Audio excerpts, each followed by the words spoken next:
the son of a patient told me one time, he said, do you know what makes me feel to have to yell at my mom? He said, it breaks my heart.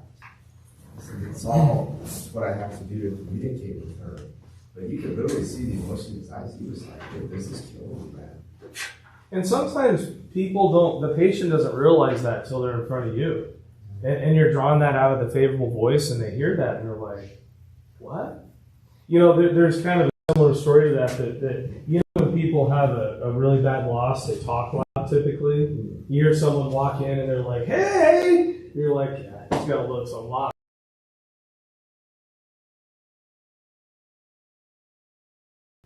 The main reason he came in was because his grandchildren thought that he hated him. And I tell this story quite a bit, and he said, you know, one day my wife came up and said, really thinks you don't like him because he thinks you're always yelling at him. And then half the time you don't respond to him, and you ignore him, and he got very emotional about that.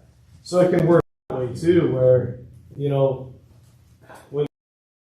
in to talk really loud, I pull that out, and then the spouse is like, yeah, it's not only frustrating that you can't hear, it's also really annoying because you are very loud, and sometimes they don't even realize it most of the time. And you know, you explain that their voice is regulated from hearing themselves.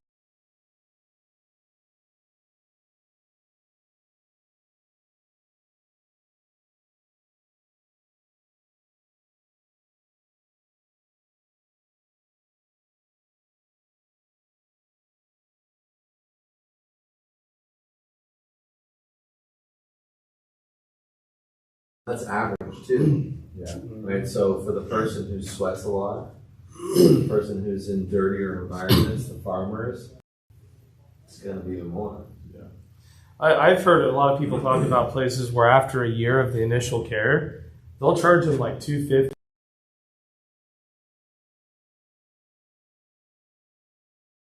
You know, and a lot of the product, you hear this, they even have a 3-year warranty. You're like, what?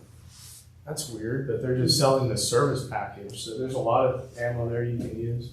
I think also it's been good just to go over these and be like, wow, I used to say all these things, you know, last year, 2 years ago, or whatever. Now I just quit saying it for some reason, but now it's back here. I'm like, oh man, I didn't say that again. Yeah, a lot of the times something works and you use it forever, and then all of a sudden you realize, wait a second, I haven't used that in months. Yeah. That's a great one, right? Like the relationships, you know, you can't communicate, how can you have quality relationships without communication? Like, I don't know why I haven't said that in so long. Like, you know what I mean? Like I'm like, yeah, I'm gonna use that again. Yeah, that's good. People just turn around with that so hard. I'm like, well, are there any things that we went over so far, or you know, things you might have seen in the book that we may have skipped or didn't go over as much as you'd like? What are things you'd like us to go over before the end of the day after lunch? my insurance is my biggest thing. The different programs. You know, uniform medical. You know, like True Hearing. Or I think no, he's talking about actual coverage. It's actual plans. Yeah. There's too many of them. Is there too many? There's too many. Okay. I mean, there's a few basic ones we can talk about, like Federal Blue Cross. Yeah, maybe HSA. just do highlight just the Yeah. top. Yeah, we ones. can- You know, we can talk like, about I think more than anything, it's making sure that here's some tools and resources to find answers quick, but also how to explain it. Has obviously become more of a common objection that you're hearing is third party insurance is True Hearing, things of that nature. So having an understanding of the different insurances at a high level. I'll go into an office though and ask them what insurances apply around here. So if you're in Seattle, Longshoreman, Boeing, if you're in Walnut, Seventh-day Adventist, Hawaii, HMS. I mean, there's so many, but you're never going to know them all. You just got to go into the office. yeah. What we could go over is specific ones we know that call Yeah. the patient back, like most United Healthcares. Some do have coverage though, but ARP is mostly managed care now. I mean, we'll go over some of that after lunch, yeah, sure. Okay. Any like objections you're still fuzzy on that you want some more clarification? I felt like maybe if we could touch on the negotiating, I noticed it's Okay. all that we maybe didn't touch Yep. on, okay. Yeah, sure. We were noticing we hadn't covered that this morning too. And we also wrote down price sheets. We didn't really go over price Okay, that'd sheets be too great. often. You know, it's a small detail, but I can't read that from back here. I got a book for you. Oh, darn it. Yeah, you can just grab one there. So that we'll help with that. Yeah, we realized we kind of skipped over that a little bit. We went over contracts yesterday. Aaron went over that really well. Do you want to go over going over contracts again? A little different ways to do it, Oh, wait. or are you guys good on that? Let me see the ones. I can touch on a little bit when I go over returns to We added maintenance. some stuff to it. I- That may just I turned it over to the consultant.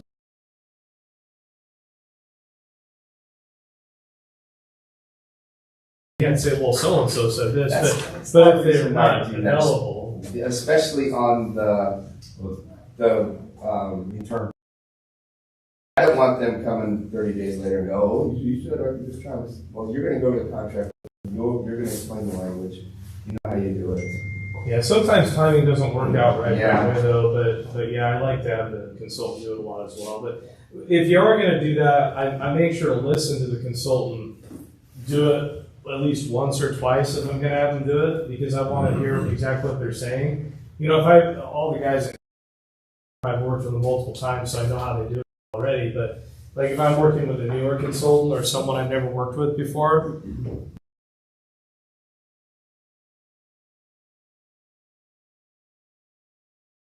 we just started working with them, and he's been doing it like 12 years, and I listened to the way he explained it. I was like, oh, put the brakes on.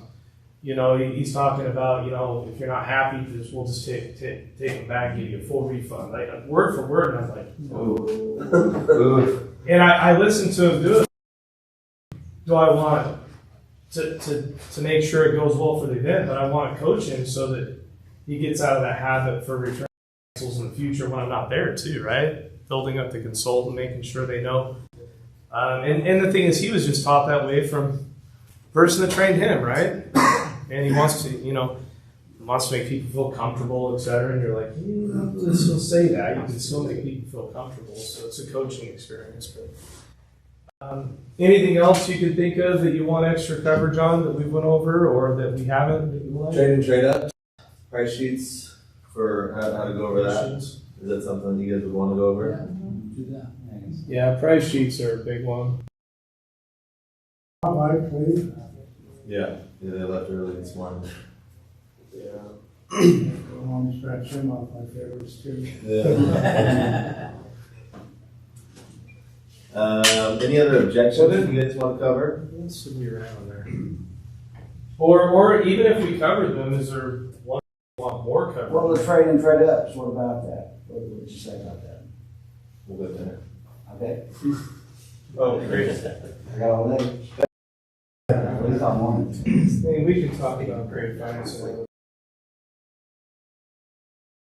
Contracts. Creative financing. Those are things that, and then going over. What else can you do with the time? What other lists? Yesterday, I spent about 2 hours pulling an insurance list for my open house next week. I found about 15 patients that have insurance coverage available. And when I get to the office Monday, as soon as I get time, I'm gonna call them up, I'm gonna invite them in. 3 of them have full UDW coverage.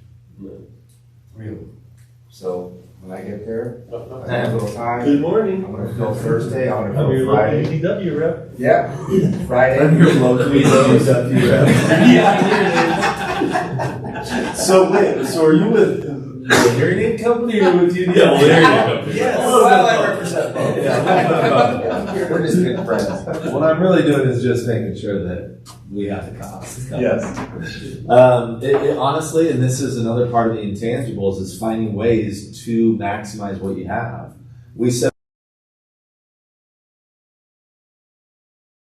227. We had 227,000 in a 5-day open house. So we're doing one in Tacoma, and we had time, and so I actually got in the car and drove because we couldn't get a hold of people. Sometimes their phone numbers go bad. This guy moved into a care home. We have his care home address, but we didn't have. So I showed up, knocked on the door, said, "Hey, we had looking for James Wilson," and I said, "Yeah." Is hearing care providers? Oh, okay. Well, let me call him. He was asleep. Kid you not. Yeah, and he's like, "Oh, well, I didn't even know I had an appointment. Well, I'll be right there." So 10 minutes later, he comes down. He's like, "Man, I lost my hearing aids. This is what a godsend. What perfect timing." I agree. And I actually pulled out my phone and had him sign everything on my phone because I saved it as a PDF on my phone. And then you can sign. Right, so I'm like, "Okay, sign here." And I zoom in, sign here. We'll get everything taken care of for you. And that's a $9,000 pop. I mean, Did he ever get out of bed? yeah, because he's he actually, because of COVID requirements, he had to come meet us in the lobby. Now we almost had to do it like through the window because it's in Washington, and it was almost going to be like hearing aids. But that's where it's like, and I drove to another person's house. Like we were doing everything we possibly could. We were calling people nonstop. We were staying late, and this is again. It was 6 o'clock. The day was over, and we had that same week we had 3 people not confirmed the next day, and the staff was packed up, ready to go. And I said, "Hey,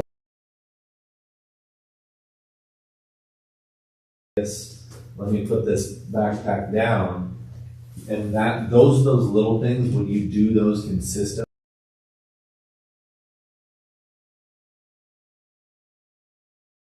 when you extrapolate that over a year with 30 open houses, 40 open houses, even without open houses, that makes a big deal, right? When I get 1 or 2 more B-backs because I'm making my follow-up phone calls, or sometimes people get so busy they don't even make it. Right? If it's a busy week, they don't make the follow-up phone calls.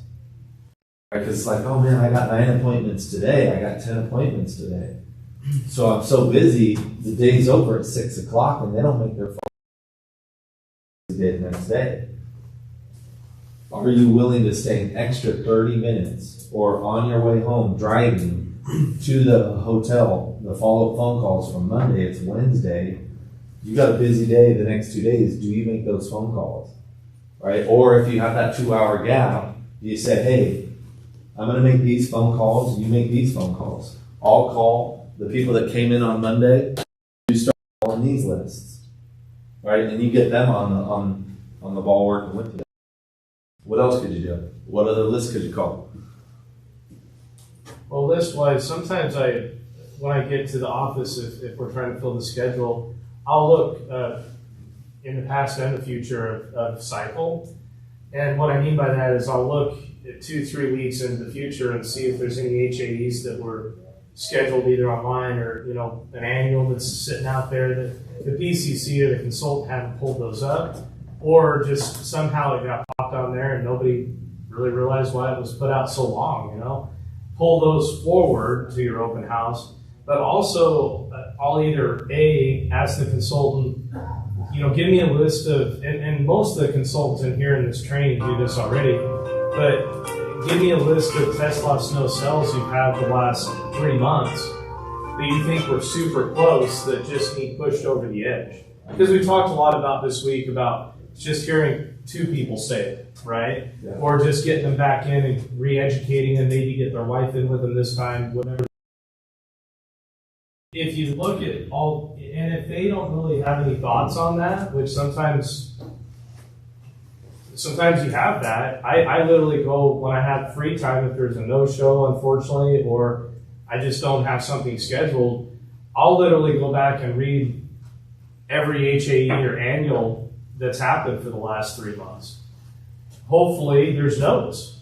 And if there's no notes in cycle, I'll go tell the PCC, I know you're busy doing all this other stuff, but I really need you to pull all these files, and I've written down names or told them what week I need them to look at and pull. And then sometimes if their note's not in cycle, they're in the file. And then I find out, page is going to be ready in a couple months written down. I'm like, oh, well, here we are 3 months later. Perfect. And so you can pick up 3-4 appointments or more from an open house just from that. And a lot of you guys in here are already doing that before we get there. But that's not very often the case, right? So. Other ideas, thoughts, lists? I'll see appointments, every day I'll get there, I'll see where they're at. And this is one of the reasons why it is important for us and for the people in our organization to take good notes, because you're going to be the one following up on that open house from the last person. And if all you saw was didn't purchase, well, why? What did they say? What can help us in the future to get them to purchase? So that's where it's become more and more important the longer we do this to have good notes. I had a patient just recently that was trying to get about it. I actually am the one that saw you back in February of this year, and you told me the same thing at that time. So I know it's not so much you need to think about, it's something else. Tell me, what other things are on your mind? Well, I need to, talk with my wife. And I assume after last time you left, you probably talked with her last time. What did she say last time? Well, she said it's up to you. Well, awesome. So I assume she would probably say the same thing. Well, yeah, she would. So if she's saying the same thing, honey, it's up to you. What are your thoughts? Well, I just don't know about spending the $8,000 when I have other things going on. I could use that $8,000 somewhere else. Well, where else would you put it? I'm just basically helping him sort through that stuff to get him to the point where he's like, all right, now let's go ahead. But those notes were really helpful for me, and I'm the one that took the notes. And then I saw him, and just recently, and then he ended up purchasing. So those notes are really helpful. Anything else you would add to that? This goes back way to when we first started, was we never felt like it was over until Friday, until the fluffy lady sang. And that made a big difference. At the time I was doing the advertising, and you can throw an extra newspaper ad out there, you can do different things like that. And we would kind of fill out a long time at that time with Steve and Jerry. And they just got used to it. And when you expect something, you find what you expect.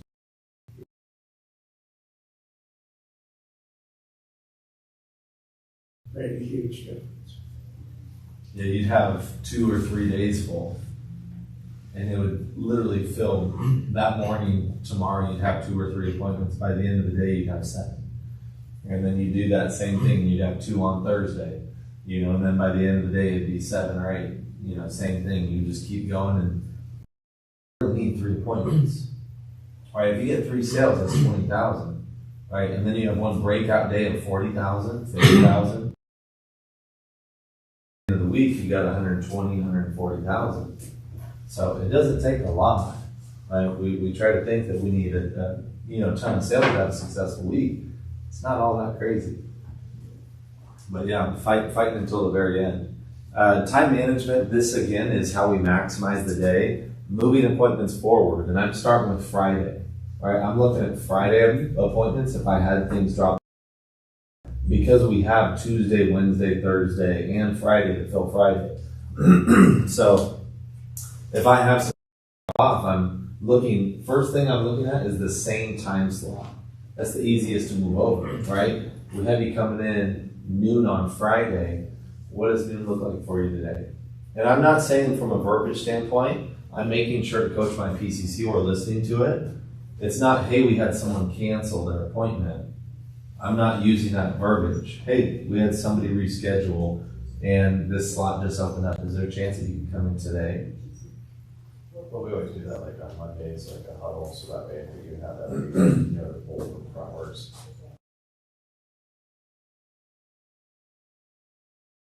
that time has passed, it's gone. So I'm doing everything I can to maximize that day. So I'm moving forward. I'm making sure before I leave again that I'm confirming tomorrow's appointment. I'm making sure that I'm prepared and ready mentally for the day. That's why I'm showing up early and I'm looking at the files, how the PCC pull them the day before. So I the notes, look at how they're programmed in Harmony, look at how they paid, and I'm writing these things down so I know. So when I get busy, I'm not like, well, let me recap everything. I'm looking at that one sheet of paper and I'm like, okay, 3,200's bought 3.5 years ago, paid 12 months.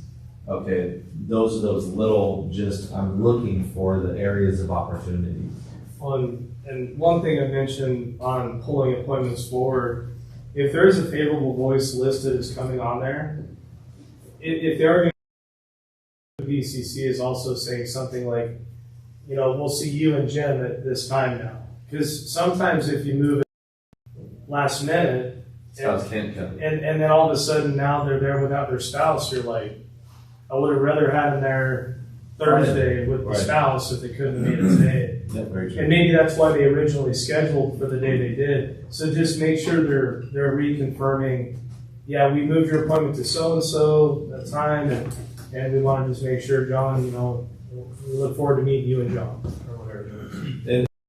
One of the things though, in open houses, when you do start making good money, it's very easy. You get a 2-hour gap just to kick your feet. I'll be here for the next appointment, right? Or if you have a schedule that kind of falls apart, right? And you have a 3-hour gap today, a 3-hour gap tomorrow, a 3-hour gap on Thursday. Those can be frustrating, but that's again where your choice is at the end of the week. Am I going to end that on a $40,000 or am I going to finish that on $80,000? It averages out, right? And then that next week, I'm going to make sure that I get that $180,000 to balance it out. But if I would have just kind of relaxed and took the rest of that week off, I'm getting $40,000, right? And then I'm doing my follow. I'm not digging in deep, then I'm getting 120,000. Now my average is 65, and it's just not going to give me the numbers that I'm wanting. And so it is, I look at this as I'm grinding Monday to Friday. I look at this as a sprint. Like I'm going as hard as I possibly can that week, and that's what I'm here for. But I'm also here to show you what.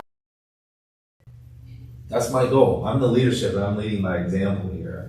So my goal is for every office I go to, for them to be like, that's the hardest working dude I know. That's my goal. I want everyone to be like, that's the hardest working dude I know. And when you have that goal and you're leading them by example, then they see it in multiple different open house people where they're all just hard workers that they say, okay, this is what it takes to succeed. Because in our organization, in order to become an open house person, you have to as a consultant, right? And so now every open house person they see those are the principles. Great, not only as an open house person, but as a consultant. And we're leading by example and showing them the way. Selling to people that didn't expect to be in the open house, we've talked about this, cleaning checks. I'm not turning away any opportunities. Someone walks in, my ear perks up. Huh? Who's that? Someone complaining about their hearing aids? I want to know what's going on. Okay, how can opportunity, right? Is this a spouse telling me that she's having problems too? Ear perks up. Okay, how can we juggle this? Right? Those are the fun things. It's like, hey, presents a new challenge that it's like, all right, bring this on. How are we going to juggle this? Annual tests, walk-in spouses. Those are all things that I'm looking for. How can we continue to keep them?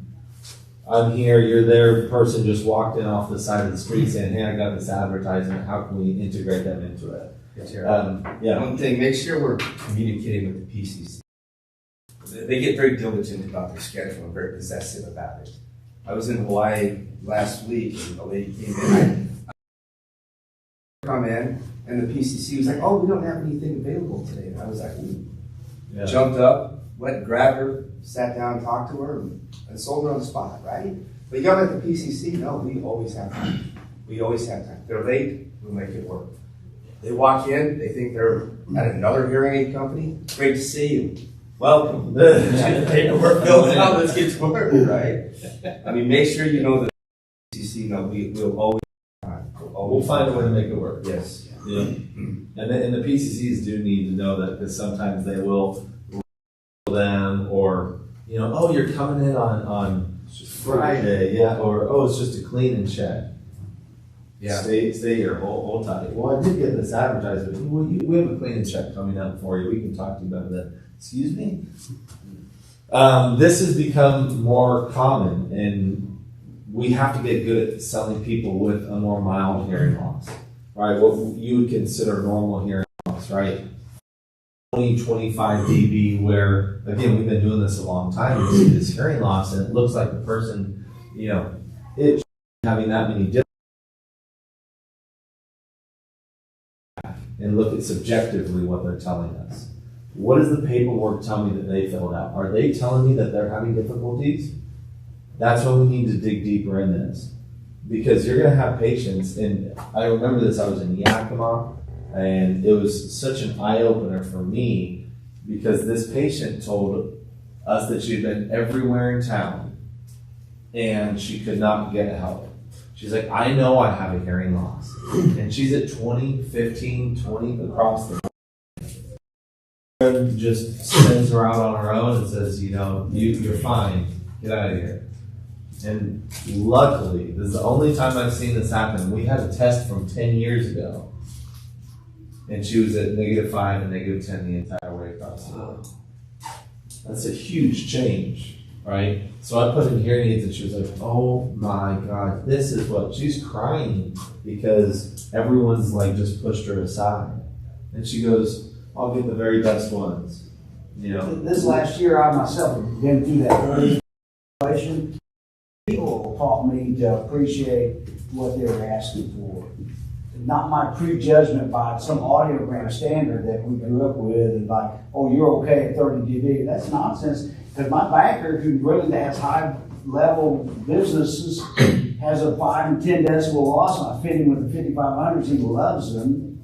My lawyer loves them.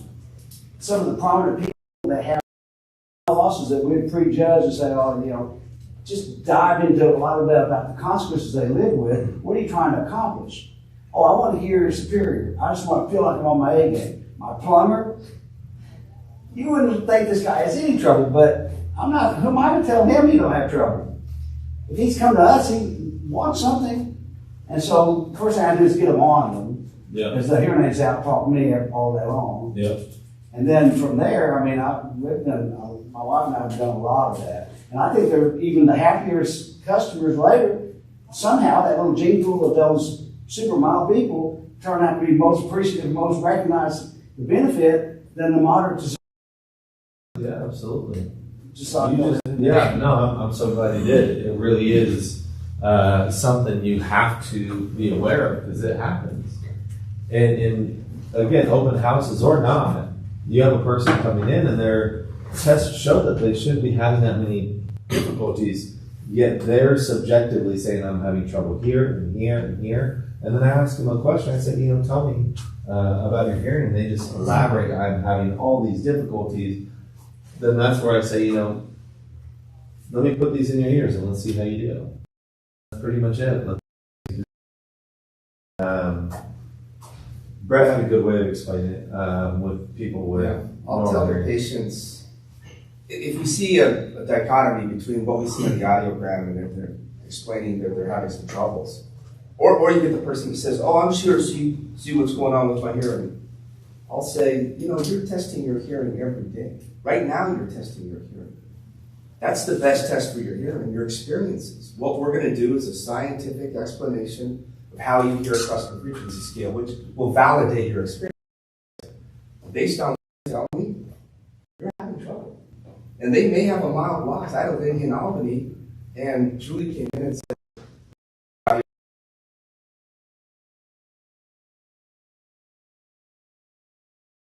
trouble. I said, Julie, this person's having a difficult time. Who am I to say you're not having trouble? Who am I to say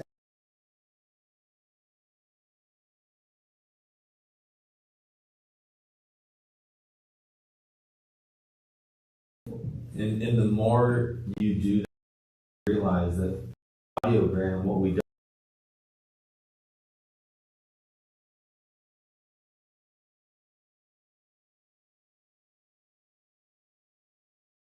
And so we make our judgments based on what we see on an audiogram, not what we hear from the person, and that's more important to me.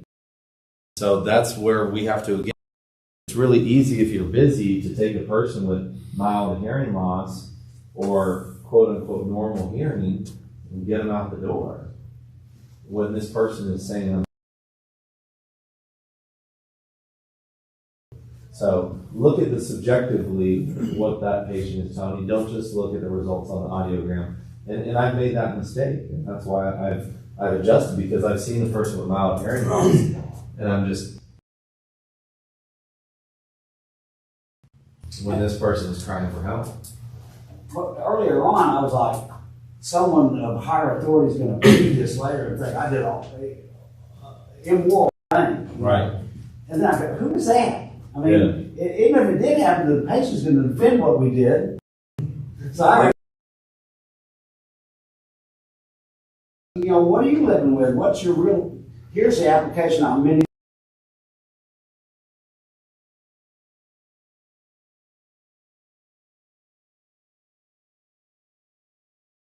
That creates a whole different dynamic. I mean, now you're telling me that, at a level that others might view as still relatively normal, that you're having consequences on a daily basis, and now you're already listening to our new product and you think they're wonderfully better.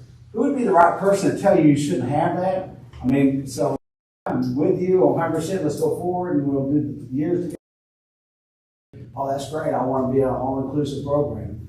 So it's all it all works for each other. I mean, the whole thing. Absolutely. Well, and the analogy I've used before is saying, you have 20/20 vision, and your optometrist is saying, no, you're doing great, but you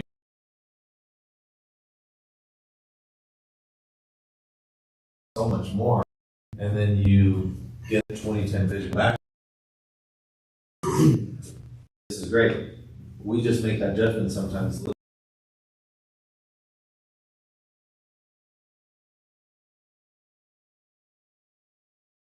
This is huge.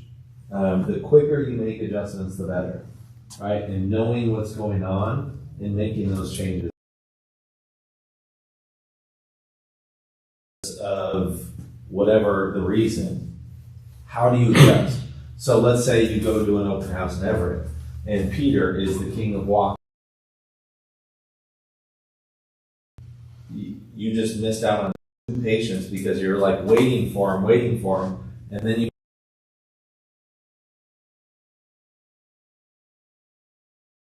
talk about it, and then the patient's walking out the door.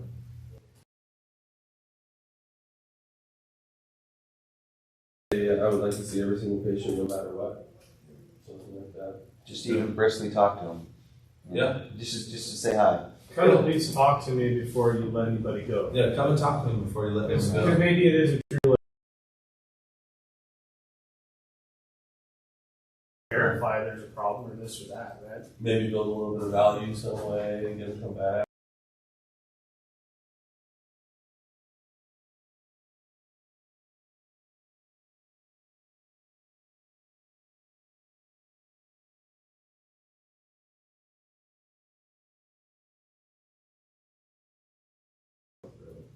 So, one time, nip in the bud right then. Start right out. Let me see every single person. Yeah. How can we make that transition? Some people may not want to see. Just tell them you want to talk to me in 5 minutes and see what's going on, so they know that everybody's coming in to say hi to the factory rep. Yep. To see how you're doing, And typically that is a lot of time it takes is that Monday morning powwow where you say, here's what I want you to say. You're fortunate to have somebody here, Steve. 5 years, he is an absolute expert with hearing is where you want to say. I'm gonna see if we can get you hearing better. That's it. Yeah. And You will find that certain consultants, though, even after you've had, they will still do it. Oh. So then you gotta say, don't take, don't take away our opportunity. Okay. Oh, like, come back next week. Yeah, so I got you scared. You want to see this guy? So I was looking at Riley because I've done multiple open houses with Riley, and again, we get in our own reason, we buy into their beliefs, and he's like, look, I've seen this patient 4 times. Say, hey, look, I'm going to do one more test, and it will bypass the outer and the middle ear and tell me if there's any damage to the nerves, which is going to tell me if we clean those ears out 100%, if we still have an issue. And you can, And then here's another intangible.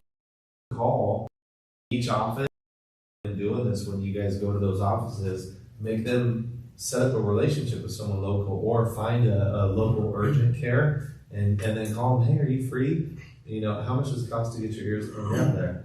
Okay, perfect. So you have an appointment today, $75 to get them cleaned out, or who's your physician?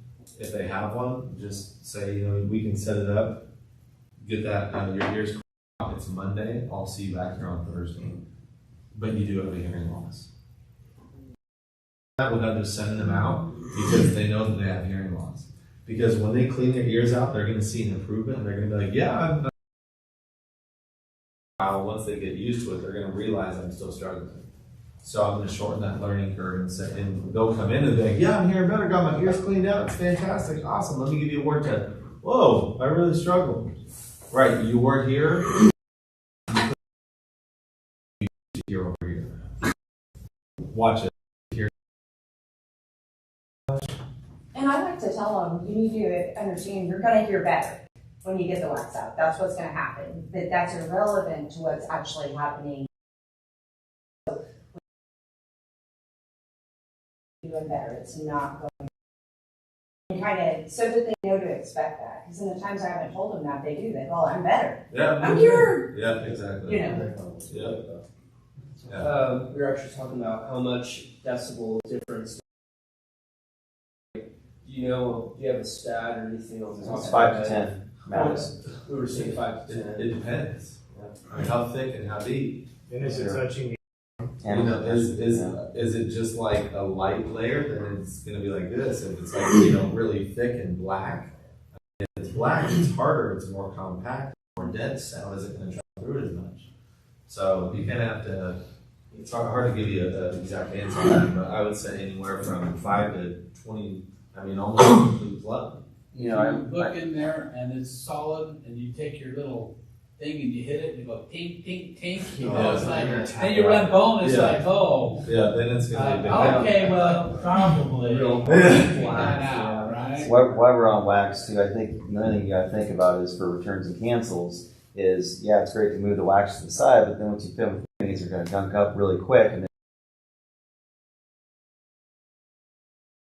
that too. So I always try if I can to get all the wax out, you know, if I can. So that person for well, one thing I've done is I would will be set setting them the person home up with a to wax kit and say, we still have some wax in there. We moved some of it, we got some of it out, but you still have some left. So until next week when your hearing aids come in, I'm going to give you this. So put some drops in and then spray it. Do that every night. If you do that every night, by the time next week your ears will be pretty clean. Yeah, I even tell people to run their ears in the shower and let them get wet. It really will break it up. I've seen it plenty of times where I look in the ear next week, just tell them to do that, and their ears are clear. Yep. Are very, very minimal. Yeah. But the whole point of that is just making those adjustments quick. When you wait till Wednesday, and this was a conversation that Brett and I had with Peter, is he's like, man, he just keeps walking the people.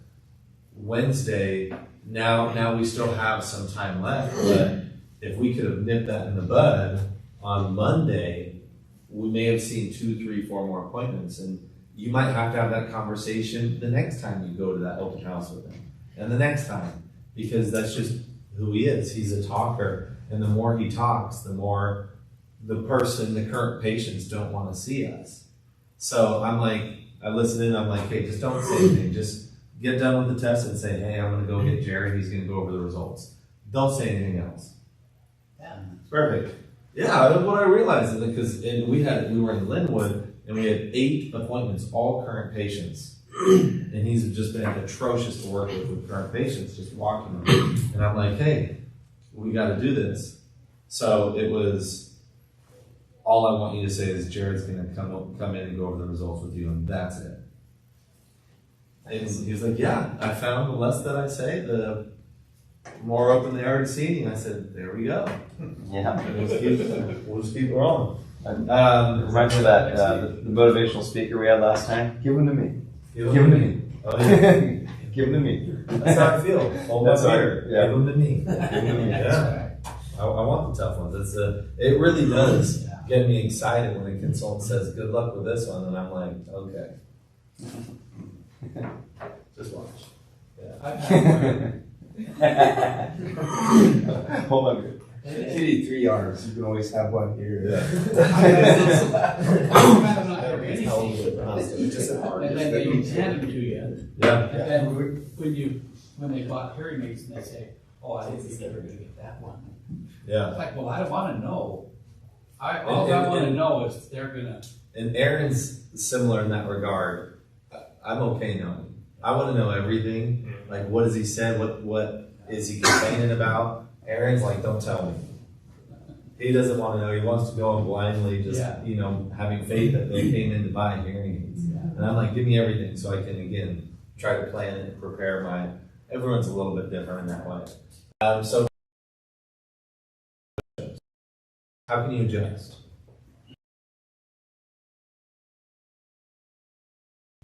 And again, making that adjustment quicker. If you see that for 2 days, Monday you're getting no shows that it's confirmed, Tuesday you're getting no shows and it shows that it's confirmed, that night I'm taking over.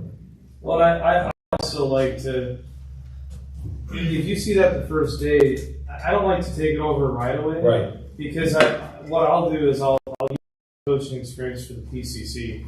And then if the second day happens and it's still, then I'll usually take it over. The reason for that is because we want them to be doing that stuff. I mean, we don't want to be there till 8 o'clock at night if we don't have to be, but you really have to take that over if you see it multiple, or if you see constant favorable voices saying, yeah, they're coming.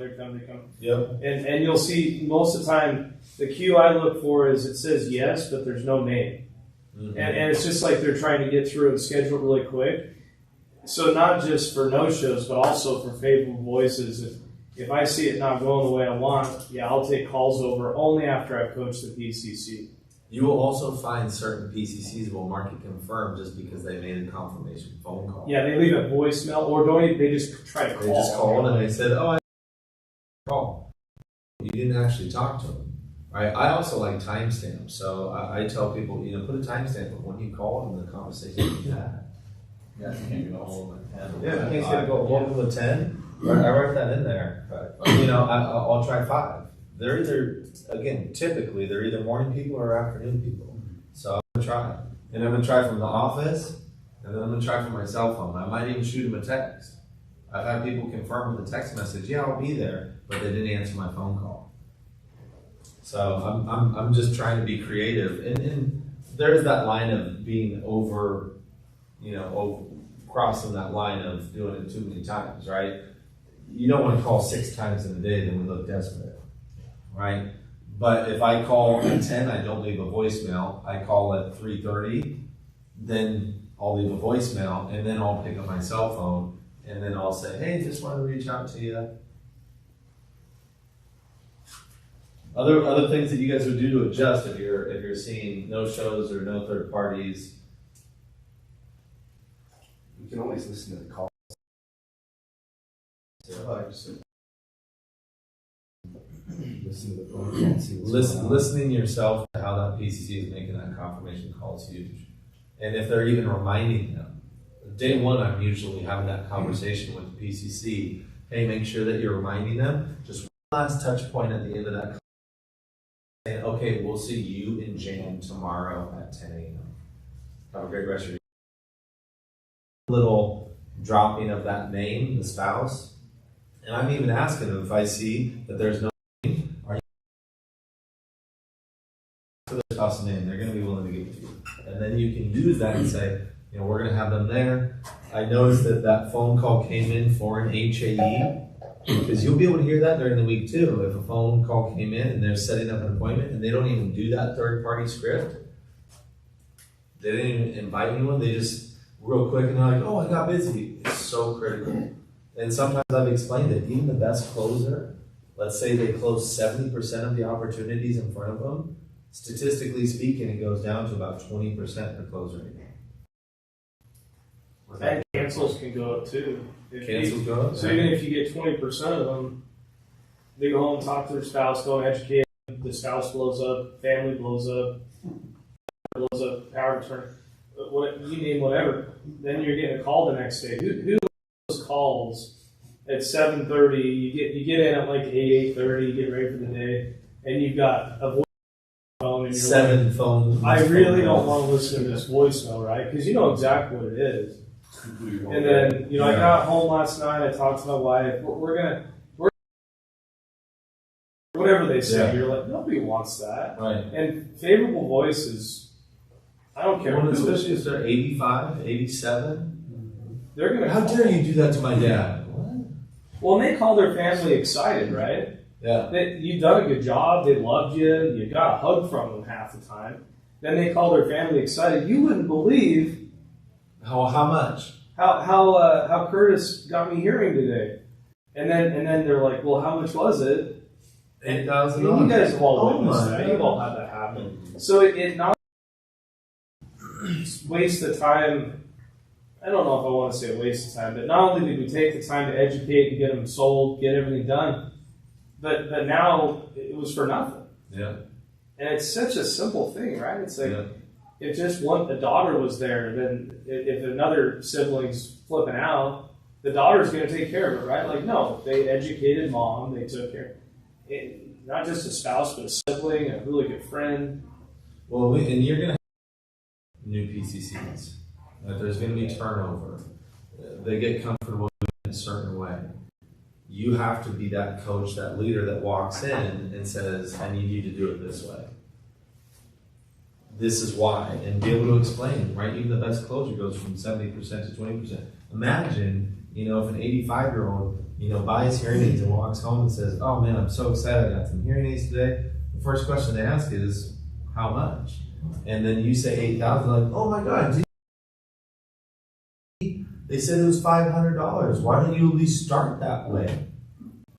Start and see how that does, and if it doesn't work, well, we can do it first time, but a lot of times now they're kind of, I don't know, maybe I should have. So sometimes it just takes explaining that to the PCC, but again, listen to those phones. How do you handle that over the phone? What if That objection or that comes up?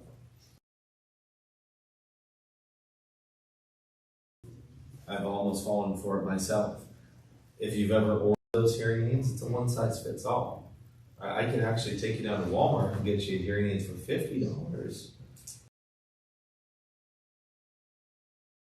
It's just a over-the-counter, one-size-fits-all, so it doesn't take into consideration your ear canal, the shape and size of your ear canal, your eardrum. None of that is taken into consideration. So think of it like glasses. Those are a pair of reading glasses that you can get from the dollar store. And these ones are prescription based, more or less. Okay.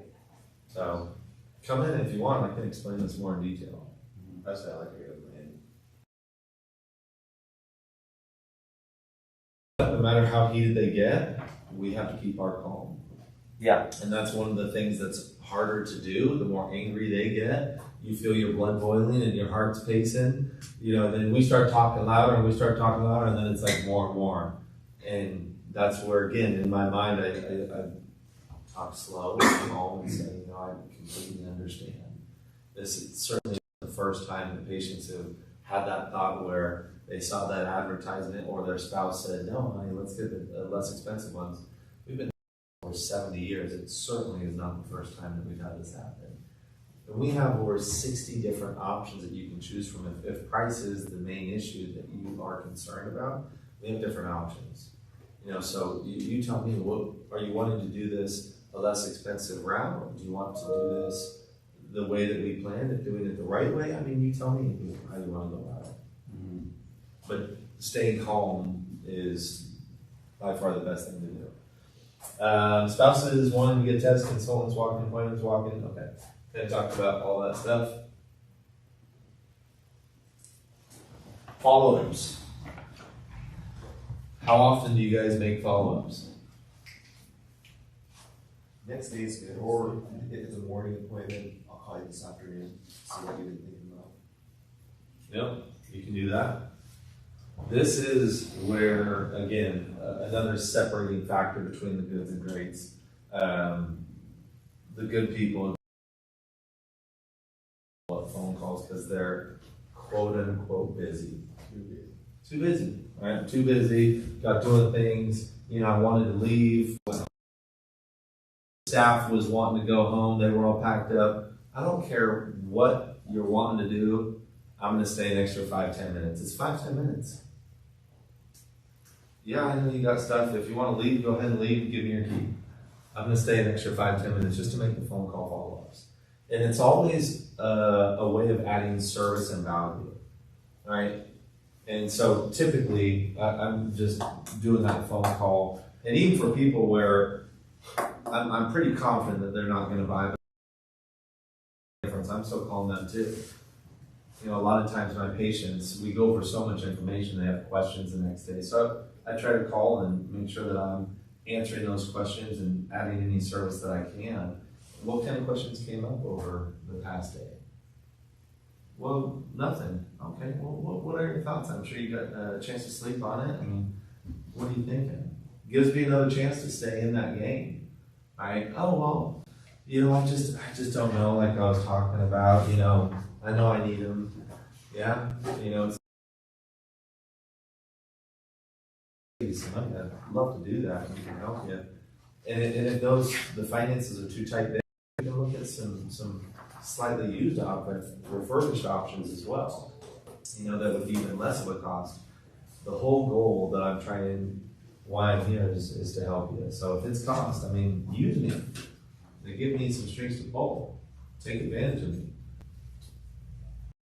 But I'm still in the game, right, by asking those questions. But you got to be willing to make that phone call. But it's always a place of service, right, and more information. You know, if they're like, oh, well, you're just calling. No. I've been doing this long enough. We go over a lot of information, and sometimes it's just a lot to process. So I wanted to make sure that I'm answering questions and taking care of that. What kind of questions do you have? Which ones are you thinking about? Now I'm back in the closing again. Right? Oh, well, this is what I'm thinking about. I like to try to get them on the schedule. They got to talk to their wife. Why don't we call our wife and see when we can get you both in? She's going to have questions that you might not be able to answer. We can get them another commitment, another time slot. It always helps. I'm always just trying to move that ball Yeah. forward, Yeah. no matter what. What can we do to keep moving that ball forward? And again, I've had so many experiences where the spouse, they talked to them, they said, okay, and then they kind of forgot about it. Right now it's Thursday, I'm calling back. And I'm like, oh, I totally forgot about you. Yeah, we decided we want to move forward with it. They were basically, good if he calls me, if not, no big deal. Yeah. You know, and then they're like, yeah, I'll do it. Okay, well, let me get your information.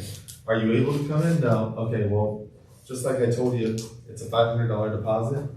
I can just take that over the phone. And I'm going to operate the same way. I'll print the contract, and then I will have them sign it on delivery, and I'll take the credit card payment as that down payment, and then we're going to do the 12-month zero interest like we talked about, John? Yeah, we'll do that. Okay. And you wanted the skin color ones, or did you want the hair color ones? The light gray. Okay, perfect. All right, I got everything that I need. I'll go ahead and get working on that and get those ordered. Take me a few days. What's your schedule like on Tuesday? You prefer morning or afternoon? Afternoon. How's 2 o'clock work? All right, perfect. I got you locked in. Did you write that down? 2 o'clock. We'll call you the day before just to remind you. But I got everything ordered. Do you have any other questions that I can answer for you? No? Great. Well, have a great rest of your day. I'll talk to you later.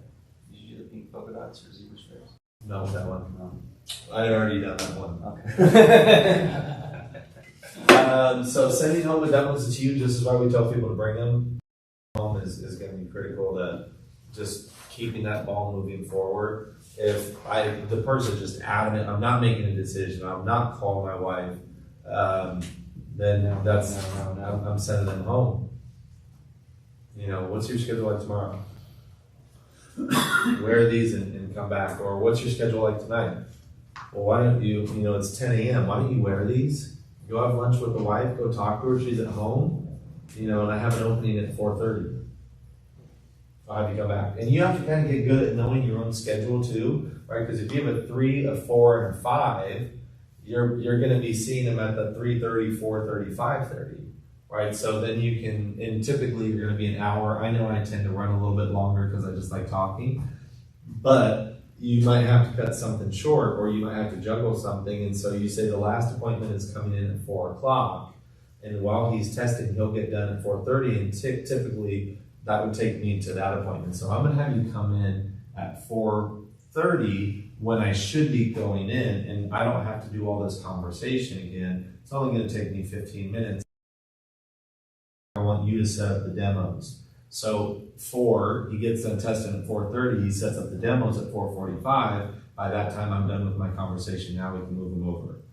You guys with me on the timing on that? Yeah, that's what we did last time. Yeah. So you just have to kind of understand where you're at in your timing just so you can maximize it. And then again, it's adjust, talk, adjust, talk. How we leave the office, yeah. I have to admit, I have a horrible conversion rate to send home with demos. I mean, oftentimes it's sort of the last guess, but I don't know whether I'm not counseling them right on what to expect, whether it's programming, but 9 times out of 10, they're coming in, they're putting them on the desk, and they never get a chance to talk to them. Tell me what you do when you send them home with demos. How do you counsel them? What to expect? So a lot of times, and that varies based patient to patient, right? Sure. Or just based on if they're new patients, current patients. And I'll say, I'm very similar to you. I kind of like test driving my car before I buy it. And this would be a perfect experience.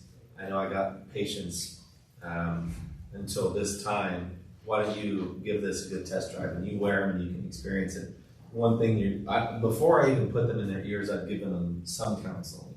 So what you're going to notice when I put these in your ears, you're going to hear your own voice different. Little things like this, like the keyboard a little bit different. These are sounds that you haven't heard in a long time. It takes your brain time to get used to it. So once I put them in, like, oh, wow, yeah, I hear my own voice differently. Yeah, you're right. Oh, wow, what's that? Yeah, kind of like if you're talking into a microphone. You ever talked into a microphone? Yeah. Did you ever rub it? Yeah. It's exactly kind of what you're doing here. So you are going to hear that. Just like with breaking in a pair of shoes or getting used to glasses or contacts, it takes a little time to get used to them, but we're here to kind of walk you through that every step of the way. And as they wear them, then before they leave, I'll say, you're going to notice that there's a lot of sounds that you're not used to. And a lot of those will be bright. When I first got contacts, I walked out and I'm like, trees have trees. And it was so shocking to me and so bright and clear that it was almost like everything was so much. The analogy of the lights is kind of like, if you've been in a dark room and somebody flipped the lights on, it seems like it's too bright. It's not that the lights are any brighter than they normally are. They're acclimated to being in a darker room. So when I'm bringing all these sounds, it's different at first. You're just not used to it. And then you'll slowly acclimate to it. I'm going to dial these back down a little bit for you. I already know your brain's going to get used to it, and it's going to get better and better and better than what it is already. So I'm making that judge. I always demo experience if I need to send them out anew. Depends. Yeah. If they're new, sometimes. Now, if Maybe open them up a little bit more. I like they're- to kind of close them up. If they're new in Father Friday. I actually- Right, I was joking around about that. What else do you want? This is gonna be the Big most more popular. folks? Yeah. Hold on a second. let's in here. $1 million stage. With the combo. I remember. How much room do we need? I'll make it work. Can we make that work? Anybody sitting there? So Aaron, now this is all, Jared. Jared, I'm Yeah. sorry.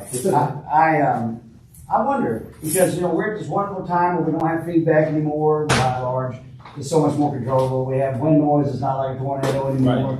But why can't they silicone seal the microphone so we don't have to have that scratching noise? I mean, it seems to me that's some insulation issue. Another conversation. Does anyone have an answer for that? I don't know. 'Cause it seems kind of simple to me, but Yeah. I was gonna call somebody at the lab, and who might tell them that it seems so simple to me. Yeah, I would AC or the product creation. But that's why they can't seem to make that better yet. Okay. Well, I imagine that sound waves are going to be coming in very similar to wind, right? And if it's coming into that same microphone, there's a good chance that the sound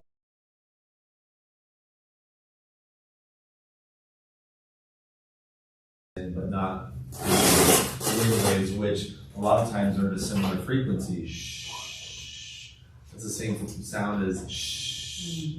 Right, so that wind frequency, how do you turn that down but not turn speech down? Right. I don't know.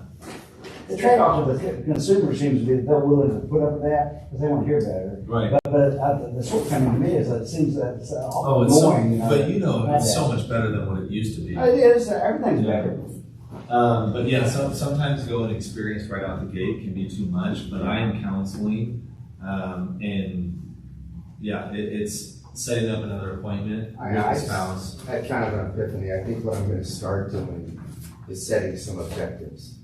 Like, okay, you said you're having trouble hearing your wife. I really want you to pay attention to how well you're hearing your wife tonight with these hearing aids. We'll talk more about it tomorrow. Television. Okay, let's talk about TV. I want you to engage it, and I want you to tell me tomorrow how effective it is, because I've got some adjustability. Yeah. But I think if I set their minds clear objectives. And expectations, Yeah. because when they leave, it is going to be weird. It's also setting expectations or coaching them on how to put them in too. That's what Right, and so if you're doing an overnight demo, the next morning they're like spending 30 minutes trying to put them in, and it hurts their ears, and then they're coming in frustrated. Yeah, I think that's the problem too, because when you do this, you got a lobby full. You're at the tail end. Yeah. So you kind of, again, you have to make that judgment call. Is this going to be a good idea or not? So sometimes it works, sometimes it doesn't. But That's the last time we let ours go was for the funeral and something. So it's not great. yeah. It's definitely Yeah. crazy. And Curtis will talk about some of this, making sure that we order hearing aids. Are set for every appointment. This is helping to keep cancels and returns down, making sure that they are approved, not just pre-approved. This is one frustrating thing. Where she's like, "Oh, I'll just pay them off." And we do have a 12-month zero interest, and she's like, "Oh, that's fascinating." So we go on delivery, and she doesn't get approved. They might have a lock on her credit. She says she has an 800 credit score, which is kind of shocking that she would get approved. So I'm not exactly sure, but that was something that I could have done right out the gate. When she was like, "Well, I'll just pay him in full," and then I made the comment, "Well, interest," and then she decides to do that. I should have said, "Well, let's at least get you pre-approved first." Then we wouldn't have that miscommunication. Well, she can't pay him off, but she doesn't want to. Right? And she's like, "I can pay him off." Now she knows there's 12 months, and now she's more interested in that, and I didn't, finalize that. So again, learning experience. How you been handling that, like saying zero interest versus deferred interest? Like on the loan, with Ally? It's 12 months. It's 12 months savings cash. As long as before the end of the 12 months it's paid off, and you're good. Okay. That's how I say it. Zero interest, or I'll say it's 12 months savings cash, because it is. What I've been saying Is is, that you making the payments or adding that? it's still on there. The interest is shown on there and then they pay it off when it's paid off and it comes back. That's the interest that they would have been getting. It's if they would've been hypothetical. doing So the it's thing. deferred, so I don't know. It's not really deferred, it's You're deferred deferred only if if they they don't don't pay it. I mean, it's kind of a penalty, and I'll tell the patients, listen, this is a great program, but you gotta pay it. Because if you do not, they're gonna hammer you with the highest rate the law will allow. Well, if you print it off on Yeah, Ally, put it off it'll in. break it down, but listen, if you don't pay it off in 12 months. Yeah. So this is, You've got it. I call 11 months, pay this off in 11 months. And I think that's important to tell patients You don't want to get about. hammered with that. Yeah. so this is, Well, yeah, and even though you're not the finance company, they kind of relate that negative bad feeling to what happened. Oh, they're to associated you. with us, Yeah. absolutely. Definitely. So- We've lost sales over that. Yeah. this is something that we should talk more about, that creative financing.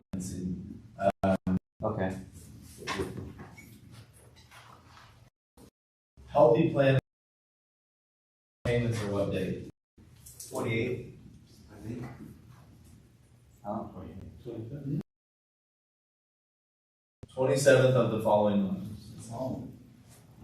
You guys are all. Tell everybody their Day late. Yeah. You told me a date late. They keep calling and moving. So it's the 27th of the following month. So here's the thought behind this, okay? And this will help you close sales. How much were you thinking you could comfortably put out?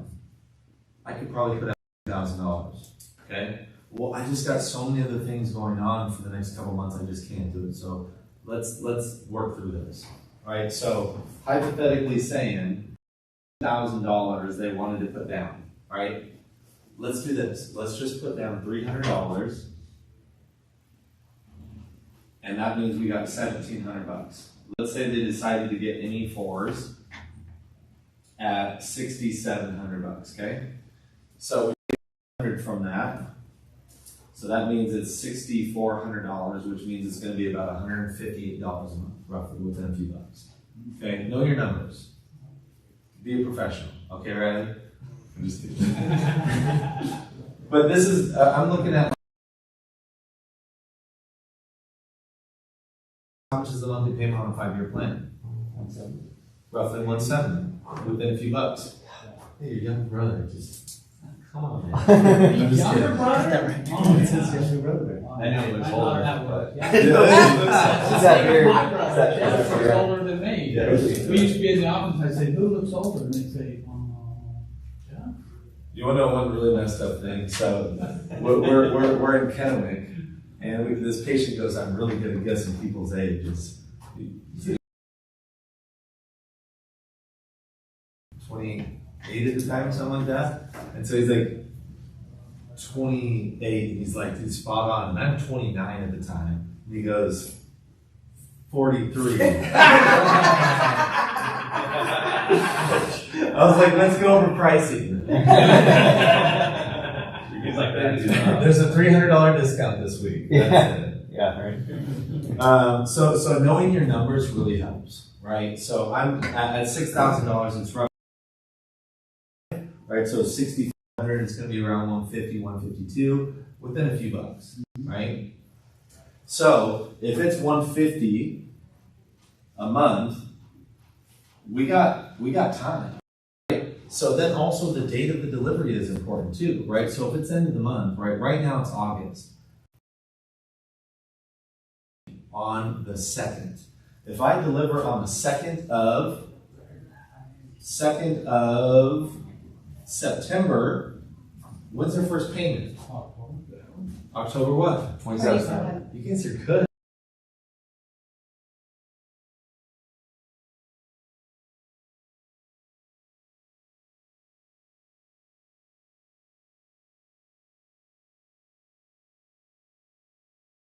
I can do it.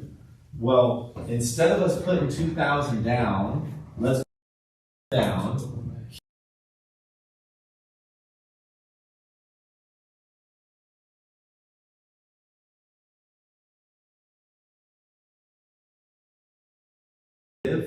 Right, so we might tell them, oh, it's 10% down on $7,700 is the down payment. which is typical, right? Most of our patients put 10% down. Oh yeah, totally, that's fine. But I just can't right now. Like I got a lot going on. I got medical bills. I got this. I got that. Okay, so instead of putting that 700 down, let's do this.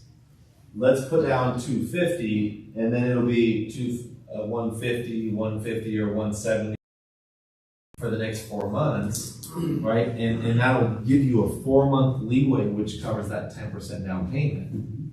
Oh, so really, technically, your first payment isn't until 5 months from now, based on what we were going to plan on putting down. Oh, I think I can make that work. Awesome, let's just do that. But that's just being creative on how to do that. Questions on that? No, it's great. I didn't know it's from Is it the same with, the other one, Ally, was tells you where it's at. I don't know.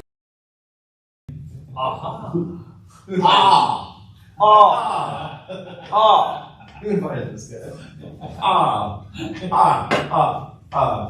Okay, so same thing, Healthy Plan and Ally. Ally is a little bit different because their payment is what? What's their payment? 2, 3, or 4 So years. it's- 4-year. Yep, so you got up to a 5-year plan on this, right? You got up to a I think he 4, was asking when the next payment's right? But when does the next payment due? on that. Oh, 45 days. Yeah. Oh, 45. 45 days Yeah. past the delivery date. That's the Paperwork, so Yeah. patient, you'll know what's up with patient. But the nice thing about Ally is that like if you get a 4-year at 7.9, it's the same price as a 5-year healthy plan. Yeah, So it really usually- does. It's usually like $5 higher or something. It's But usually it's a whole Yeah, year. it's super whole close. year Yeah. paid off, you know? So all that That was is messing one up of the the spreadsheet. 5-year Monthly plan. payments, it's $5 higher even Ally, but it's 4 years. Well, I always prefer Ally. There you go. There you go. That's a good point. One thing is, if Hold on, let's focus real quick, hold on. If we really want to pay attention to that 5 and 4, That's a good one, we right? should be thinking about even doing 3, because how often do we want to roll someone to a new?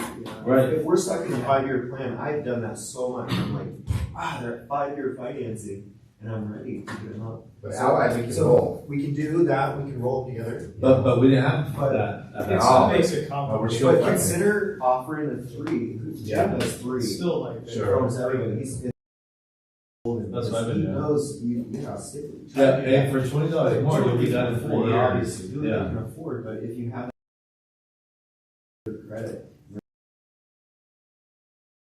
2-year, don't be afraid to do those shorter increments. Yeah. Well, and I'll throw out a statement saying, most of our patients that start off on that 5-year plan or 4-year plan, they end up paying it off in less than 3 years.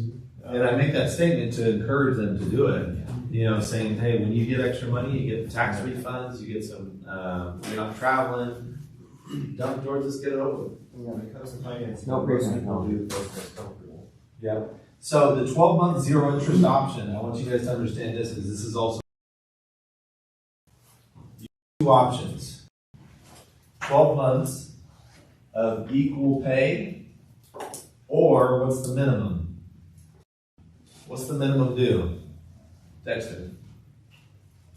The minimum, I believe, is it 5% of the total? And then Close. you have 4%. 4%. Yeah, so the minimum is 4% of the balance. Yeah, and let's do that sliding It scale does a sliding scale. So, because they don't want to pay off. $6,000 roughly, your monthly payment is, Reese? What are we doing? 240. $240, right? So 6,000, right? That's $240. That's your 4%, right? So you can say, you can pay as little as $240 a month, but then at the end of the year, pay it off or take care of those things that you have going on. I'm putting $2,000 down, and I never pay interest. I never. Perfect. Do this instead of paying that $2,000. What's that? Yep. Jump on it, Reese. All right. I don't like just switch it. All right, Curtis, Brad. Yeah, someone else want to jump in. Oh, yeah, sure. Birds. Yeah. I keep talking. Yeah. The whiteboard underneath. Oh, wow, you've upgraded. Oh, This is the deluxe model. And it's purple. I like it. So it's 4%. So if they were going to put down $2,000, it's $240 a month, right? We got essentially 8 months. So that's just being like, oh, I never pay interest. I never pay interest. Perfect. Do this. Pay the $240 a month. You know, and then at the end of the year, just pay it off. And then Allies 0%. Now, if they can't afford that, they're like, I can't afford $240. How can you twist that if they're like, oh, because you can treat that as an objection. There's no way I pay interest. I never pay interest. You know, well, great, you can do this. I can't afford $240. I'm on a fixed income. How can you handle that? Well, I mean, what I've been doing.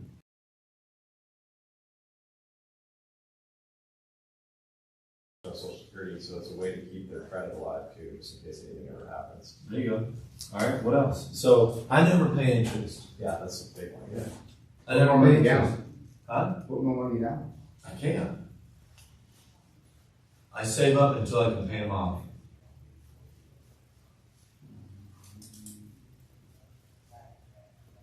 Actually, ask you, how much do you set aside for this then? $1,000. That's what I was anticipating. I got the ad. It was $1,000. You know, I was planning on just paying that off. But you said he's fixed income 240 is too much, but he doesn't want to do interest. Yeah. Then apparently that's a walked sale. No, then I'd probably go back to what you did in the first place. Well, we can do the 83s for. Figure out how much you can put down to make that 1,000 stretch for over a couple months. Okay. So if we're trying to get him a $6,000 pair of hearing aids, right, and he's 1,000 down, he's got 5 left, but I never pay interest, 140. right? So the monthly payment on 5,000. 132 or something. No. 12 months 0 interest, the minimum. What's the minimum paying for? 4% is what? 200. $200. I can't do 200. What can I do? Sir, what can you do? I can do 150. That's about it. Like that would be probably the maximum that I can do. Are you able to put more down? I can't. Your favorite credit card to use? A lot of it is changing their mindset on the interest, is what I've found. I said right now with me here, you're saving $2,200, right? If I wasn't here and you had to pay $2,200 more for those same hearing aids, that's equivalent to this percent. I said right now it's only 7.9%. I said, and the cool part about it is if something happened, knock on wood, it's not going to, but if something did happen, we pay it off. I said, but I mean, you're saving essentially. I mean, and we take care of the taxes on it, right? In Hawaii, there's tax. That's one that's a tough one. Idaho, there's 6% sales tax, 6.5% sales tax. In Washington, it's like 10%. Oregon, you can't do this. But look, we take care of the taxes on these hearing aids too. So when you guys do open houses in Washington, we take care of the taxes, and it's almost 10%. So you know that's 10% that we're taking care of. That's going to cover your interest. Plus that $2,200 on that, that's going to pay more than the interest that you would have paid.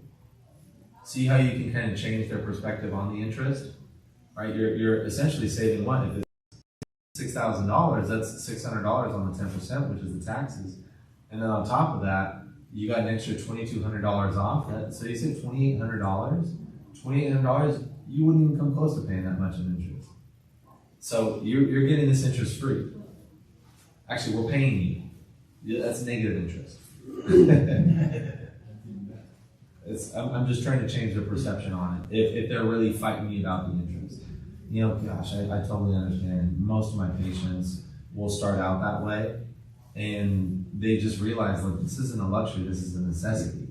You know, and I have to get help. So most of my patients start off this way, and they'll just pay off sooner. That's, you know, I use that a lot. I just say, you know, if you pay them off sooner, you know, then you won't pay that interest. So there's no prepayment penalty, you know. Yep. I was going to that, and I said, but if you have a rainy day, you got this low monthly payment, and you're okay, you're fine. Yeah. You know, Well, I use that a lot. And then it's also asking, you know, could you do 1,500? It's actually asking for detailed answers, right? Not could you put more down, because now in their mind I might be thinking 3,000, I can't do that. 2,000, I can't do that. could you 1,000? Is there a possibility of doing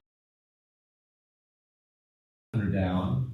You know, and if we went with this model, then it would be at 160. Could you do $10 more a month more? Yeah, I could do $10. I could make 160 work. And good, then you can get some good hearing. So let's do that. You put 1,500 down, and then it'll be 160 a month. Then we can make that work. But majority of the people that you come across won't pay interest. I mean, you eventually get to a point where they just pull out the checkbook. Sometimes, yeah. So that's what happens with me. Well, and a lot of It's like, times I'll it's, try to check. they just try to Game they try to play. Yeah. And they, 90 days in, when they're liking and living with them, they don't want to pay it off, they don't want to make payments. Well, and in so- Arkansas. And that's that story I tell people. I have so many patients that tell me that they, you know, they don't want to pay interest and they don't want to just pay it off. And then 3 months later, they just say, I hate making payments, and they'll just pay it off.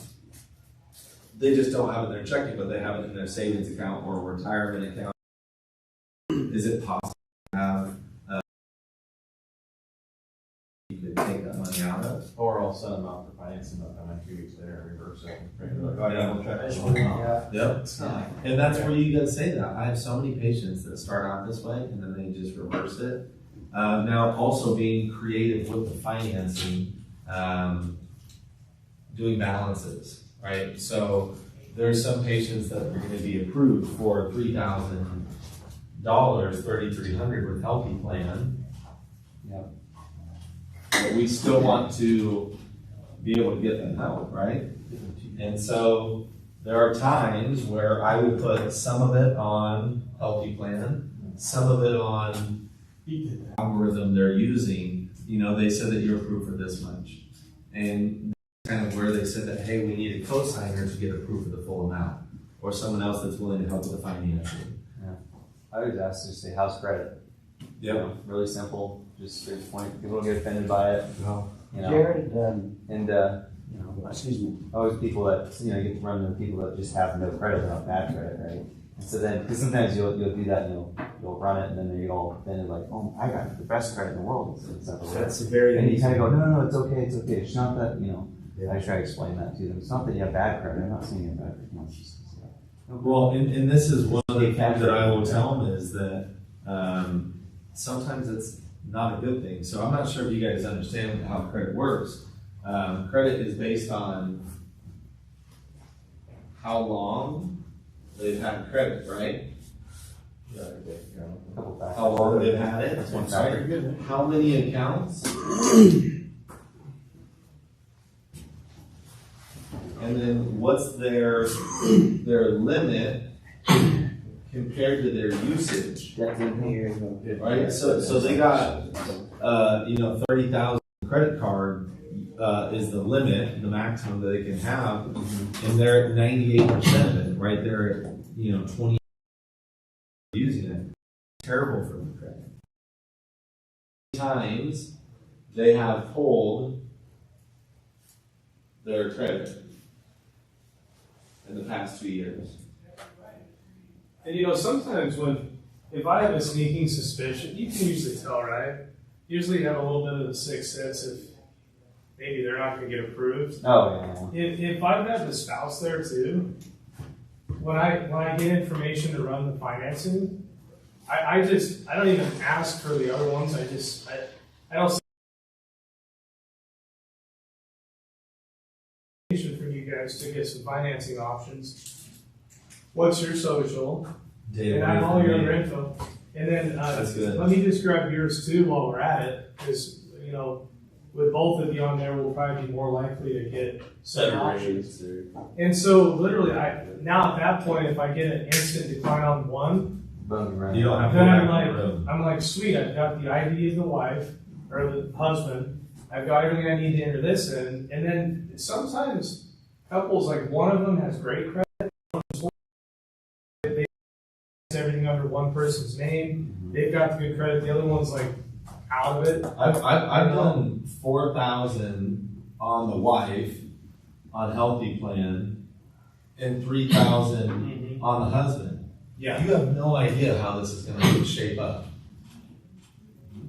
it almost always pans out to be pretty close to the same monthly payment. And that's kind of where, if it does change because I didn't get 7.9, it's a 4-year plan or a 3-year plan with Ally. I'll say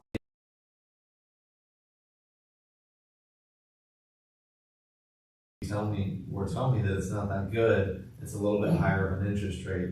The good news, right? So with the monthly payment is I always start with bad and then I end with the good, right? So the monthly payment did go up a little bit, but the good news is it's a 3-year plan. And it's over in 3 years compared to 5 years. Oh, okay. Well, the nice thing you can say too, on top of that is you know, all you need to really do is focus on paying this one off, and then in 3 years your payment drops to this because you know you got the one paid off. This is great for you. Always make it positive. So Jared, in Oklahoma we have a program called AbleTech. It's a bank-sponsored program to help able people to have technology. That's why they call it AbleTech. They charge 5% and it's to the patient. They don't charge us anything. And we like the plan. The only thing we don't like is they have to make a judgment every week on who they approve or they don't. But by and large, they approve just about everybody. But then they send them papers they have to sign a couple weeks later that they're going to follow through. And we've had a few people fall through the cracks and want to cancel, or they didn't send the paper in and didn't know until later that they haven't even done it in 90 days or whatever.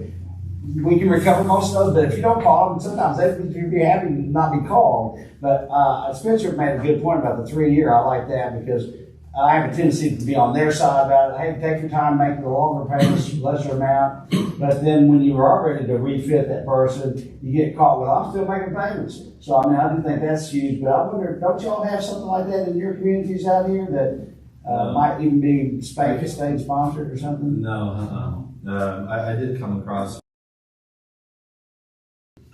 that is not, because everyone tends to go to a certain credit score. So a healthy plan is typically around 650. Yeah.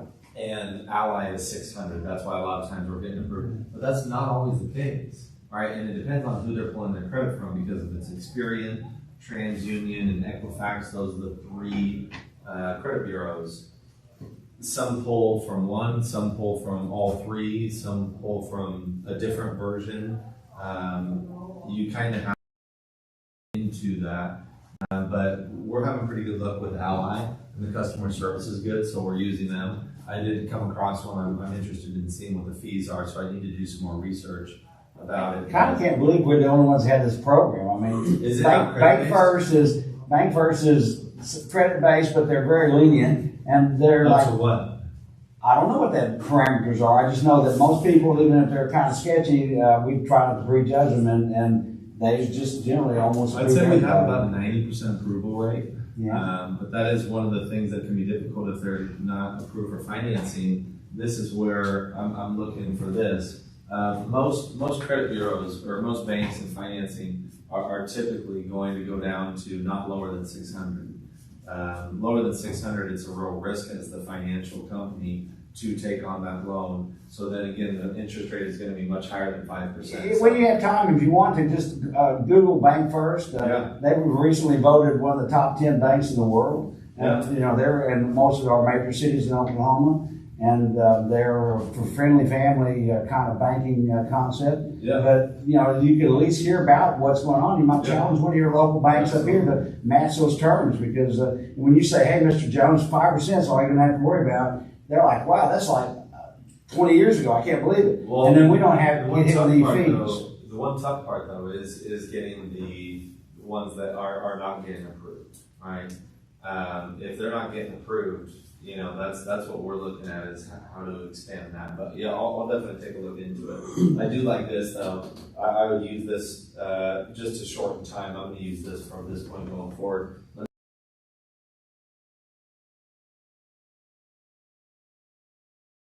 Do this, it gets denied, and go back into the room, say, hey, unfortunately that didn't work, we're going to need, what they're telling us that we're going to need, you know, a co-signer or someone else that helps with the financing.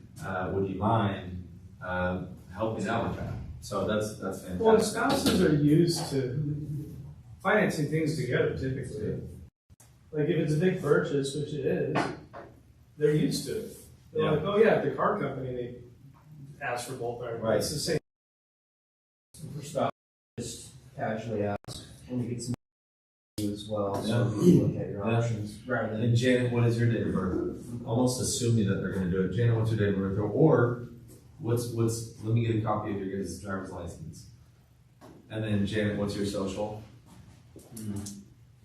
Yeah, we got some rolls and whatnot. That's the perfect time to take a break anyway. Take a quick break. Any questions, actually, let me finish this up. Any questions on the creative financing?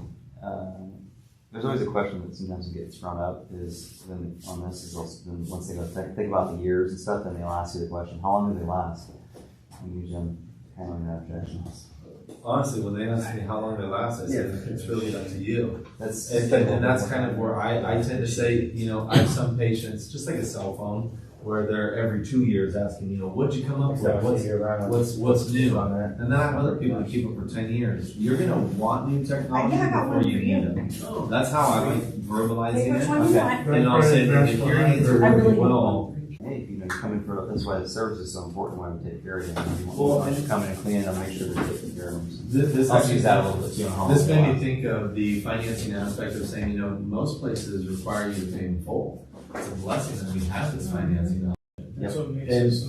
Yeah, and there's so many patients that are on a retired fixed income that, yeah, they would love to pay everything off in full, but in all reality, you know, you can't. I mean, I have so many patients that have said, I'm old school and I pay everything off, but after looking at my bills, I realize, you know, my electricity, my water bill, my taxes, like, and I'm going through my cable bill, my internet, like all these things, like I have to pay all these things every month. You know, guaranteed.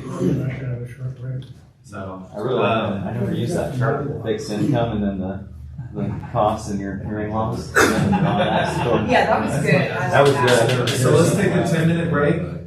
Got your snacks and then be back. And then, Curtis is if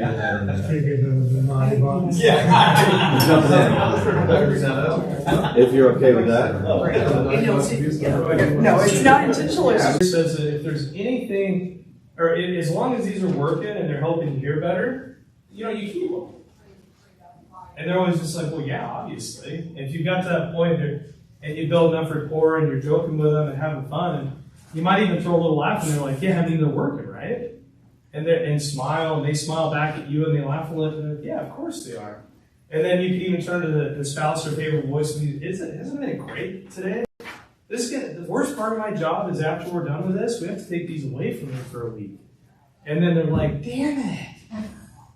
And it makes them even more excited to come back to get them, right? All these little things, they add up in people's heads, right? Any promise, I go over that multiple times throughout the process. I mentioned the other day, you know, I use transition. It's still a great transition. I still use it where when I go from,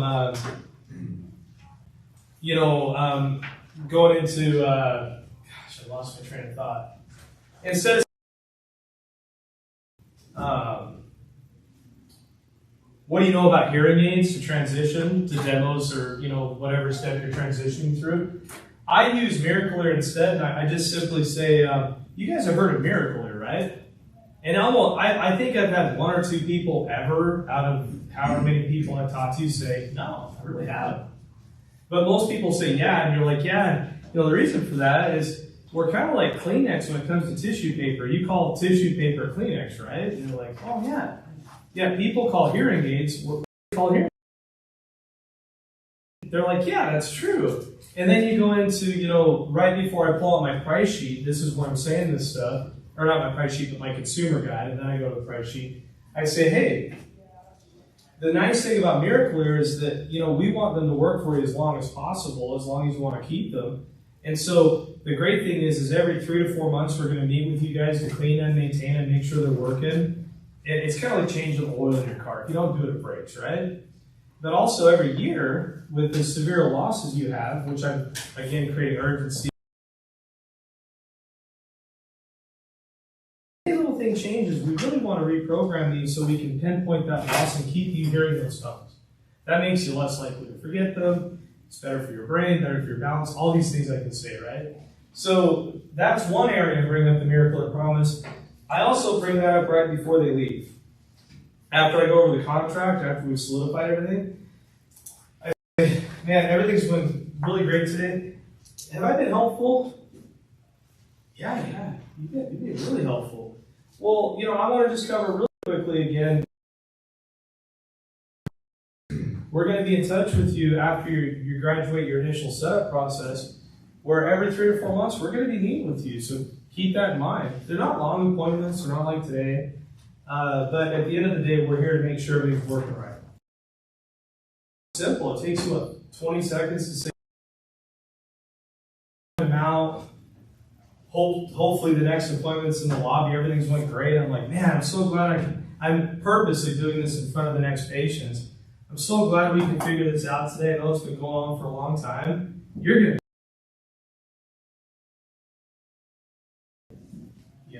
so all these little things add up quick. Notes. We talked a lot about notes. Again, I'll call myself a note Nazi. If I go to an office, I don't see notes. I say, hey, when I come back next time, let's watch for this and let's make sure it's happening this next time. And especially when I train new consultants. But I'm going to put, we've already talked about this ad nauseum, but I'm going to put what model they got. Did they get rechargeable? What are they putting down? How's the balance? Financing approved. I don't want any loose ends. How did I program the demo? Did I use a specific in for the did I go up in master volume? Are they a power junkie? Was it too much when I hit first fit? Do we need to start lower and work our way up? Do they have recruitment? What length receiver did I use? What power receiver did I use? What are the patient's hot buttons? What do I mean by that? Let's motivate them. Yeah. Yeah. What do they want to accomplish? Was it their grandkids they came in about? Their mom, hearing their spouse? You name it, right? Balance. Now, do I always know the hot buttons? Or that's kind of a half-assed sell. You're like, I don't know why they wanted them. They just want to hear better, I guess. But the reason I do this is not just for fun to type it out, but when I tell my consultants that I go work with, right before this patient comes in for the what they're wanting to accomplish, were they focused on 30-day trial? Like, even though I didn't focus on it, did they ask about it a few times? How did I cover that? And everybody that's worked with me and Jared, Aaron, you know that we're not like focused on trial, right? But every now and again, you get that patient, you can't get off of it. And finally, you're just like, well, of course, every place you go for hearing aid says 30 days. But sometimes we can't even get you where you need to be in that time. You're going to know they're helping you, which means you keep them. Like 30-day satisfaction guarantee if you go to Miracle-Ear.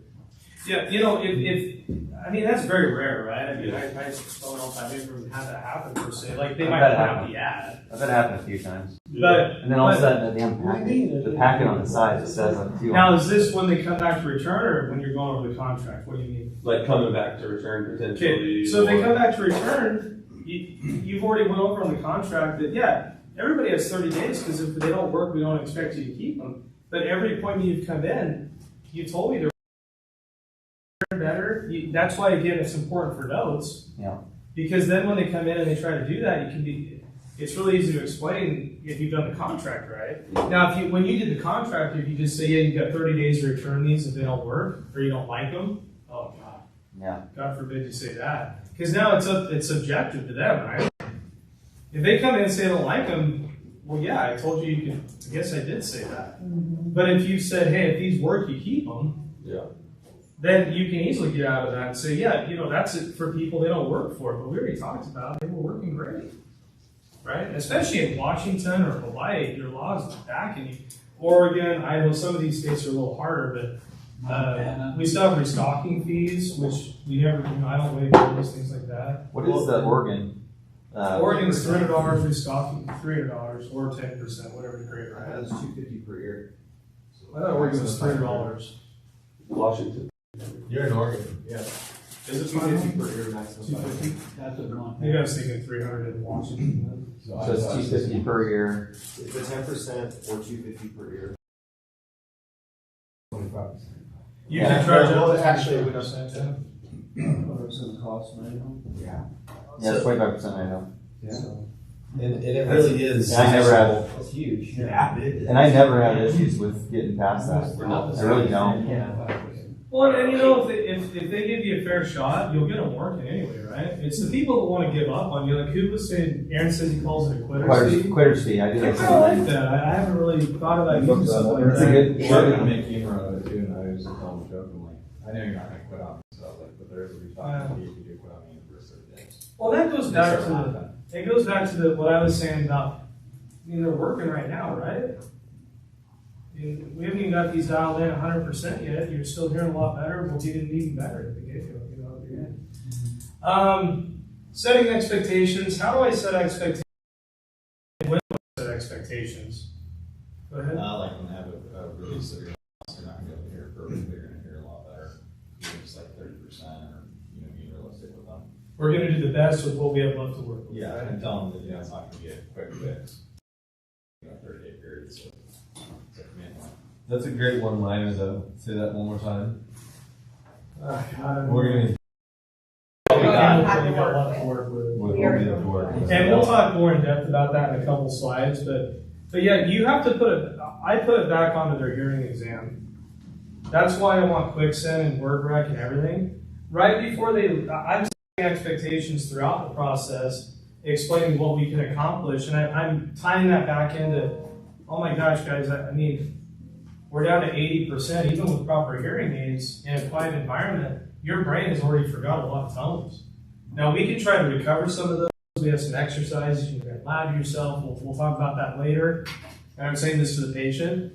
But at the end of the day, we only have so much left to work with, and we need to maintain what we've got left, or it's just going to keep getting worse on an exponential scale. I use that a lot too for tinnitus. People have complained about not, you don't say, you can let them know that, some people find relief and do that, but you can also say, but also, we want to make sure it doesn't get worse, Yeah. because a lot of people also think that way as well. Yeah, all studies show that the worse loss gets, the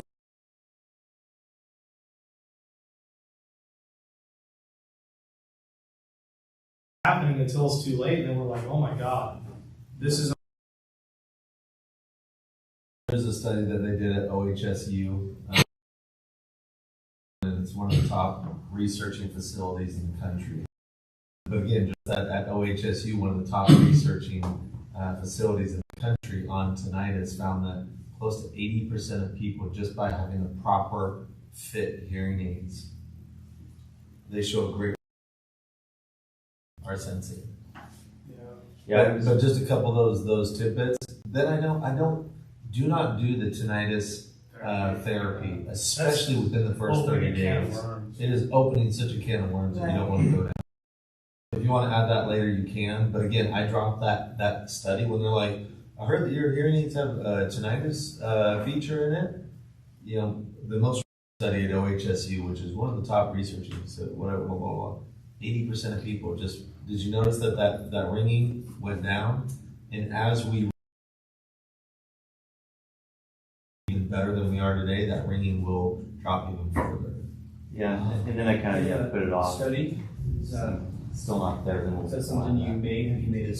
I haven't made a slide out of it, but that was one I read years ago. The one 6%. there's another one I think in our tinnitus thing. It says 70-30. 70% relief, found 70% found relief, 30% did not. Yeah, I usually just say it's like a 50-50 shot that we can help. And in the demo today, once I put them in, if it drops a little bit, we may that's a good sign.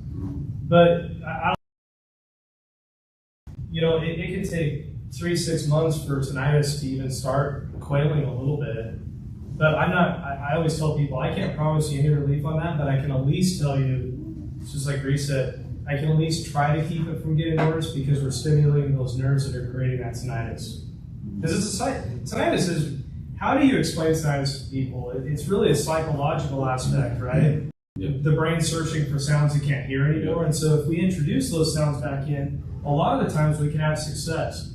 But I'm here to help you hear better. I can't put any treatment on that. It's just we can try to help.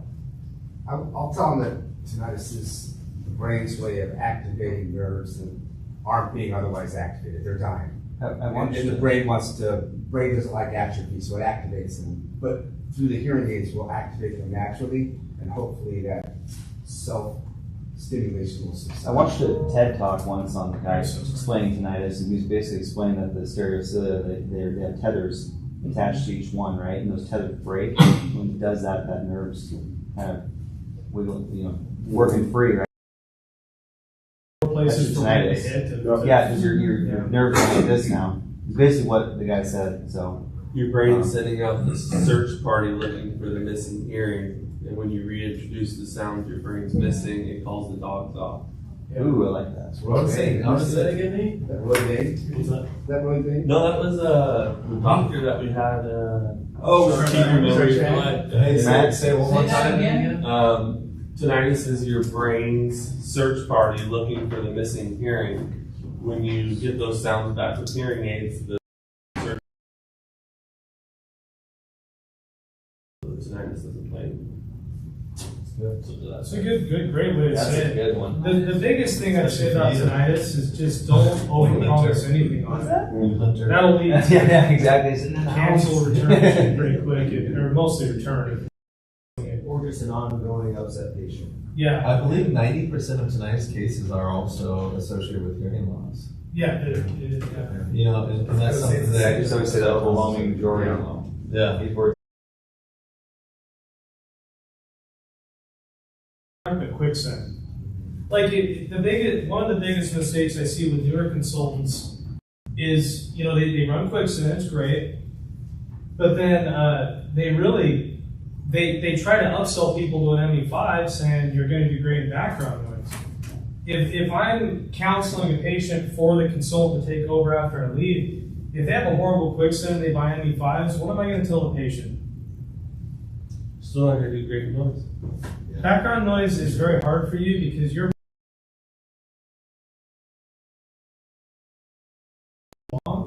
hindsight's 2020.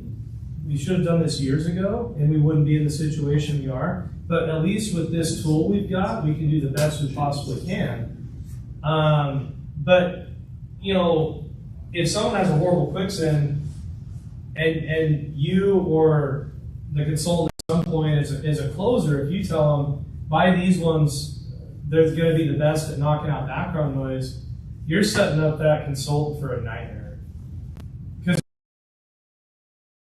even 16 plus on 15 plus on quicksand does an ME3 to an ME5 really even matter a whole lot for background noise for these people? Kind of. No matter what. But either way, you could tell the consultant, hey, let's close this guy up more, turn up the background noise suppression, make sure he knows how to use. I'm not going to focus on, hey, this one's automatic for background noise on someone like this, right? Because even to try to hear that, they're going to need to switch modes, use their phone. We're great on quicksand, and I saw them ME5s. I'm gonna tell them it's more automatic. You're not gonna have to mess with buttons more. Does the difference there make sense?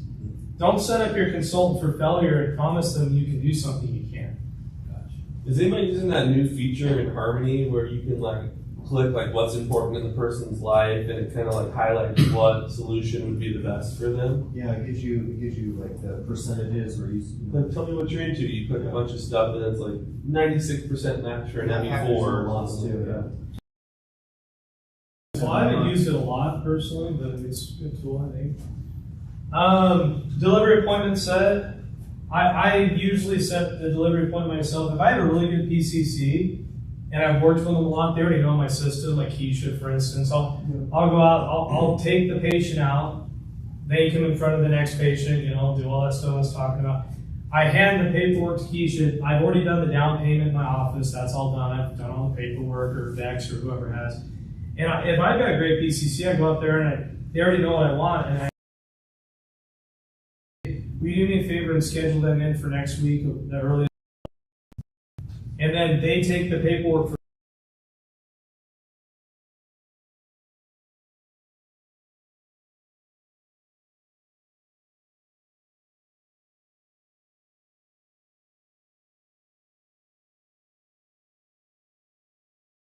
and I say, thanks so much, you guys are good to go. And usually that got in, and I'm like, oh gosh, I'm so sorry, I forgot. Remember, I got to take those demos out. Worst part of my job. And they're like, yeah, this sucks. But on the patient, if the next patient's in front of this happening, you're setting up the next one for success, right? Big time. Because they're coming out smiling, you're smiling, they're laughing. The next patients instantly trust you, or just at least have a little rapport already started. Under promise, over deliver. That's just like what we've been talking about and everything. You know.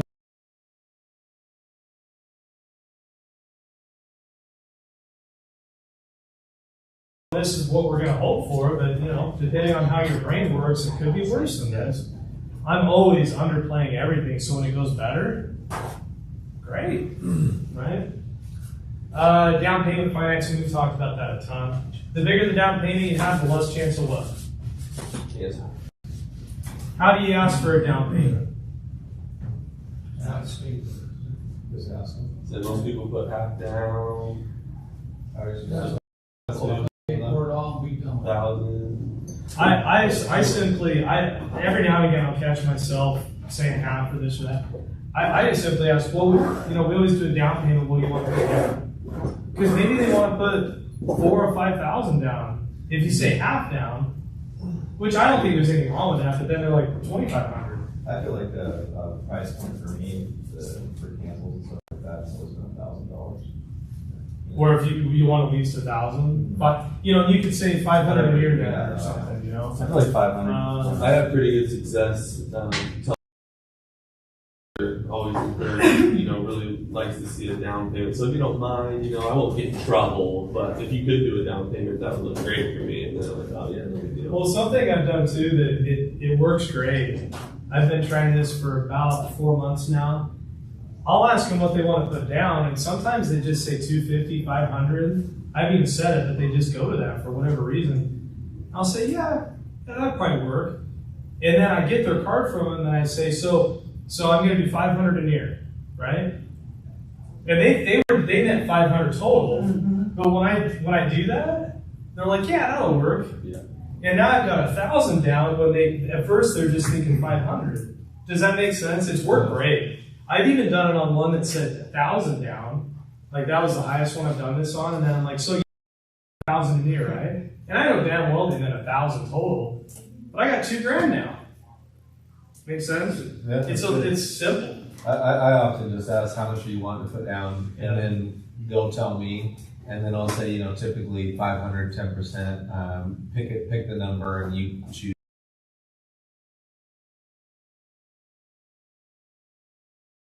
But I basically say, they require us to have something down, in order to get the ball rolling. It's a 10% down. So basically, it's not me, it's they. It's Miracle here. It's the boogeyman. Yeah, it's the I boogeyman. love that. Yeah. So it I've takes seen- me out of it. I've seen a difference when I worked in Seattle, and I Dorothy particularly. They used to get paid based on cash. How much money did you bring in the office? And that was their commission. And her mindset is always, how do you want to pay for these today? Well, and that's what I was gonna say, is this after you guys ask for the full amount, or when you say down payment, because that's kind of how I handled it. Yeah, we typically go over and we're all somewhat similar, but it depends on the person, but we'll go over the different, on the price sheet, we'll go over the pricing, and then we'll just say, which ones are you wanting? Okay, did you want to just do the monthly payment, or did you want to just take care of it? Oh, okay, so that's kind of the same way of saying, how would you like to take care of And then that? if they say financing, then you go into, well, what did you want to put down today? Okay. And then that way, Okay, so we're kind of gradually what would you want to put down today? First and foremost, saying, how would you like to take care of that? And then it's, well, wait a second, I kind of thought I was only gonna, pay for that on delivery. Well, we have to have a down payment. Yeah. Okay. It reduces saying, I've just decided to change my mind. If they have no skin in the game, I mean, we found that helped our cancel rate when people start putting money down. Usually the ones that are canceling are the ones that aren't putting money I've down. even had to go as low as $50, but that was somebody I was just barely just Sometimes trying, Sometimes that's all you. Sometimes can't Yeah. do 500, and you are going to throw away sales if you are requiring a $500 deposit. Yeah. So if they're That's why like, you have to put down, and then you can try to go.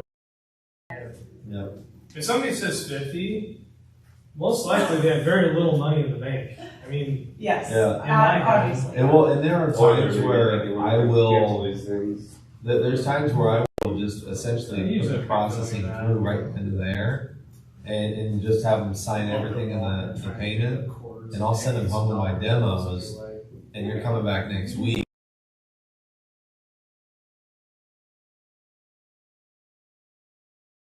Is probably high. So I'm trying to think of ways that I can reduce that cancel, just because if I'm really getting that vibe, it's like all I can put down is 50. So are you thinking that 130 month is going to be doable? It'll be real tight. And I'm like, oh man, they're going to go home and look at their budget and call You me guys back. always notice the one $7,000 pair and then Well, the usually the worst credit. Yeah, oh yeah, you can know. Yeah. Yeah.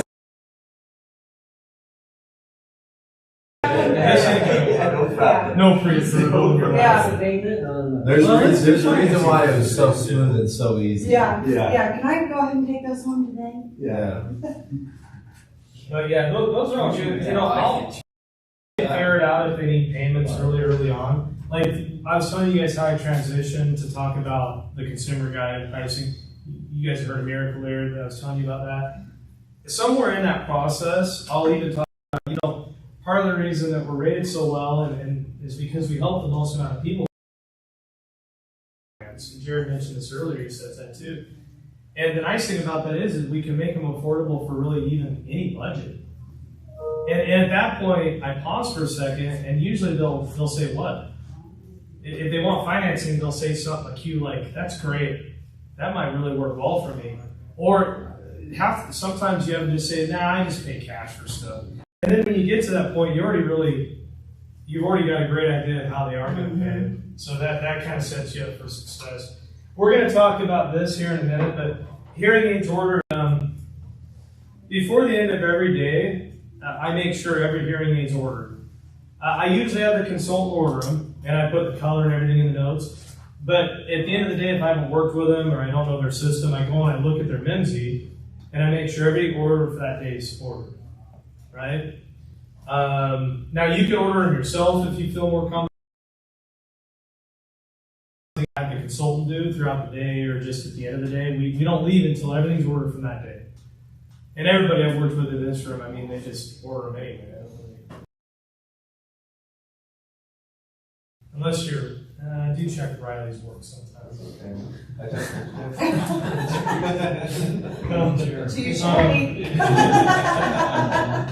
No, seriously, everybody in this room, I don't think I've ever had an issue with that. So, just part of the reason you're sitting here, you're right there. Okay, so one thing I will say, I had an experience, and this is why it's near and dear to my heart. My first $200,000 event is in Yakima, Washington. Great consultant, love him to death. Been in the industry for a long time, but $200,000 open house. You've been putting up some numbers, and it's been long days, and you're exhausted. And I'm trusting this person because he's been in the industry for 30 years. My mistake. I didn't put my eyes across my T's. And there was $30,000 worth of hearing aids that weren't even ordered. And patients coming in for their delivery appointments that I set for them, and they're like, "Oh, I was looking for the hearing aids this morning. We don't even have them yet. Let's set up your appointment for next week."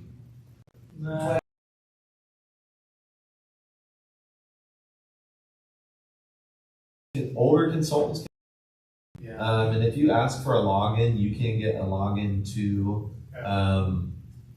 basically that same store, so you can check yourself, or that day you can get their login information, or again, just like Curtis said, let's just check and make sure everything was ordered.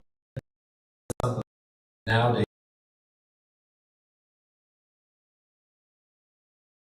and so again, shortening your learning curve so you don't finally confident, excited, and then all those hearing aids weren't even ordered, and you're like, what?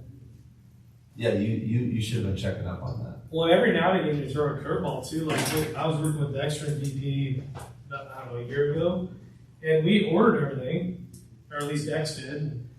And then like 2 days in, they were still in ship, and 3 days in, they were in ship. Friday, they were in ship, and they kind of gave us the runaround. And long story short, like we had to have Keisha get on the phone and reschedule a ton of people. Right?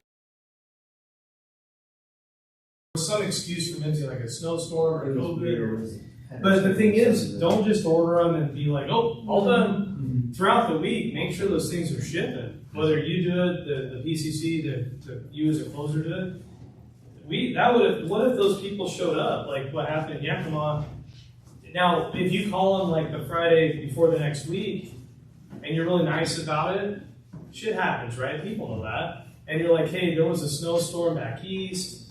I'm so sorry that the delivery's been delayed, but we're still going to take care of you. We're getting delayed. We'll make sure to call you back. That's what we'll plan on.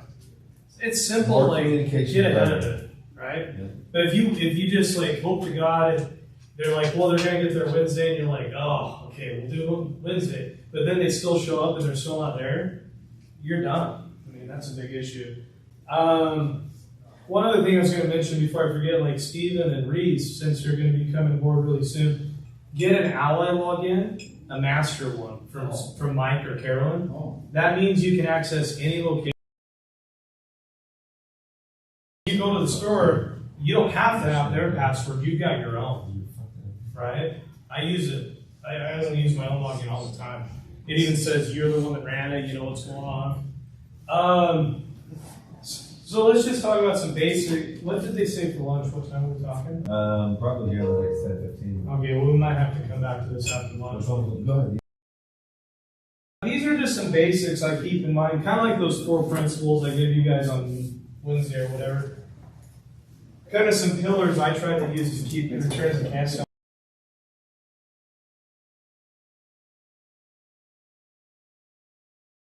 down so that you're really getting to the root of the problem and knowing what you need to solve. But if they don't trust you, number one, they probably won't buy, but if they do buy, and you haven't built trust or rapport, what happens? You can bring them back. They're just saying yes to get out of there at that point, and then they're going to cancel.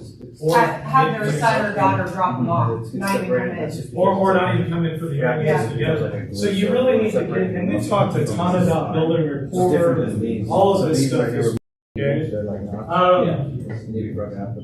I mentioned also, whatever day it was, I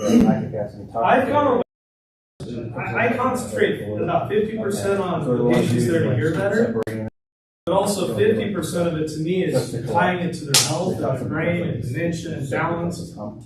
Yeah. If some, especially a guy in denial comes in and says placate his wife, and all you're focused on is hearing better, it's really hard for them sometimes that fight to keep the guy wanting to come back to get him or keep him in jail. You haven't tied it to anything other than just you'll hear better. Foam rolling, stuff like that. Some people just don't care. Well, it's not making that big of an improvement. They're like, gosh, $7,000 really isn't worth it. So, especially if they're upgrading from another brand, they still got their old ones, you know. So, and we'll talk more about Get that. those traded in if you can. Yeah. Oh, and even business. Yeah, we didn't talk about that at all. Keeping the hearing aids while they're. keep their old hearing aids. Hey guys, We'll if you do want to training. talk outside, Yeah. Sorry. Oh, for other brands. Not just getting your hearing aids. Like if you're trading in our brand, great. They know they're and they know they're getting value. Yeah. The reason it says 2,000 off on there is because we're giving you that for trading for your other hearing aids. We can't. I'm just going to turn around and sell their old hearing aids.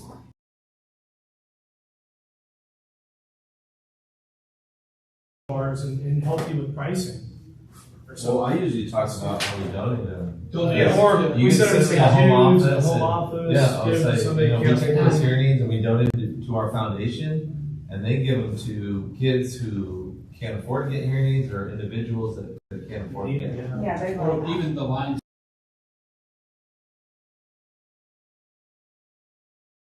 Yeah, and just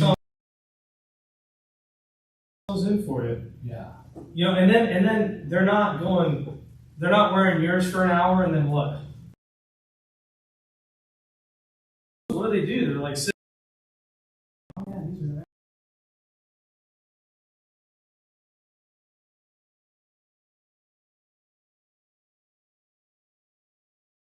are they're doing this because they want to validate what they purchased. But when you do that and you give them trading value, what else?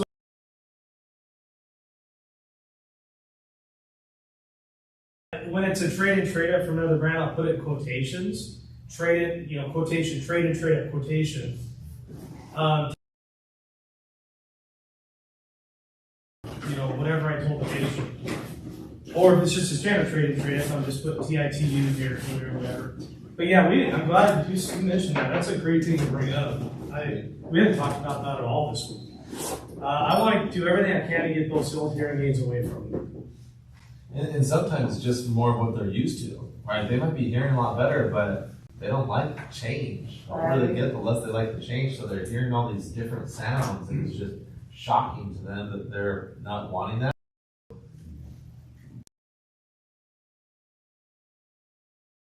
Adaptation to the stimulation, right? And so it's like stimulation, and it's like, wow, turn the lights back off, go to my old hearing aids, oh, that's more comfortable. Seems bright, no, turn them back off. So it's just too much confusion that they'll want to return them. Well, and if there's people that can't get their aids from, which most of the time you can if you just explain it right in the report, I would specifically tell people if they won't give you their old aids, not to do the back and forth, because I'm going to talk about rehab, just like make sure that we're giving this the thorough go, that we're really rehabbing the brain with the proper sounds. And if they have really old hearing aids, what's the difference between really old hearing aids and what we can do now? It used to just be like you put them in, it's like loud, right? It's like NAL program, it's just huge power going in there. Mm-hmm. So what happens when they put the new ones in? If they've got really old power aids or whatever, I tell people, hey, you're going to hear a lot better. It's not going to be as loud like we clarity. So this is say stuff like that.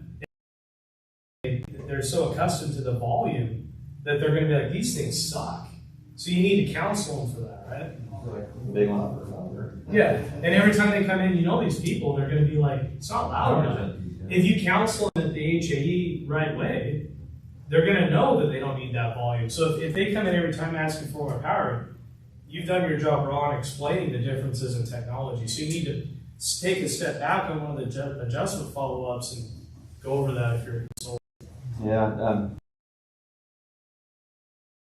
I don't need a massage, but I ordered a set of ME3 granites and another set. I sold 2 sets, and then I ordered them both, and one came in really quick, and the other one didn't. I was like, oh, that's weird. So I'm watching it on MZ, and then another day goes by. I'm like, oh, okay, something's up. So I call them, and they're like, oh, we ran out of the granite colors. We won't have them until next week.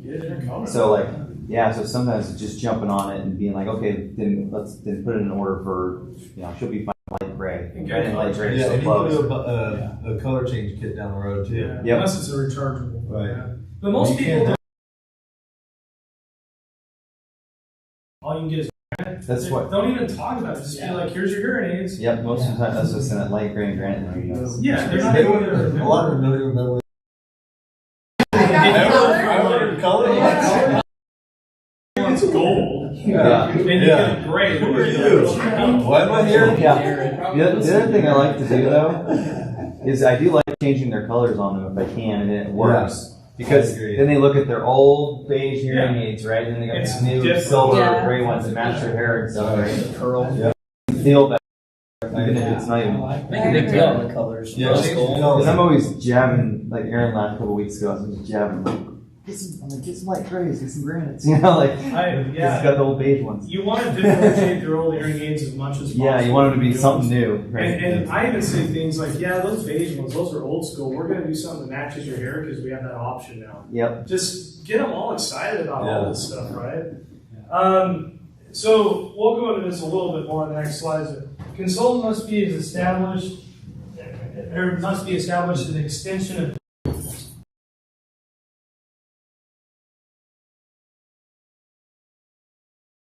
I like the bubble that is quit thinking so bubble. Yeah, when you get to be a closer and you get to that level, you really a magnet. People are drawn to you that when they're patient, and it creates what I call the sphere of influence. Which let's go back for a minute. You know how we do our system where the consultant starts with them, then they get to us. The consultant has time to build the rapport, establish themselves. We can bolster the consultant back and get them excited to work with that person that's at the office. If we don't establish that the consultant is just as good at fitting and programming as we are, and I'll tell you some ways I do that, the sphere of influence you've created, they want you there because you're this factory specialist. The consultant's already built you up. You need to do that back to the consultant. And that also goes for if you create a sphere of influence and they're all in that heat of the moment, they step out and they get in their car and they're like, what the hell just happened? You don't want them to be in that mindset of, that was a whirlwind. You want to build the rapport, the trust. You want them to get in their car and be like, God, that guy, both those guys were amazing. Yeah. They both educated us. We're getting what we need. That sounded so good. I wish I still had them. Always be thinking about that in your head. When they get back in the car, are they going to be like, that guy was an asshole? Or what did we just do? How much was that? Does that difference make sense? You want to always be thinking, I want. And I'll teach you some ways I get that like they're just as good as I am, if not better. And there's a lot of ways we'll talk about that. And I also want them, I'm creating urgency the whole appointment. We talked a lot of ways about creating urgency this week. I almost want them to regret not doing this earlier. And there's a lot of sayings I said throughout the week. Hindsight's 20/20. I wish we'd done ago. We wouldn't be at this point where we're at 80% WordRack, 21 Quicksand. We could have accomplished a ton more, but also give them hope. But the great thing is, we're still at a point where we can help you. There's some people I meet with, I can't even help them. And then it's a really uncomfortable conversation, and they'll be like, I'll spend whatever I need. Well, I'll tell people, 20 years ago, there's people I could have done that for, but they've waited too long. So that's what I mean by regret. Not regret the purchase or anything like that. Man, honey, I'm so glad we came today, because if I just kept going with this, I could have had memory issues. I could have been not helpable. Does that cement a sell? Are they going to cancel if you got that through to them? No, that's huge. what I need. Yeah. That's Yeah, we were talking about that. You guys have had that. That you've been working on, but I haven't put that into my system, so that's what I'm inserting into mine. Yeah, because as a closer, I don't want just urgency. I want urgency. And that. One thing I will mention, sitting in with Curtis, talks, he uses the word brain a lot more than I ever would have anticipated. Once I started doing that, getting them thinking more about health than community. That's their pain point, that's what brings them to see us. But focused on their health, focused on those nerves, focused on their brain. Yeah, That's really what sticks in. And I think that when Yeah, you you think don't about have how to important together a lot easier. Absolutely. Right? Yeah. Whereas you go brain, but not technology, well, you're not doing anything for the brain. So Yeah, if you just jump on that communication horse and try to beat that thing to death, then you're kind of, And a lot of times they've already accepted that they can't Yeah, communicate. right. They're like, well, I've been doing this for 5 years, and I'm getting along. Yeah. So, I really don't care if I communicate. Yeah, get along. Yeah. When you hear that, you just have to really focus on medical stuff. Yeah, I like that. So it's like brain, health, danger. Yeah. You just see the word dangerous. I need to repeating implement those the word 3 words: dangerous in my brain, health, communication. dangerous. Dangerous, again, those phrases in there, You know, in They work. repetition, you know, if they just hear it and it's like that subliminal, you just kind of, you know, well, yeah, you just kind of, like, you can glaze over it, you don't have to like pound it home, like with a hammer, and you just kind of keep saying it and keep saying it. And it just kind of gets in there, and then they say something like, it's the first time, you know, they're like, yeah, I'm really kind of worried about my health.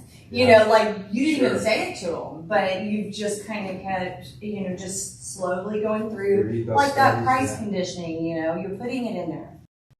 yeah, like I said, I wanted to get in the car and say, God, I'm glad we came down. Yeah.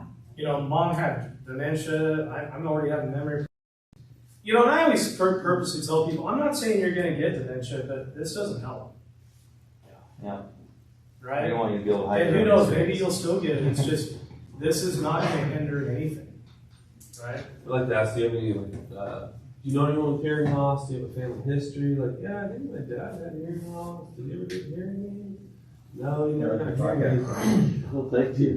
Did he get dementia? Why? Like, It's on yeah, that's, if you have a hearing loss, you don't treat it. Spotify. Well, sometimes when you say stuff like that, the people will say back, like, yeah, my dad died when he was 50. Because, he was already having some memory problems. Yeah, You know, you can dig a lot out you can use with something like that. Yeah, I do find a lot of that where they're you know, look back to genetics or where they're going, yeah, you know, oh, he did, yeah, he never fit himself hearing aids, he has really bad hearing loss. Well, this So other is, times you kick you in the foot the other way, you know. this is part of the reason, Yeah, you go, yeah, then you go, yeah, you're right. you know, and Aaron is,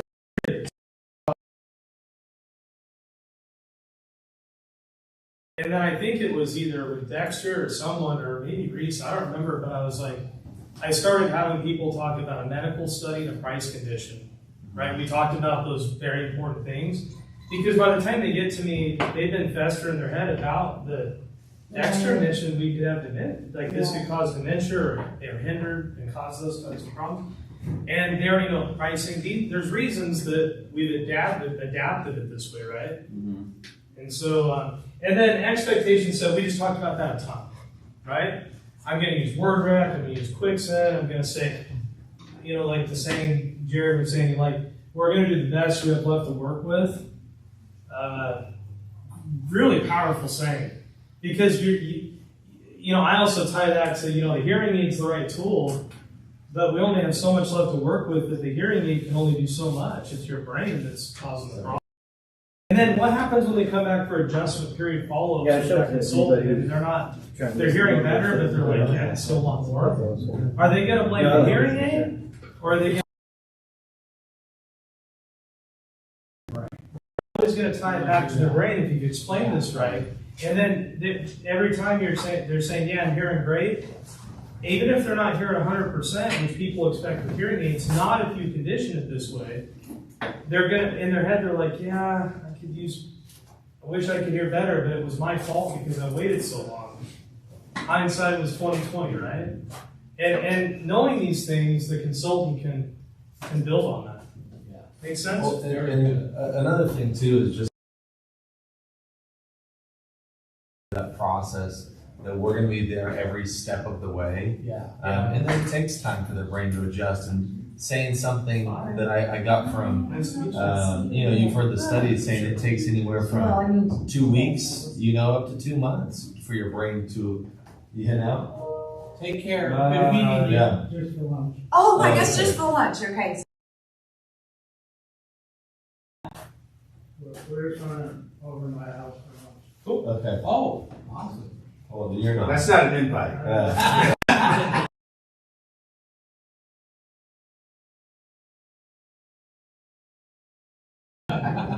I think you said now. Letting them know that it takes time for their brain to adjust, Yeah. and that it's not going to be perfect, right? Some people take up to a year to adjust to these because it depends on how much the How long they wait, right? The worse it is, and the longer they've waited, the harder it is to help. I use a lot of rehabilitative therapy. Yeah, read out loud to yourself, have your wife read you, follow along. And those are great things to use to say. Say, you know, when my dad had his shoulder surgery, he really didn't do all the proper exercises, so his shoulder never worked great again. these kind of exercises can help you. Don't not do them. This is what we need to do to really rehab you. If I do the rehab stuff. And then they find out your dad had one arm and they're like, wait, what? He had 2 shoulder surgeries. Oh, the other arm. It would have been funny if it was Yeah, his on the arm arm that around was is all gone. that was tough. Imagine having one arm and not being able to use it for 2 months. And he was stubborn. Here after a while, you know, he was still opening cans by himself. Anyway, I'll tell you millions of stories about that. So until lunch gets here, we're going to get as far as we can. These are some specific things I've probably already said throughout the week or even just now that I use to further keep cancels down. But I'll tell you the key to the returns and cancels, in my opinion, is the brain, medical. Especially guys that are in denial, that you can tell they don't give a shit. They're there for their spouse and they're just trying to shut them up. You know these people. And the thing is, even if you focus on the brain and medical, they still may not even care about that, but who does? The wife. Their spouse, their they're gonna be friend, the ones their having to family, deal with their it. daughter, their son. They don't want mom to get. Do they? That's more work for them. I mean, you're building all this stuff up a ton, right? So just some key things here. Ways I test down. Man, I sure love Spencer. He does such a thorough test and he explains everything so easily to people. And the best thing is that if we get the right, this is right at the get-go, if we get the right off of what we see here today, you're going to get helped by Spencer. He's one of the best we have on the West Coast.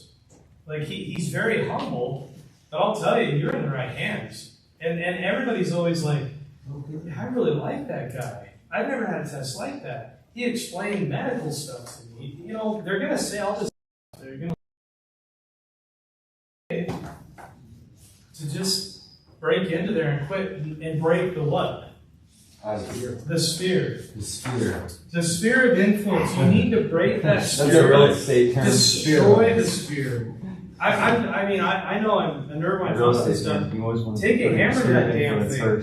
When they leave, don't let them think they made a mistake. When they come back for the delivery, don't make them think, God, I wish Curtis was here.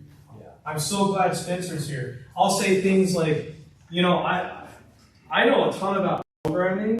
I'm a nerd on this stuff. But I'll tell you, I'll put Spencer's knowledge up against mine any day. He takes the same courses I do. He takes this just as serious as someone that works for the factory like me. I'm laying it on thick, right? And so when they get back, they're like, I got my guy. This is my guy. And he's hot. Laughter is king. I mentioned the other day, you know, I joke about my glasses and the leaning and this type of shit. It works, but it's corny. Again, corny works. I started out the get-go by doing that, and I told you today I looked down at the test, and I'm like, oh. Rubbed my eyes, put my butt. What the? I didn't expect it to be this bad. I see why you're here now. And if you say that right, they laugh. Yeah. Especially this. And sometimes you'll get the, told you. Yeah. I get it all the time, and I'm like, whoa, I'm going to stay away from you. And I get them to laugh again, right? Like, I'm going to get out of your kick range. Hello! Protecting the chance.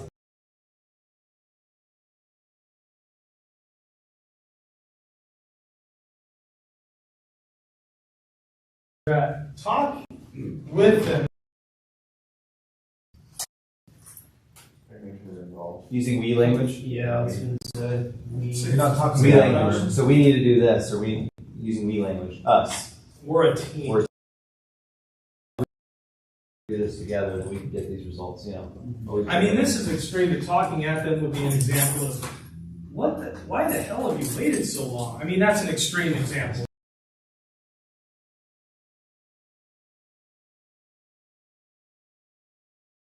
Take care of it as a team, including the consultant.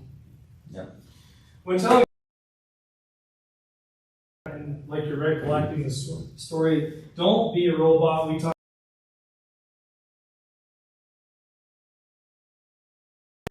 a closer, in my opinion, you need to be like 5, 6+ steps ahead of the patient. Most of the time, I already know what they're going to say. A few sentences down the road, they're going to say this, I'm going to say this, they're going to say. But do I just go through the motions? No, I'm waiting for them to ask their question. You're kind of like the first one. I'm a country bumpkin. I'll pretend I'm trying to think of stories. I already know what I'm going to say 10 minutes in advance, or 5 minutes. But I'm recollecting the story, looking up. Has anybody ever read a book on, like, reading if someone's lying or not? I guarantee Jared has. NLP. Yep. Okay. Lying. They look away. Or their eyes turn. Which way are they looking? Not necessarily look away, but what do? Yep. They take their eye contact from you and they look Yeah. down. What happens when somebody is doing this? Thinking. Recalling, aren't they? Mm-hmm. They're recalling. Now, am I really recalling? I mean, I guess I kind of am, but I'm not. And people don't really realize this, but subconsciously, these books will tell you that people know this stuff. Yeah. Even if they don't know it, they have wisdom. I told you earlier in the week, I don't care what somebody did for a living. What are they? Why? Be a janitor at a high school for 50 years, and they still know if you're lying to them or you're trying to pull one over on them. But when I do that, I look up. God, what was that guy telling me the other day? This is a great example of that. Oh, yeah. This guy was telling me the other day when we were talking about how he recognizes and remembers them. It's like that old saying: if you don't use it, I don't even pause at that point, but they finish it. And that's just one example, right? I mean, this goes for slow down. And if I get up against a time barrier and all this shit, I'm still slowing down. Because if you start speeding up, they know you're speeding up. And one thing I'll mention before I forget, like when you're done with the contract, the worst, one of the things I see the worst for consultants when they ask me to watch them, they get them with the contract, what do? Thanks for coming in, have a good day, we're set. Do you need to build a little more rapport and make them feel special after the contract's done? Does that make sense? So my line I love is, God, I talk to them a little bit more, talk about maybe their boating or truck or whatever I build common ground in. And I say, man, I can talk to you guys all day. I'm sure you want to get to lunch. It's lunchtime or it's almost dinner time. Man, we've been talking a long time. I'm sorry it took so much time. I'm glad we could help though. And then what do? Then I'm like, I'll follow you guys up front. Let me grab this paperwork and get it set up for you. Some consultants or even closers I see, okay, I got your money, I got your contract, let's go. Is that a simple, quick, 1-minute thing you can do to further solidify the sell? I know it's little, but that makes a huge difference. If everything goes great, and then you just rush them out the door after you get their money, what do they do when they get to the car? They're not saying I was great anymore. They're like, God, that guy Rushed me out of that. they got our money and they pushed us out the door. These conversations happen, guys, I promise. When I see like and I've heard things like this from either me or like something a consultant did, and I pick apart, I'm like, guys, if I know I can't save it and I've tried, then I'll say, well, what really happened, guys? Just be honest with me. And sometimes I hear, like this was like 3 years ago or so when I was rushing, like, yeah, when you got our money, you just kicked us out the door. You didn't care anymore. Or, I mean, you hear all sorts of things. But anyway. Lunch is ready. Oh, okay, we can stop and come pick up. I only have about another 20 minutes, I think. You guys want to eat? So the kids One? do it now. Arnold, get in the job. Get in the kitchen. I finally just broke down solar. I bought a brand new Duckworth, and I've never ever regretted. Guess how many repair bills I have on my boat right now? 0. You know, I'm always take cares of me. I was good to go. You know, and that boat's gonna be with me for the rest of my life. That's a great. You keep having to rebuy, refix. a redo, you know. This hearing You don't aids want to would be- fix the problem with another problem. Yeah, the vote wasn't ever gonna be good enough, and it wasn't. It didn't solve the problem. That's what these hearing aids are versus this stuff. Lobbying can relate to that. Yeah. Tighten on when you need sufficiency. Yeah. You know, so, like, you guys have a lot of ammo. Yep. You have that belt, there, whatever you want to call it. You have so many tools at this point, and way more than I hoped when you came. Yep. Oh, yes. I hope, because I wrote them all down. whether you can just do a quick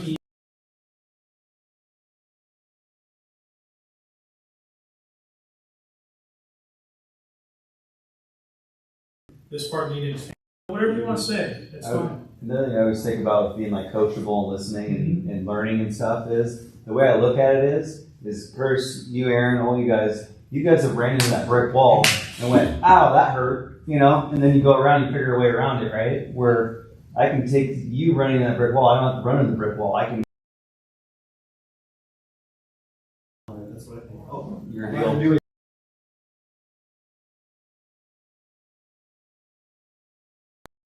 Imagine if you'd seen, at this point in your career, 10 times the people you've seen.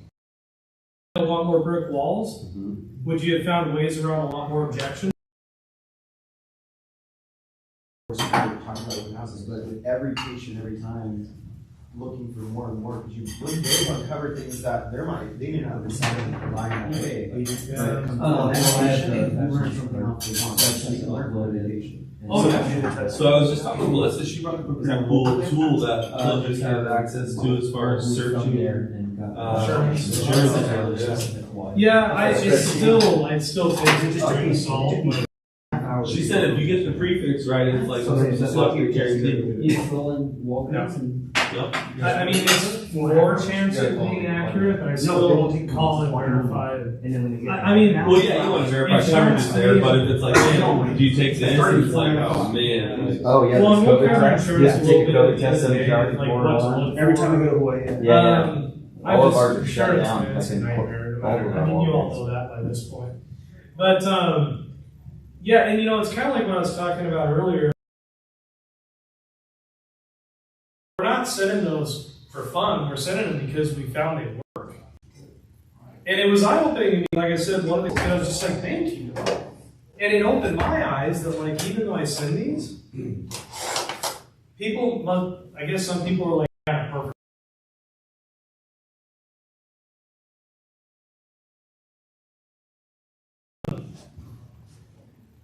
So did I leave off here? I don't remember.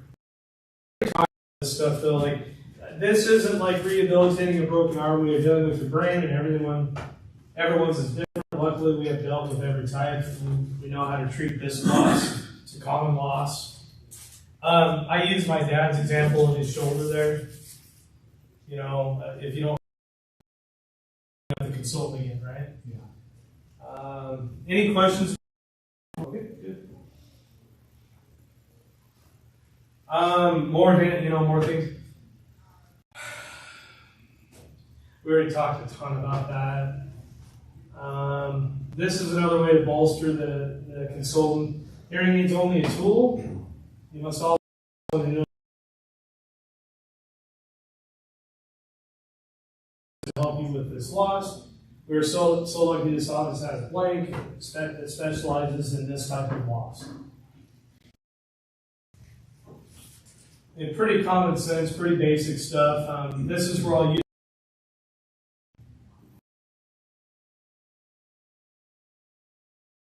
a screwdriver, right?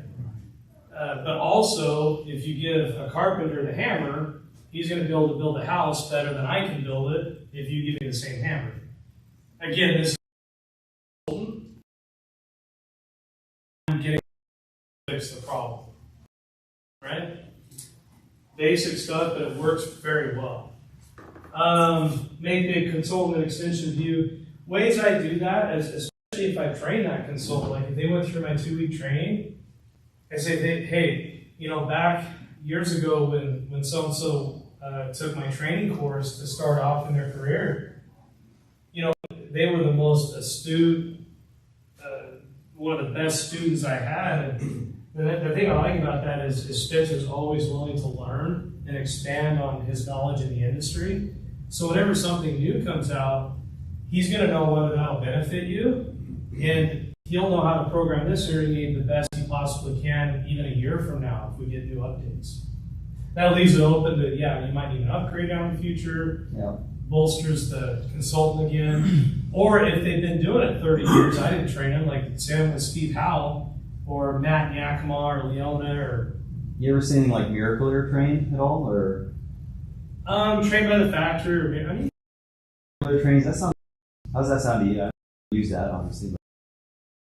But uplifting, like you're like adding saying to the the brand. consultant was Miracle. Yeah, Miracle trained, and they're not only trained in all the things that everyone needs to do. They're also Miracle trained, So maybe building up our brand or value more. That might. I don't see anything wrong with that. I don't see anything wrong with If that. they're kind of new, I'll say, recently graduated from our academy, it would seem like a little more of a structured, tiered system. Or I maybe instead of recently saying when they were trained in our academy, because if someone is new, I'm not going to say I don't say yeah they started a year ago. Or I won't say it unless it's annual. And patients like, now who's this guy? Who's this new guy? Yeah. And we, I we see get what some you're saying. offices where it's, I got you. yeah. Like where's the other guy at? Who's Right. this jackass? Yeah. Whatever, you know what I mean. Why Like, would some, you do well, things? sometimes when you take over an office, if they didn't have a good consultant, You got or even if they had a great consultant, Either way. you hear, you go somewhere that someone did a great job. Like I guarantee you, when I go back to Coeur d'Alene for an open head guy, he was an asshole, and you're like, in your head, you're like, oh, he wasn't, right? Oh yeah. I'd probably say that. I mean, I'm not saying that. Well, God, he's out of here. you can treat people like gold and take care of them, know what you're doing, and they buy your things from you. And there's one little thing that bothered them about you the whole time, and they still stuck with it because you did hear better. Or you go to an office where the consultant didn't take care of them. I mean, when I cleaned up Boise years ago from someone, oh my God, what a nightmare! You know the situation.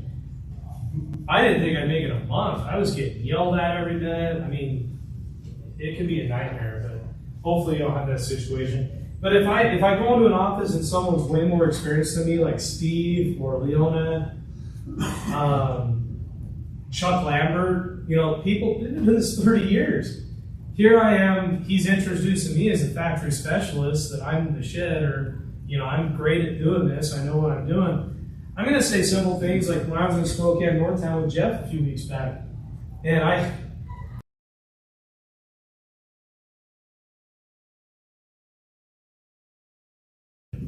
and he's probably forgot more than I even know have ever learned about these things.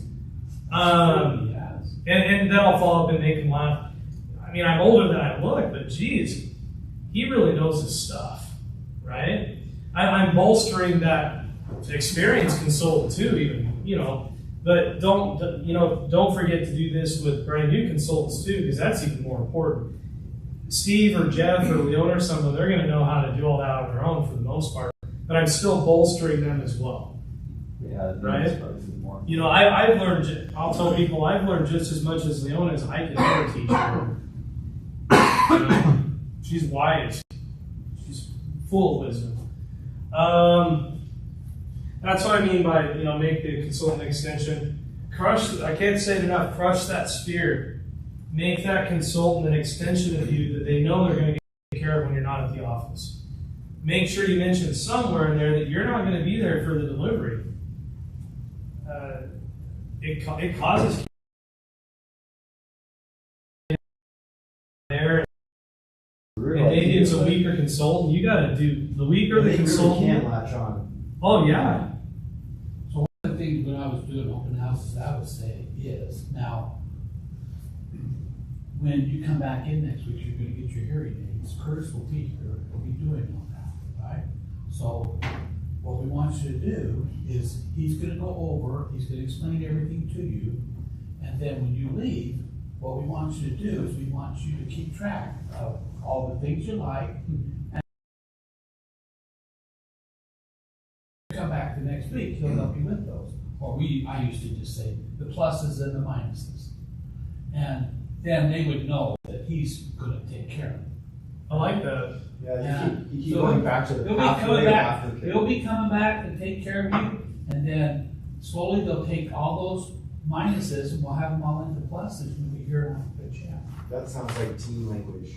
Yeah. Talking with them, right? And I love that. And I do that, and I add a lot to it. Where, you know, you'll come back with your notes, and there'll be things you like, things you don't like. That always happens, just like you said. But I add one little thing to it that I found really helps a lot. Sometimes Dexter is going to tell you, here's click a button and fix it. I say that on one reason, because if someone comes back and like, God, I keep hearing my fridge kick on. And if you stop them where you left it, they're going to think, oh, Dexter, let's fix it. But if you say to him, hey, some things he's just hear that way, that's you. Then when he come back, Dex can just, he knows I say that to people, so he can just say, yeah, that's one of those things that Curtis meant by you need to hear some of these things the way they are. They may be annoying at first, but you'll get used to it. When you walk on rocks, you're gonna hear rocks. Yeah. You can't get rid of that. But you know, but then maybe the same. Yeah. Yeah, you're supposed to. I hope And when we go like this, guess what? Yeah. You hear that. Remember how That's much that horrible. annoyed you when you were a kid when you heard it? And guess what? When you sit there and try to watch TV, you can't hear TV. Right. You have to stop chewing. Yeah. Well, yeah, it's normal. But yeah, that way Dex can say, you know, there's a lot of things you have been missing. Yeah, I'm not going to adjust that. You need to hear that. That means that you don't have to adjust it every time, maybe too. Or maybe the same employment, they say the fridge thing. And I'll use these exact examples before I leave them with the consultant. I'll say exactly that. Maybe you come back and you say that you heard your floorboard creaking. We're not going to fix that. You need to hear that. You need to hear your floorboard. That's part of hearing. But at the same time, maybe it's really hard. It's really uncomfortable when you're washing your hands. You'll get used to that, but you know, I give examples of this too, right?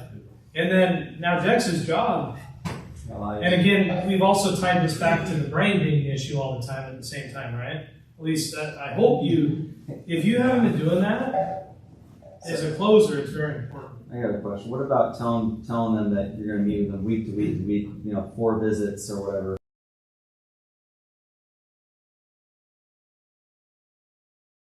Through that, because Aaron set me up there when thinking that they're going to be there week to week, and I had this training, I got an open house, I get back. There's 2 weeks, there's no way, So I've been kind of struggling with that, but is that kind of more of a rare thing because it's just the timing right now, or how would you handle that? I mean, that can be fun, but I went away from. I tell people that they'll meet with you for 2 weeks to 4 weeks, and it could be every other week. It depends on how your brain's adapting. Okay. That way, I changed it for that reason exactly. Because also, there's some consultants that they should be meeting people for 4 weeks or however long, but you'll find some consultants. I'm not going to name names, but the hearing aid seeing one more appointment, and they're on a clean and check schedule. And that could be because the patient requested it, or that maybe they're great. They've been wearing hearing aids for 20 years from Miracle Ear. There's reasons for that too. Yeah. But if you leave it open to where, I say it this way. I've already built you up as a consultant, and I say, when I graduate, you'll just only come in every 3 months. But until you do graduate, which could take 2 to 6 weeks, I don't know, depending Reese helps you and what's going on. Until you graduate, you won't go to that clean and check schedule. I like that. By saying graduate, it makes it so you're in charge of that. Yep. And then if a training comes up or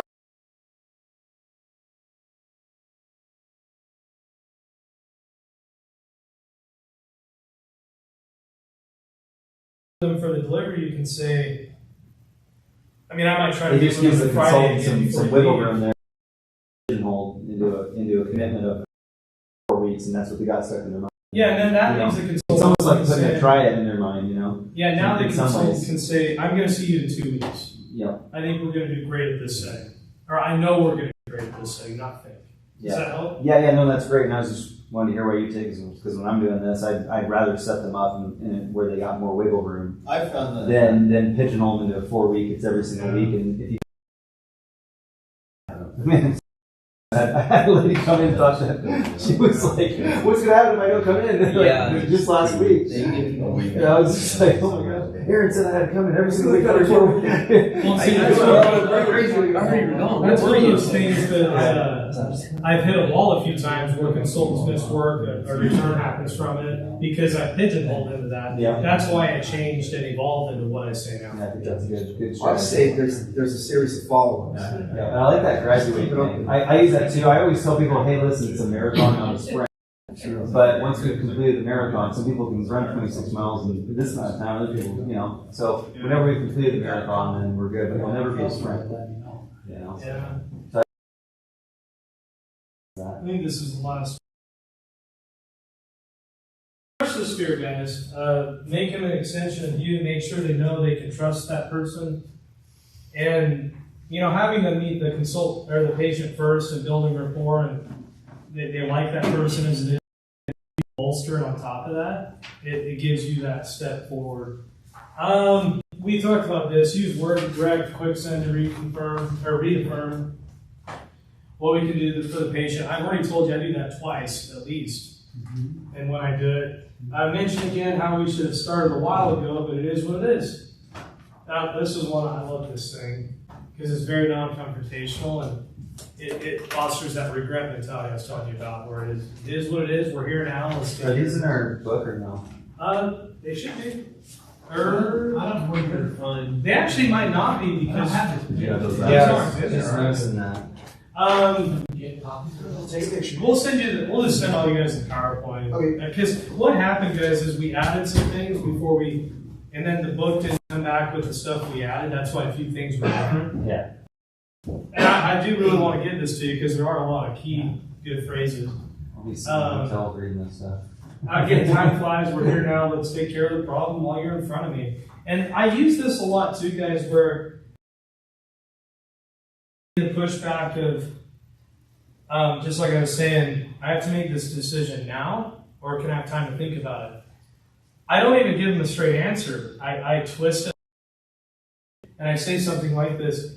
You know, the problem is, Mr. Jones, when I'm in front of people, you know, I educate them, they know what's going on, and at the end of the day, they know they need. But as soon as you leave the office, because hearing loss doesn't hurt, you just go about life. You know, it's not tinnitus, it can cause memory issues, things like that, which still doesn't really hurt necessarily. But if you don't make a decision while you're in front of me, you leave and you just go along with life. And then before you know it, another 5-7 years pass, everything's much worse. We sometimes can't even help at that point. All these things. So what I find is that when people don't make a decision when they're here in front of me, they just keep going and going and going and going. Then it just becomes more of an issue. Have I pressured them at all? Did I answer their question? You just explain logic. For the most part, I mean, I really gave them an answer. But again, I call that a politician answer because you're trying to sidestep that. And then most of the time when you say it that way, they're like, oh, and it goes away, and then you just move forward. I hope that helps a little bit. No, that's really good. But the thing is, if you instead of saying that, you're just like, well, yeah, I give you a factory discount this week. I know a lot of people like that. And let's talk about the word discount for just a minute. And I'm not. It's okay to use the word discount. I don't personally use the word discount. In fact, I created a price sheet. You know how the discount price sheet says discount? I created my own price sheet that took that off there. And instead, I do things like I dig for a partnership alliance, is what I call it, or a financing option. And what I do is instead of just saying, yeah, it's $2,000 off because I'm here, it's a discount because it's a factory special. Again, that to me is what? When I say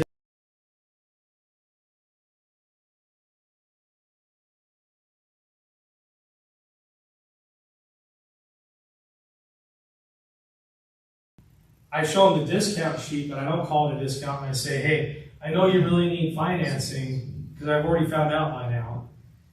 Do you really need a no interest program? Well, no, I guess I could. I mean, I'd like a lower payment anyway. Well, you know, the nice thing is if you don't need a year no interest, I don't have to pay the finance as much. Because of that, you don't have to pay $1,000 of this because that's built into the price. If I set a discount, do I sound way not like a salesman? Or does that sound like a salesman to you? I'm passing along a discount that our company's not having to pay. But I didn't call it a discount at all, did I? Or I dig out, were you in the military? They're not, yeah. Or no, my spouse was, or yeah, my spouse 5 years ago was, he passed away. Oh, that's great. We pass this along to you. You know, we partner with the because we really appreciate what they do. And because of that, we pass along this pricing. I still haven't said discount. We pass along a price break to you where it's $1,000 off because you were in the military. I never say discount. Now, is it bad if you say discount? I don't think it's bad. But again, I'm constantly trying to establish myself as the opposite as a salesman. Does that make sense? Do you ever say savings? I've used the word savings, like, you know, because you're a member of AARP, there's a savings for that. Or you have cross federal coverage because of that. You get $2,500 insurance benefit, but we also partner with them, so you get $1,000 savings on top of that. Go ahead. Use the word like special a lot. What do you think about that? Hey, we have some specials going on. You know, it's a Labor Day special, it's the 4th of July, all the time, like almost like a holiday. You can. I would maybe instead of using the word special, maybe switch it to we have a miracle rebate. I like to say, Maybe. a lot of times before I show price sheet and say, did you happen to come in? No, why do you ask? Well, there's a really good advertisement out there right now where I can get you a better price. You become their hero because they didn't speak to that. I'll share with you. Did you say cost? Help on the cost of this?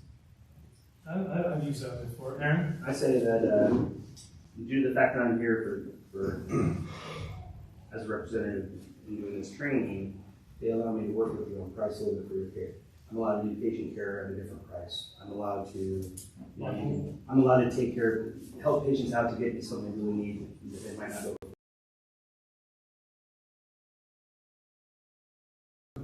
I use opportunity a lot. It's a great opportunity. Sometimes when someone's really looking at me finicky, like this is a sales ploy, and I can tell, I'll address it and I'll say something simply like, you know, the nice thing is when I am here, we see so many people this week because we order so many hearing aids. There's a price break for everybody. We order so many. You know, 7 out of 10 people I meet with purchase hearing aids, and so because of that, we can pass along the savings to you. It's really great.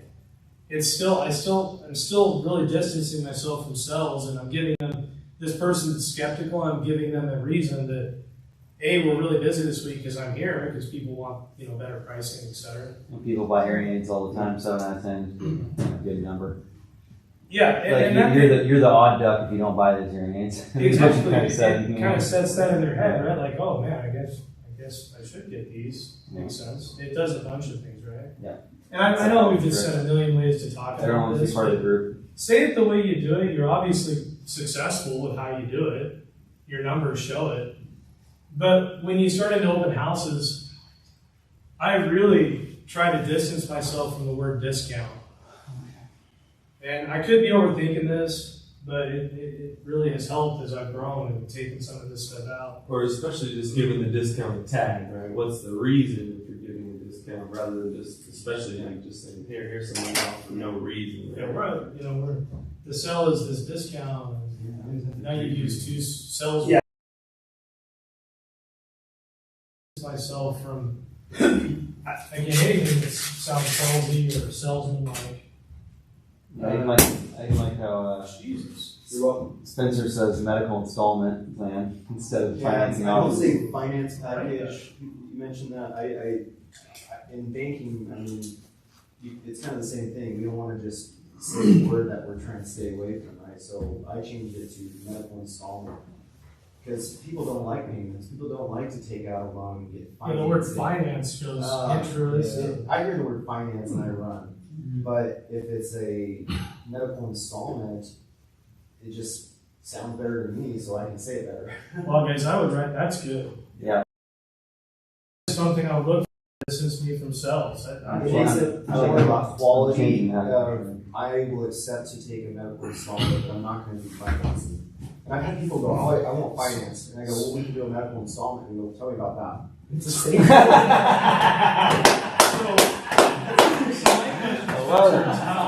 What do you do to talk about the interest fees? You have to see these as high as 23%. But luckily, with COVID, or luckily with this being medical, our rates are much more reasonable. You know, the most we probably see is 12.9, or if it's real bad, 17. But it could be as good as 7.9. It's going to be based on your credit. Wow, that's good. Do you do that during price conditioning? I like to price condition. I pretty much know if they're leaning on payments before we get into it. Yeah. And you'll And refer to then us that for installment. I usually, if I know we're going to go price or go monthly installment, it's not a monthly payment. So if we're going to do monthly installments, then I learn pretty early that I'm going to be seeing, or you're saying, you know, a lot of folks do go month to month on this because it's just easier. You know, you don't have to change your diet. It's not going to change your belly or anything. You know, just move on with life. So we can do a medical installment. Do you want to see if we qualify for that? And then we do a qualification before we even pull up the prices. That's like putting the cart before the horse. I'd much rather know what their wallet looks like, because if they're like, I don't monthly installments or medical. We were talking earlier about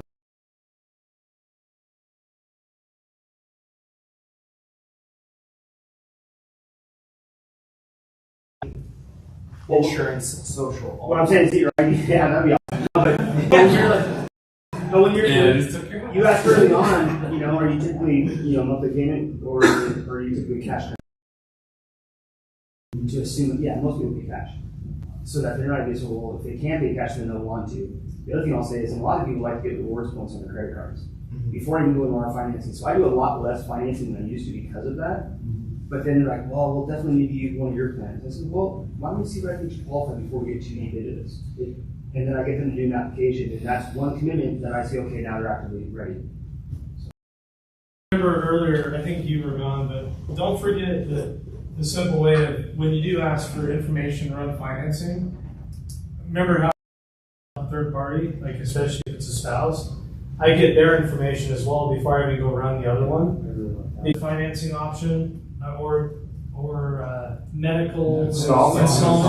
That might help us get what we need for options. And so that's a way you can do that. It's very awkward still, right? So if you get it up front, you can really burn all. Are you doing? So this is all healthy plan. We're not asking. Are you asking for monthly income if you're doing Allen? Well, once I get the social and say, let's see what you can do. As soon as they give me a social, then I go full application. Yeah, But healthy plan. No, I go straight to Alex. I go Alex. So you can do whatever you want. But you're asking them for the monthly income. Well, yeah, I'm just boiling it down. Sure. Yeah, I'm like, Sure. hey, and what do you guys make in your household? Yeah.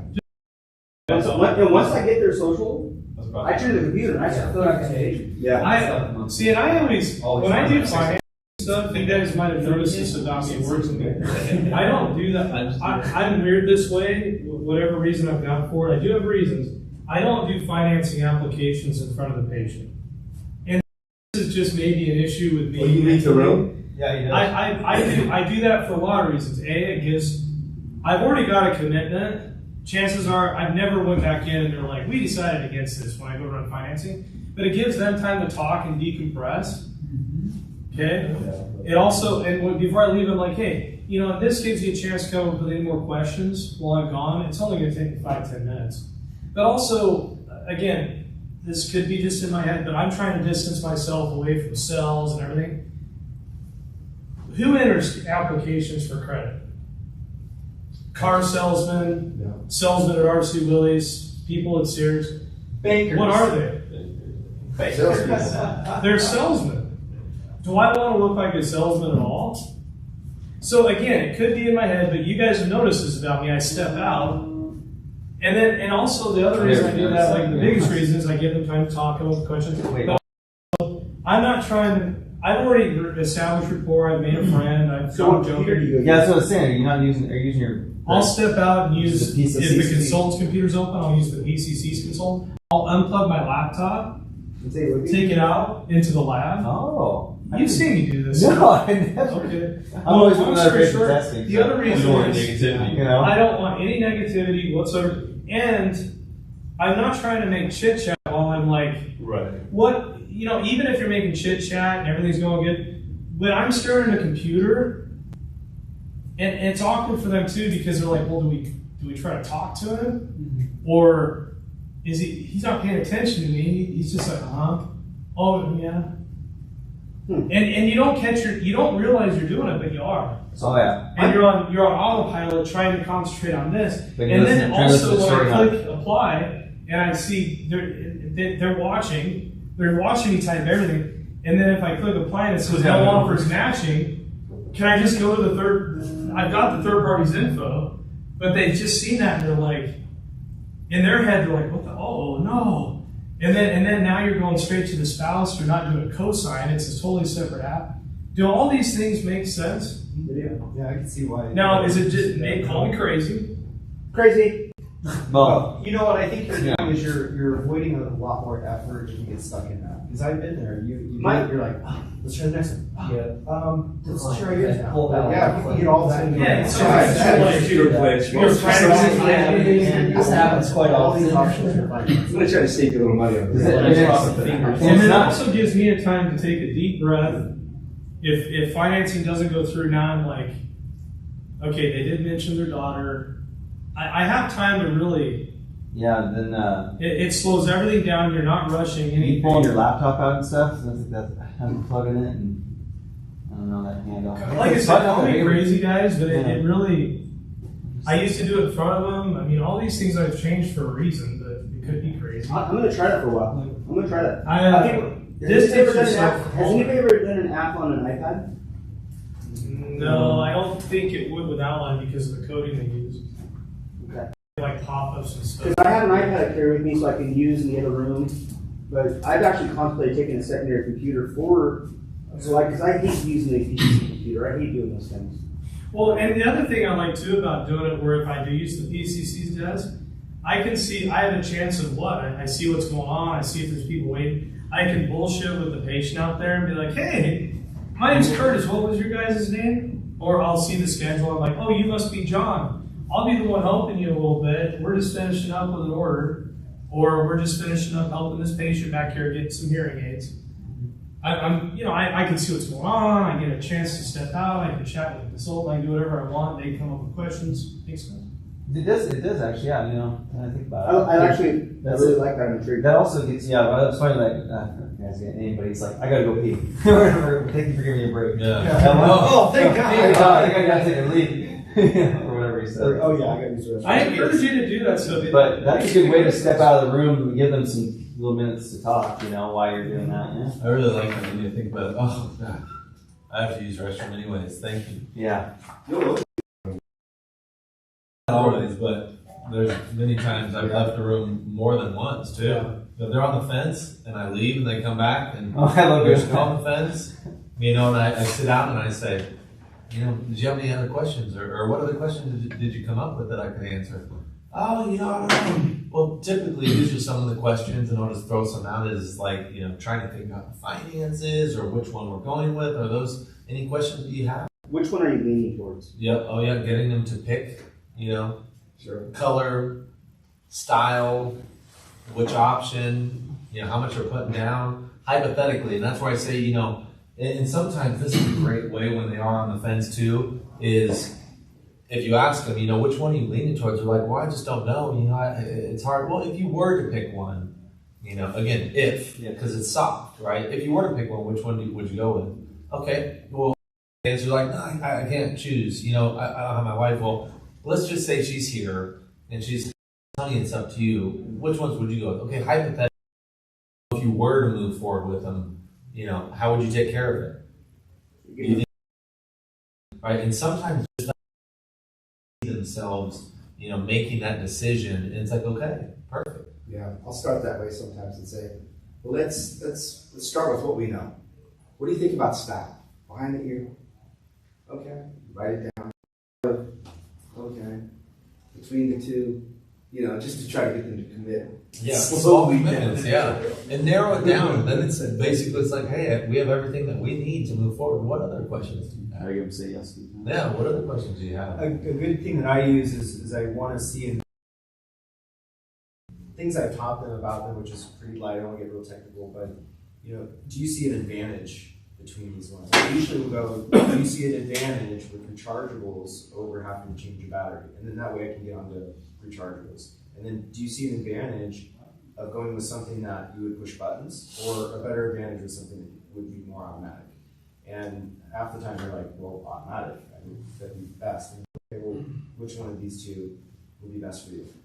And if they're not sure, I say, my number one is the number 4, which it's probably number 5, but people select this because both do severe speech noise, and I tell them the differences, and they go, yeah, that'll be perfect for me. So I use advantage. I say it depends on the person, but I'll already have it closed, and then I'll play it down and be like, oh, I forgot, we have rechargeable options. Like, we'd be interested. Oh, like in it's that. oh. Yeah. Oh. You already got a commitment. Yeah, that's something I was going to mention. That's at keyboard some close. point. There's sometimes where I'll be at an ME3 and they've solidified on that. And another reason I step out is I can go out there, get them approved, see what payments would be for that. And then I also look at what payment, I already kind of know what payment would be for rechargeable. And then when I go back in, I've already got a commitment on ME3. Great, something, right? But then when I go back in, I do that. I'll be like either we talked a lot earlier, and I know we solidified on this one. It's going to work great for you. But remember, we also talked about how you're going to have these for quite a while. Are you sure that we don't want to just bump up to that ME4? Well, and what's the difference in price between the rechargeable? $700. Okay, so how much on a monthly payment is that though?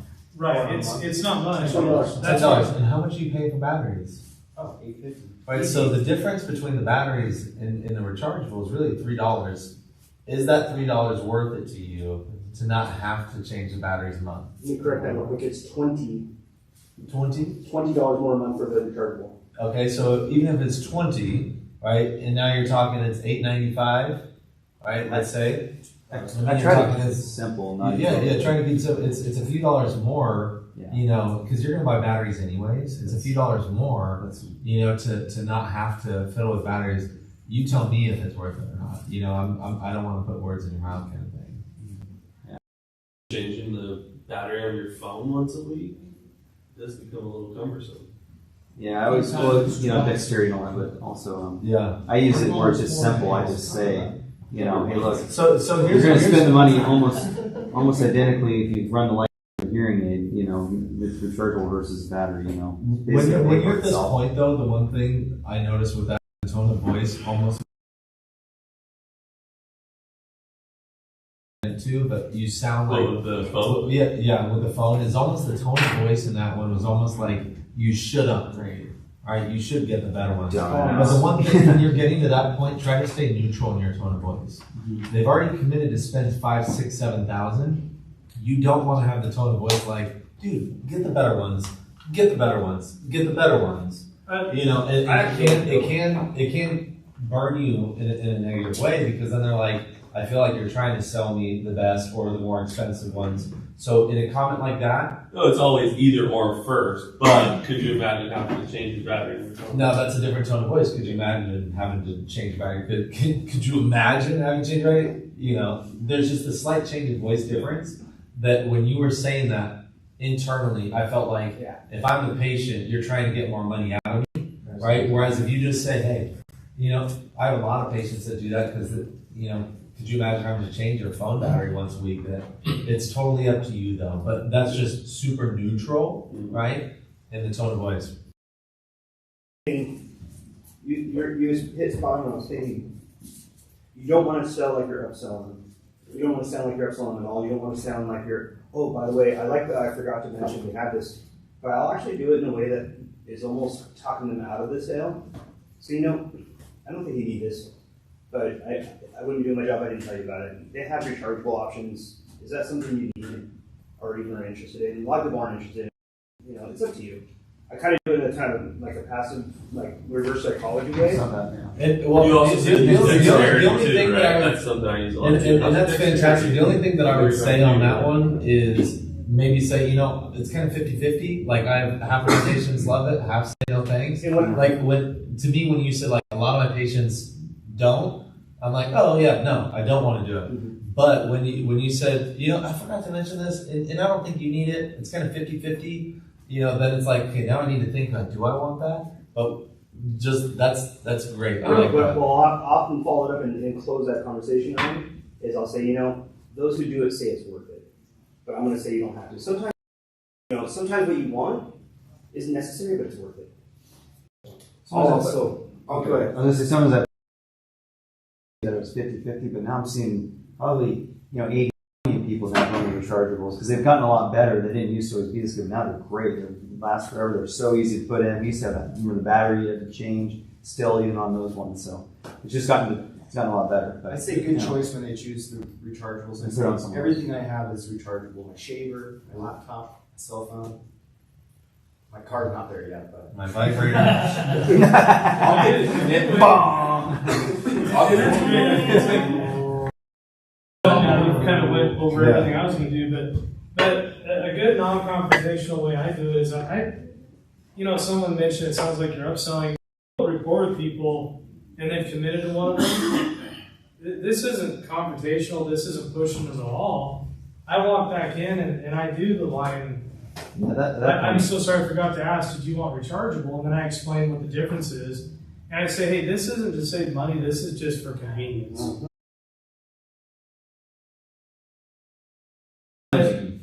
It's just a matter of convenience. You don't need to change batteries. So unconfrontational. And then I have never once doing this, and I've been doing this for this way maybe 2+ years now, had somebody back out of a deal. And I have a super low cancel, super low return rate. I'm telling you, this way it works if you've got enough rapport. Because if I go back in there and they say, nah, I'll just do battery. I've already got my commitment, it's done, I know what the payment is, I'm good to go. But I've had times, guys, where I'll have somebody solidifying an ME3 and I'm like, in my head, I'm like, damn it, he needs the better hearing aids, but I told him they'll work, they will. Well, an ME3 fit pretty well any loss and do a decent job. Yeah. Absolutely, guys.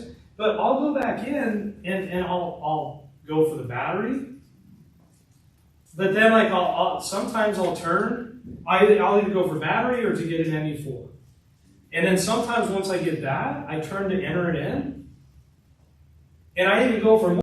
I do. I turn and I say, I just want to go over this one more time. I really think that this one would be beneficial for X, Y, and Z. And yeah, it's about $35 more a month total for the rechargeable and this better model. But with how long you'll have these, it's up to you, but I think it'd be worth it. Do we want to stick with the game plan or do we want to just go for the goose here? And I'm telling you, I get from ME3s to 4s rechargeable all the freaking time doing this. By the way, on the new ME4s, if you looked on them, they got intuitive sound processing on them. They got, they got the feedback suppression better now. ME4s are great. I was like, whoa. You guys know that. Now that being, but he's talking about twos. Oh, you're two. Sorry. Oh, anyway, yeah, they're Genius 4. They have everything. Yeah, I was like, whoa.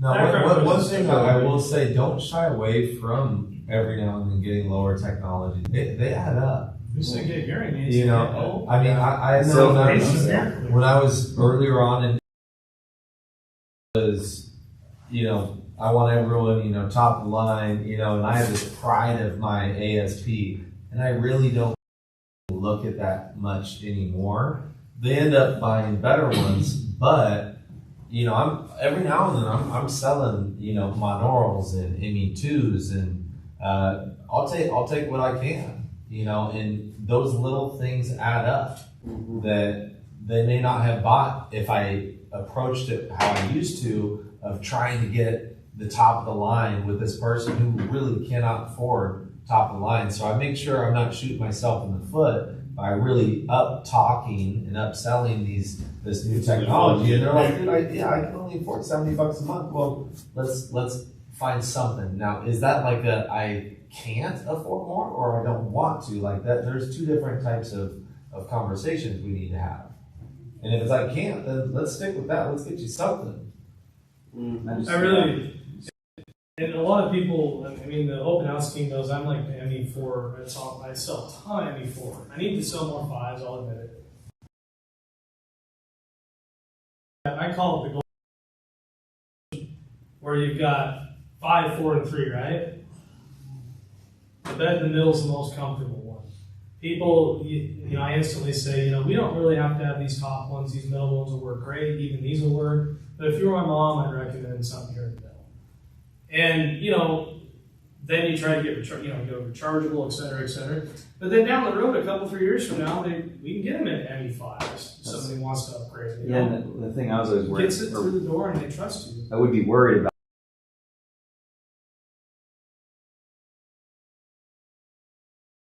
the technology being a little better on them. I feel like it's a little easier now. So if you have to sell them too. At least it's not as bad as it. Let me help you with something right there real quick. So when I took over Nampa from Zach, and I know he can hear me, so we'll wait for him to look over here. Zach. He can hear you. There's a 20-second delay. So anyway, when I took over his office in Nampa, I'd say probably 50% of his patients were at the time 150s. They were garbage. Oh, the 2150s were trash. But he had no returns and cancels on those. Mm-hmm. So the thoughts that you're telling yourself right now aren't real. You could fit AudioTone Pros and keep your returns and cancels down. Yeah. So have confidence. Counseling's one of the biggest things. Have confidence in your ability and don't worry about that as far as keeping returns and cancels low. But as a closer, if you have someone that's not very strong in counseling, AudioTone Pros and ME2s are going to be harder to stick in people's ears if they're not as good. So look at it from a closer's perspective. Yeah, that's too. kind of the better you can get for a non-experienced consultant, yeah, so I see what you're saying. the more foolproof it is to keep them in their ears because you have more tech to work with. First fit's more precise. Does that make sense? So, yeah, no, and again, getting back to what I'm trying to say is the fact that it's about how you present it to them. You don't overpromise, underdeliver. Yeah. And you're presenting to them. This is what you're going to get. These are the problems you're going to have, but it's going to be sufficient. I bottom up sell 50% of the time. I top down sell 50% of the time. And if I have to stop at ME2s, even back when they were garbage, I would. Have confidence. About that anymore. That's all I'm saying. Yeah. Even if the provider is new and isn't good at what he does, if you present it in the right way, then it'll be okay. Yeah. Better technology is easier to fit. Mm-hmm. Like simple. I already went over these other two earlier. Never rush them out when the paperwork's done. Build some more rapport. Go back to when you have a I hope you had fun on your boat this weekend. I really want to go out on mine too. That'll be great. It's going to be great weather. Whatever you want to say. And then my line I ended with is always, we spent all day talking to you guys, right? And so never rush them out. Make sure they get all their paperwork. And then this last one, remember, you will hear better right away, just like the demo shown, but never expect to hear perfectly again. You'll still catch yourself saying, having your family repeat to you, even though you heard it.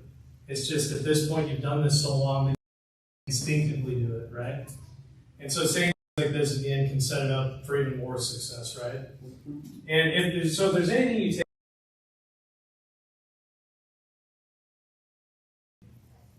make sure to be very thorough. We talked about overpromise, underdeliver a lot earlier.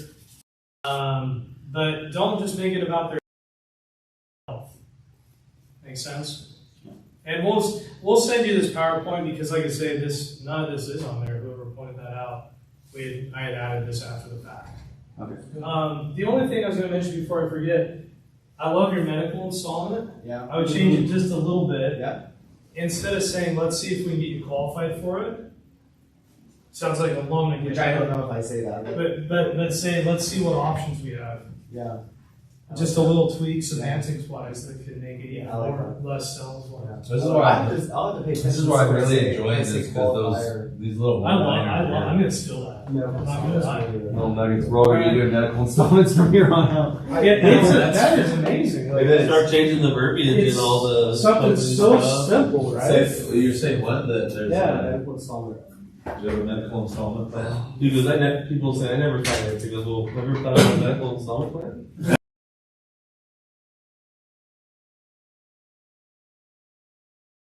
What is this Olsen group in here, guys?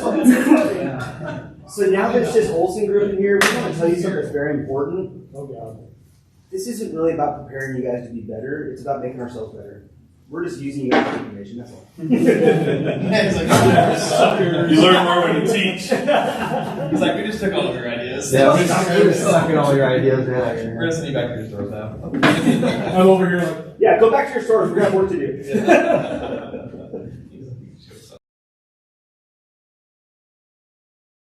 His mindset, and that kind of segues perfect into this. Why we do have you here is not just to make us better, but it's also to make you guys better and prepare you for open houses, but it's to make us better too. And I've taken away a lot of things from this 3-day training. I'm really glad that I sat in and just listened to you guys, but it is such a big part of this is a grind. I mean, the open houses, it's no joke. You know, this is not something that you can take lightly. And what I mean by that is, in order to succeed, it takes a lot of energy. It's not, and you guys have done open houses with us, sometimes you're going until 8 p.m. And sometimes the next day you start back at 8 a.m. And you are drained because the PCC has issues, the consultant has issues, the store has issues. And it's just one challenge after another. There's no third parties. You know, and you're like, I saw 8 people. I still remember this. I'm in Warrington, and this is my first year of doing this, and I had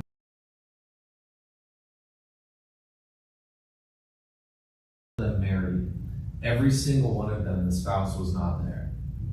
And that's one of the hardest ones to overcome. And I got multiple people to sign paper contracts, but every one of them was younger, married, and wife is either working or at home but couldn't come in and not willing to make the phone calls, which is why we've adjusted how we do things.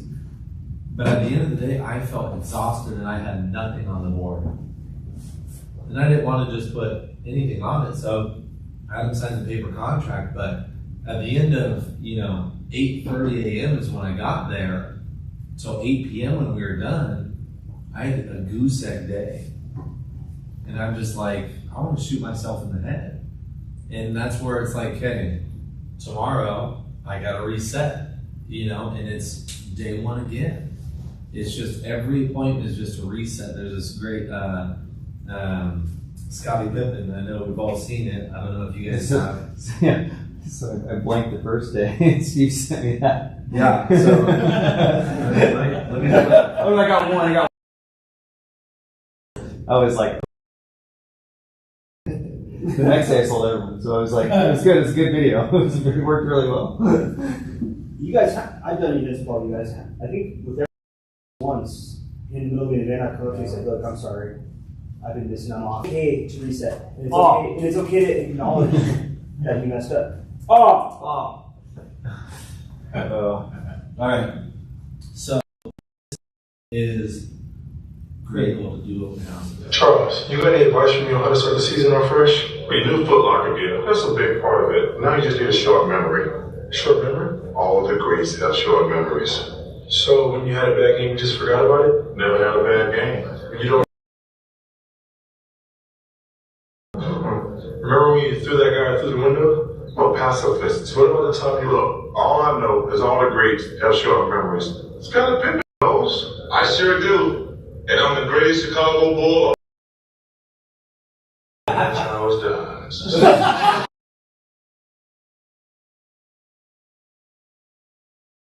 That's so great. I'm the greatest. Okay, so I shared some with you guys. This is funny. My wife, when I was preparing some of these numbers and such, I sent them over to my wife for her to see what I prepared. She does spell check and stuff to me as well.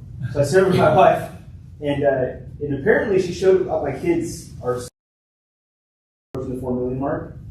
And so my son, he's 9 years old, he walks up and goes, "Dad, why would you teach other kids you're number one? Aren't you afraid of being better than you?" I'm like, "Son, I'm number 3.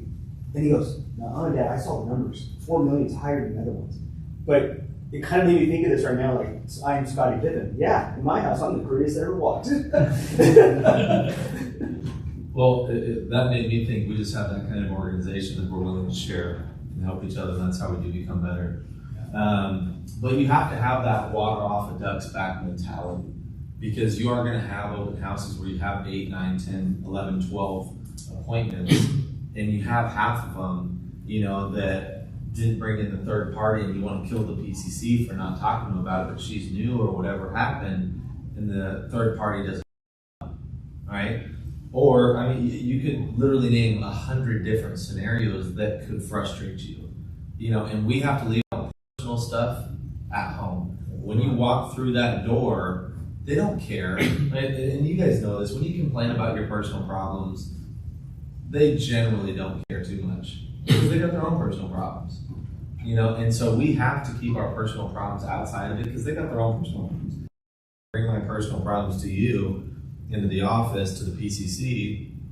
I want to raise your level of energy, your level of excitement, and that is critical. And you're going to have those problems and situations that you have to find ways of overcoming them. But when you have that, it's like water off of a duck's back mentality. I've had more goose eggs than anyone in here in open houses. And just when you think your day can't get worse, it can. And yeah, I mean, you have to just keep taking those hits left and right. I'm sure you guys have heard consultants tell you, like, how in the hell are you still going? Because they've heard what you've been through. We've had a day like that in Coeur d'Alene where I'm like, oh, never. Are you kidding me right now? And the thing is, it's like, just when you think you're like, okay, the next patient's going to turn this around, guess what? It might not. And so what Jerry's saying is, like, be prepared to take a beating and just go on and just keep going and going and going. I listen to music appointments if it goes really bad, or just try to do something to get my head back into the game. And everyone knows their own bodies, right? And this is where the longer you do this, the better you get at it. But also, this is why I study mindset stuff. Yeah.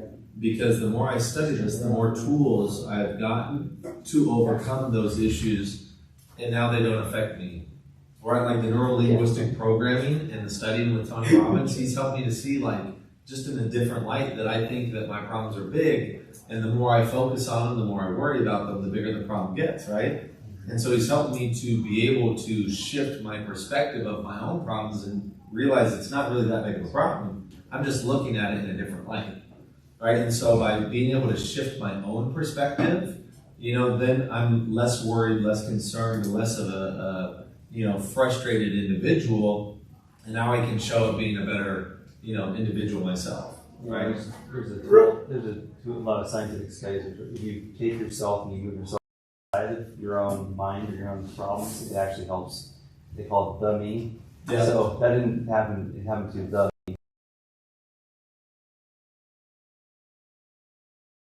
And everyone's going to be different, right? You have to know who you are and what drives you, right? And what gets you back into that spot. But the more you can study this stuff, the more you can realize and do that internal kind of inward look as far as what's going on with me, and being self-aware, and also being able to take yourself out of it and see how I can get myself back into that spot.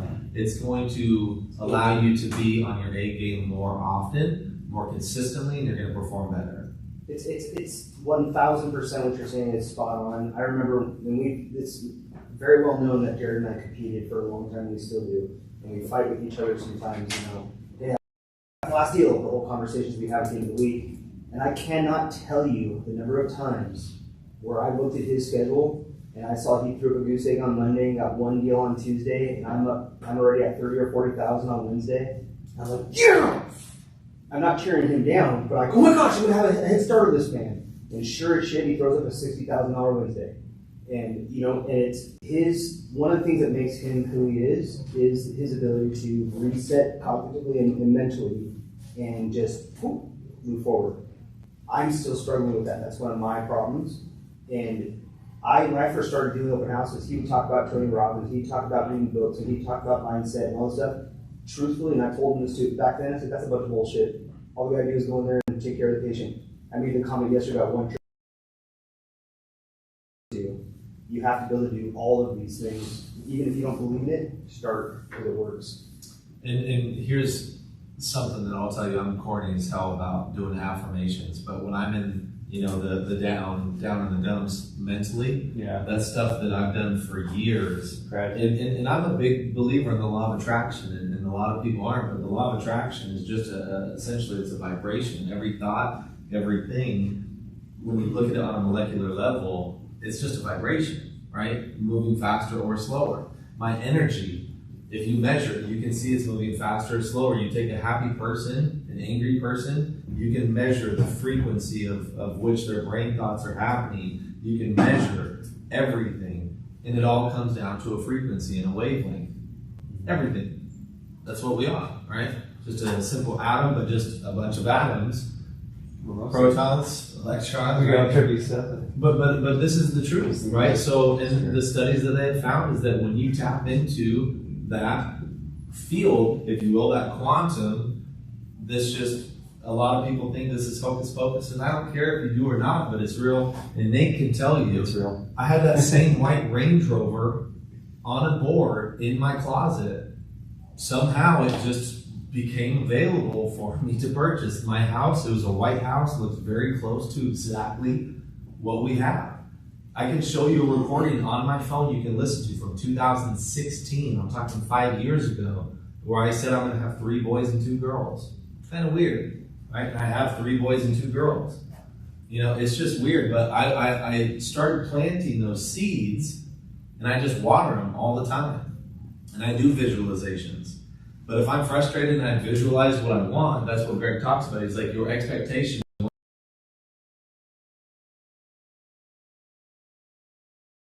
is to come into the open house program and do 20 a day, then your expectation for us is one of the lower on the totem pole. And you're like, I'm going to hopefully just kind of keep getting by.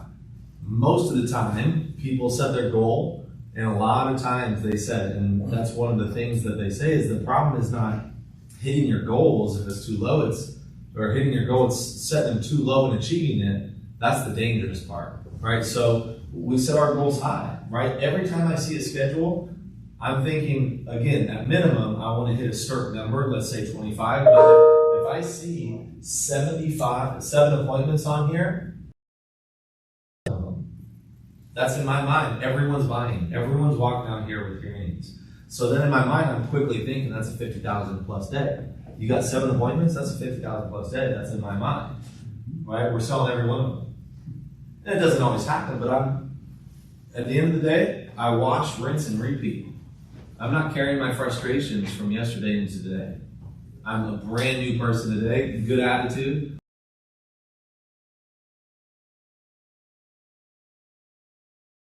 Consultant, and you're like, hey, are you ready to have a good day? No. I got a lot going on right now. Let me know when the first patient's done with their paperwork.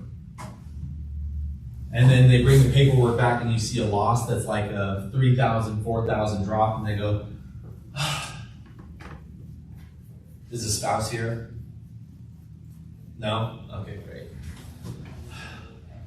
What if that was all week you were working with that? You'd be like, it's not creating that kind of environment that you want to be in, right?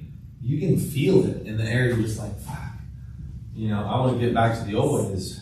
My goal as the leader and the manager is to raise your frequency, to raise your excitement of the products, of the company, of the potential in this business. My job is to raise your frequency of what your expectations are, what you're capable of. And that's the whole thing of we want to raise the game, right? And so everything I'm doing is let's raise the PCC's game, let's raise her excitement, her potential in this, the consultant's potential and excitement in this, And so no matter what, I'm still coming in, and I could have, you know, a fucking storm personally in my life, but I'm not bringing that storm into this. You know what I mean? Right? I just leave that storm outside. It's cloudy out there, but how are you doing? It's great to see you. Oh my gosh, it's so great to see you. Right? And I would rather work with somebody who's happy and excited consistently than it's like, oh, don't talk to him this week. Like, you know what I mean? And that's where us as leaders and managers, even consultants, that's how it is when you're in an office. All right? If you're bringing your personal shit, I remember having to talk with my PCC about this. And she was an ex-addict, but I never knew what I was going to get with her. And I had to say, look, I am not going on this roller coaster with you. Like, I don't want to go on that. Like, one day you're so happy and so excited, you're making phone calls, and then the next day you're crying and yelling at me. Like, I don't know one day to the next what I'm going to get. And so having that consistency, I know what to expect, right? I know what I'm going to get out of you. And our consultants, our PCCs are counting on you when you do open houses to be consistent. If you have a bad day, don't worry about it. All right? Next day, reset. Next day, reset. Always working on growing and working on becoming better. Obviously, our beliefs are critical. And this is one thing that if you, again, are coming into the open house program, your beliefs should be, how do I knock off the top people? That's what we need in our open house program. When you guys come in, I want you thinking, how do I beat the Aarons, the Curtises, and the Jareds? That's what we want. We want that because it raises our game. I love the competition with these guys because it makes me raise my game. I can't rest. I know any day a $30,000 or $40,000 day can pop off and change everything. If I do 10,000 and they do 40, doesn't matter the lead I have. I mean, now we're tight or they're beating me. So again, there's been $50,000 days, $60,000 days. That will change your whole week when you were 30,000 ahead. Friday, you didn't have anything, and they had $60,000 day. Oh, well, they got me. Even just from 3 years ago, seeing that if you look at our numbers 3 years ago versus now, like it's so much different. Like even here a few months back, like Jared and I were like this on average event, and then all of a sudden he just went to a whole other level, and I'm like, all right, I'll figure this out. And the thing is, you know what I'm saying, Jared? And then all of a sudden, one of us will start going like this, and we'll go like this, and then Jared will be like, or Aaron will be like, all right. And how do we do that? We do that by, I call Jared, and I'm like, what the hell? What are you doing? What are you doing, man? Or if Aaron, I'm like, what are you doing, Aaron? Like, what have you changed that made you go from here to here? Like 3 years ago, like Jared's averages were like our 4th, 5th consultant down, right? Now look at it. Like we went from setting the bar here to here, and yeah, Jared's absolutely right. When you come in, gun for it, because what are we're not just gonna on our ass. We're gonna be like, all right, it's on. Yeah, hold my beer. And this is the competition and the competitiveness that we are wanting. We want this because it makes all of us better, right? And this is why we're looking for that someone who's got that hunger and drive, that tenacity, that's willing to fight and claw and scratch for every sale. The person that's willing to fight and claw and scratch for every confirmation call. Oh yeah, let's get going. It's 5:30, it's 6, it's 6:30. Hold on a second, give me 5 more minutes. I'm gonna call these 2 B-backs. Okay? I don't care if you work right now. I'm here as the open house closer. I got a couple phone calls I gotta make. All right, leave me the key. You guys go home. I'm here to work. I'm away from my family and kids to provide resources to the consultant, the PCC, our company, and my family. I'm not here to make friends. I'm here to deliver results. And I'm here to beat all of you. So, No, absolutely not. nothing wrong with that, because I'm gonna beat everyone in this room. But I will tell you, as long as you're willing to share how you're getting there, that's the mentality of the team. That's our team, and that's our culture, right? Yes. And you guys, anyone that's in our company, and anyone that's been a part of this week knows, we're willing to share everything. There's not a single thing that we're holding back, because, again, high tides rise all boats. We're all getting better. Like, and we're taking notes on this stuff. I'm taking notes. Oh, I love that one line. Ooh, I love that. Yeah, I need to get better. You're right. Curtis, your return and cancels are low. What are you doing, man? Talk to me. How can I be better? Well, Aaron, how do you build that emotion into this? Ooh, like that head tilt. Fantastic. Note taken. That one-liner, that joke, the seriousness, the laughter, like these are all little things, because again, once you're at this level, if you're in this room, it's not the big things anymore. It's those little things.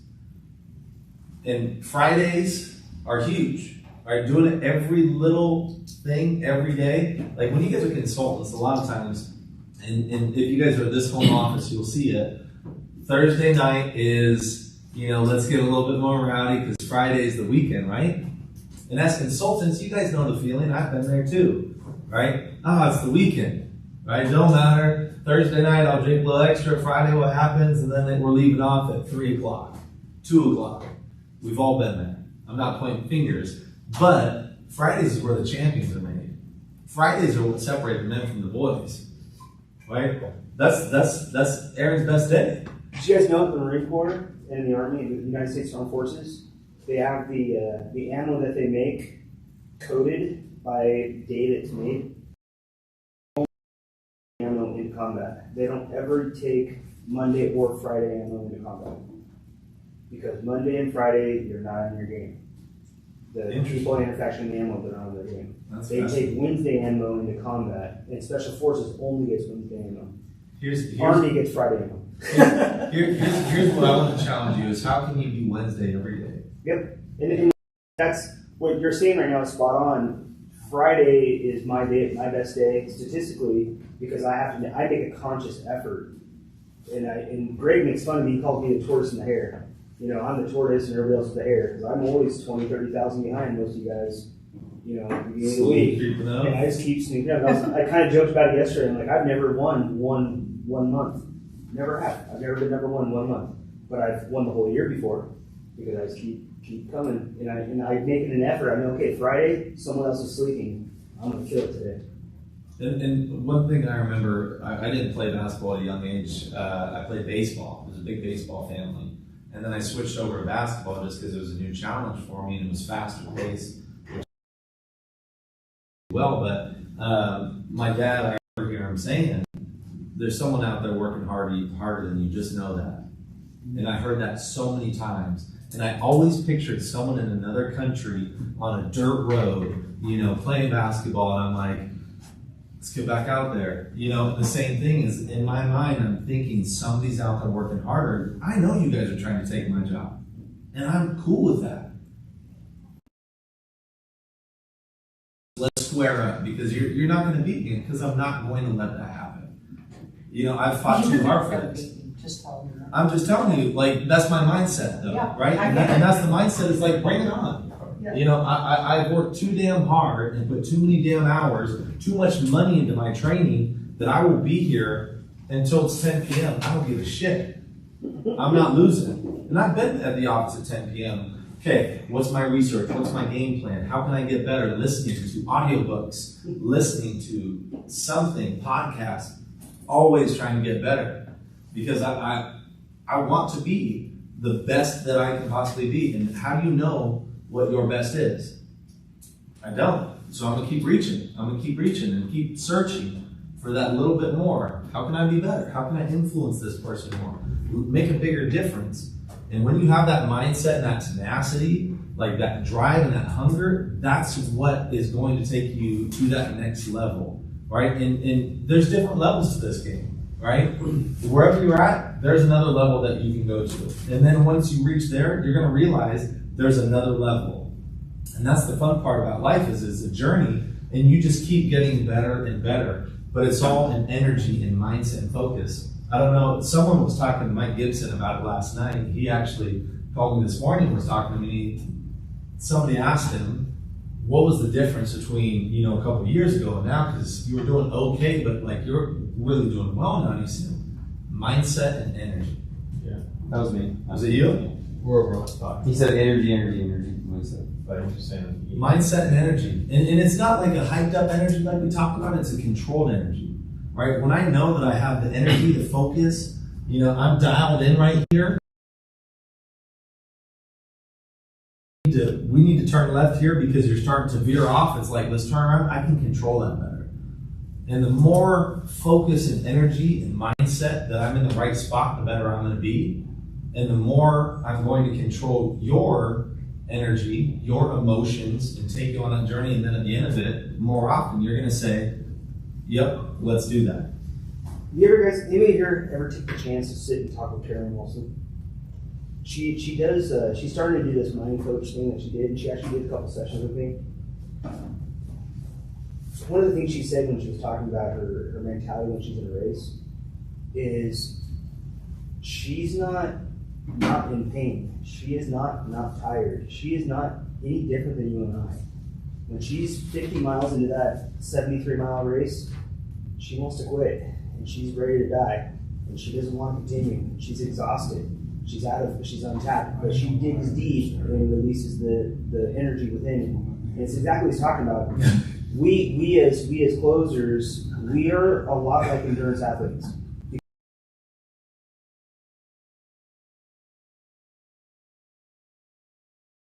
And I smile because I'm like, oh yeah, I got to do it again tomorrow. I got to catch a flight to Hawaii. And it's like, all right, let's go, let's do another one. And when I've done 15 in a row once, with a day and a half in between each one. And you know what? I got better throughout that 15. And then I had a bad event. I called break, recovered, and then went back at it. It really is. The mindset is like an endurance athlete. You are going to hit brick wall Thursday, Monday, and then Friday, kill it. So if you get a chance, talk to Carolyn. She's awesome. It is the fun because and having the right habits and routines, as anyone who's been to our conference, more consistent. Having the right habits and routines allows you to have focus, right? Cold showers we've talked about, making sure that I'm exercising and get my heart rate up, which means that I'm going to be getting faster. That I'm not getting too drunk the night before. Literally, the older I get, the more it affects me. Where I get drunk, and you know, for 2 days I'm there, but I'm in a fog, and I'm just not operating at that same level. I'm not handling objections at the same way.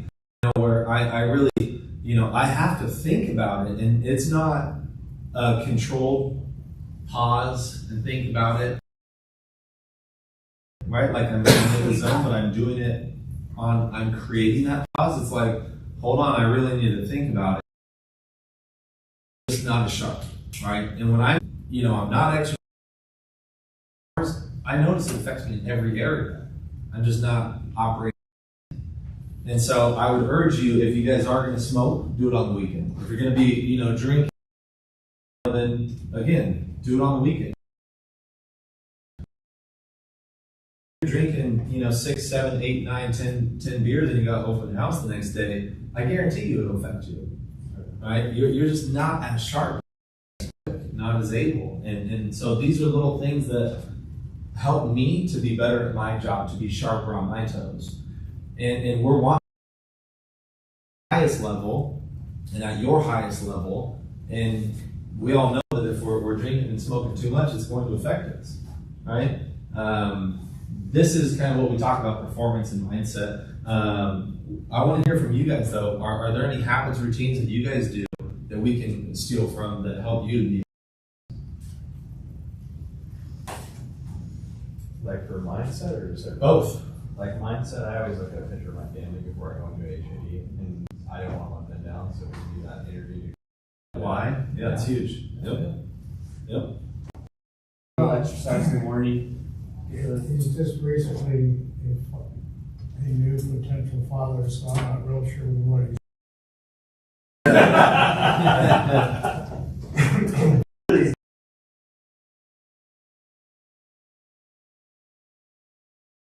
accomplish that day.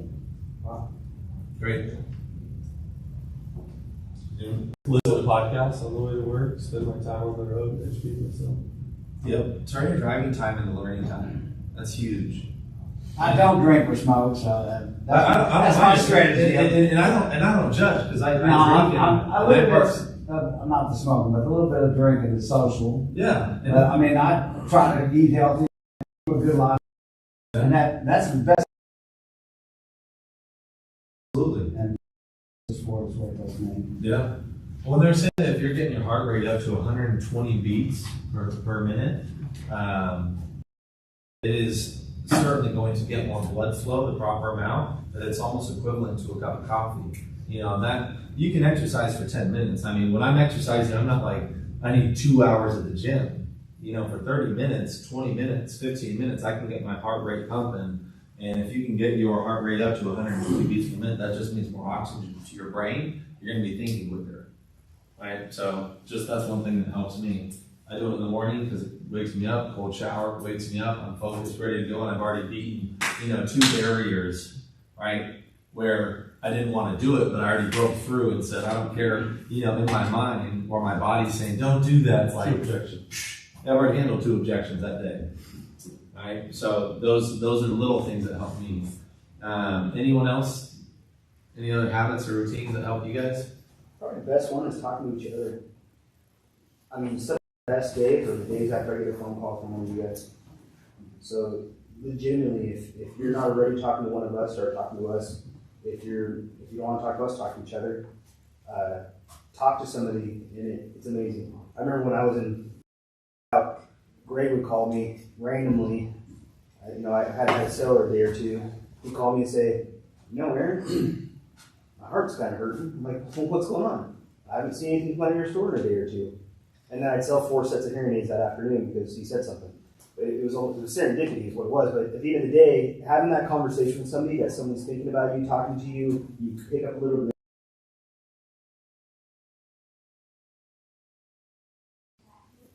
All great stuff. I like wondering if other consultants watch how I spent my time, what would they say? I think that I'm the hardest worker they know. And we often say that, but how are we actually doing in that? There's a difference, right?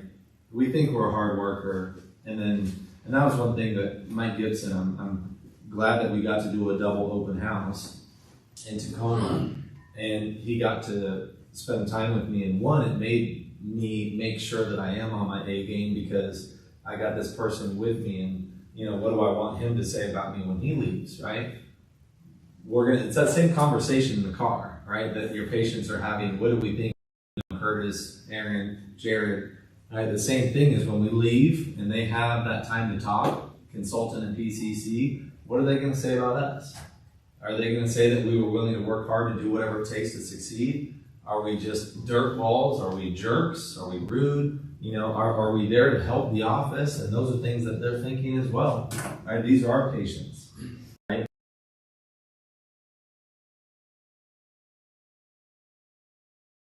I just realized I'm not doing the little things, right? He was one that, had his backpack on and he was ready to leave. And it was 6 p.m. and I'm like, hey, I got a couple of follow-ups that we need to make and we got to confirm tomorrow. You call and do confirmation calls, I'll do the follow-up calls. And he's like, all right, let me put my backpack back down. Let's get back to work. It's not over. Right? And that's one thing that you've heard Curtis say, well, maybe you guys haven't all, but, it's hit the sack, Jack. You need to know that you've literally done everything that you possibly could. And then now I can hit the sack. And that's something that drives me is I want you guys all to be like, I can't keep up with him. And that's the goal. Right? I want to mentally be in your head, and I want you to be like, can't do it, but I'll keep trying. And that's where sometimes I can mentally get in people's head because I'm trying to raise all of our games, right?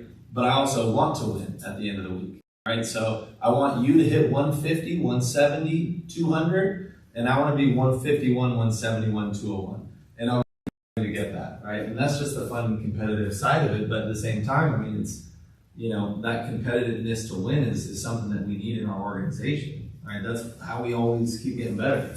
I look at each open house and each day as if it's a sprint. So I go as hard as I can, and I relax on the weekends. You know, I make sure that on the weekends I'm just taking it easy. I'm just hanging with the family. When you are in the open house program, it's a grind. And if you're going full-time open houses, you're away from your family. And so those weekends, you just relax as much as you possibly can, because the work starts back up Monday morning and it's go time. So that's kind of, for me, I look at it as if it's a sprint, and I just go as hard as I can Monday to Friday, and then don't call me, right? Don't even try to talk to me. I'm gone. I'm relaxing, hanging with the family, and then reset Monday morning. It's grind time.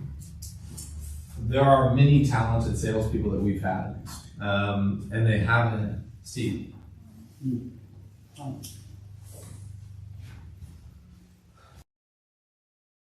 We definitely have very talented salespeople, but the ones that last, the ones that continue to rise, are those that don't just have the natural talent, but they're also working on those little things.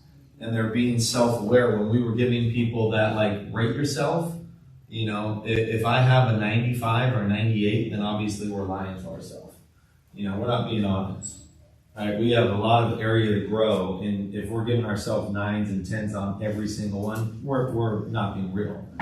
We got some areas that we improve, and if you think that you are one of the hardest working people, then maybe you need to work with someone else and really get a different perspective on how hard you're working or how good your sales skills are. Those are those things that we need to actually compare to someone different, not comparing to all my friends, because maybe to all your friends that you work with, yeah, you're the hardest working person, right? And you're one of the higher money earners of your friends, right? But again, who are you comparing to? Right? If you're comparing to them, then yeah, you're up there. You're a 9 or 10 to them. But there's different levels of this game, and we want to raise that.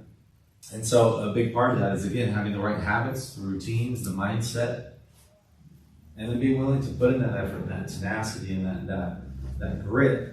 And when you do that consistently, and you continue to try to improve and work on your weaknesses and improve your strengths, then at that point you're going to be a savage. And that's what we're looking for in our group. Well, sorry. Go ahead. You know, take some time and really self-reflect when you can. And I think the biggest part of performance is find what motivates. Identify a few things that motivate you, then you're really kind of lost. Whether that's money or family time or health or learning or whatever it is, identify these things and write them down. And you know, kind of like what you were saying, you look at your picture of your family before you get going on every HAE so you don't let them down. Don't just look at things like that. Look at your goals that you want to accomplish, your motivators. You know, like, does money motivate you? Is it all about money to you? Is it about beating Jared? Is it both those things, right? Because you have to identify those before you can really shoot for them. Here's the irony of it is I often see myself being the yin and the yang. I'm often the yang, and you guys are always the yin. But I was actually thinking the exact opposite. I was thinking but it ties in together. Also be aware of your distractions. Also be aware your problems are. I'm a head case. If I get in here, I can't get out. And I'm aware of that. So I do little things to stay out of here. You guys see me, I'm sure you've all seen me. You'll walk in and you'll see me, I'm on my phone. I'm like playing some stupid mindless game. Because I have to shut my brain off real quick, otherwise I'll get in my head. So be aware of the things that will distract you as well.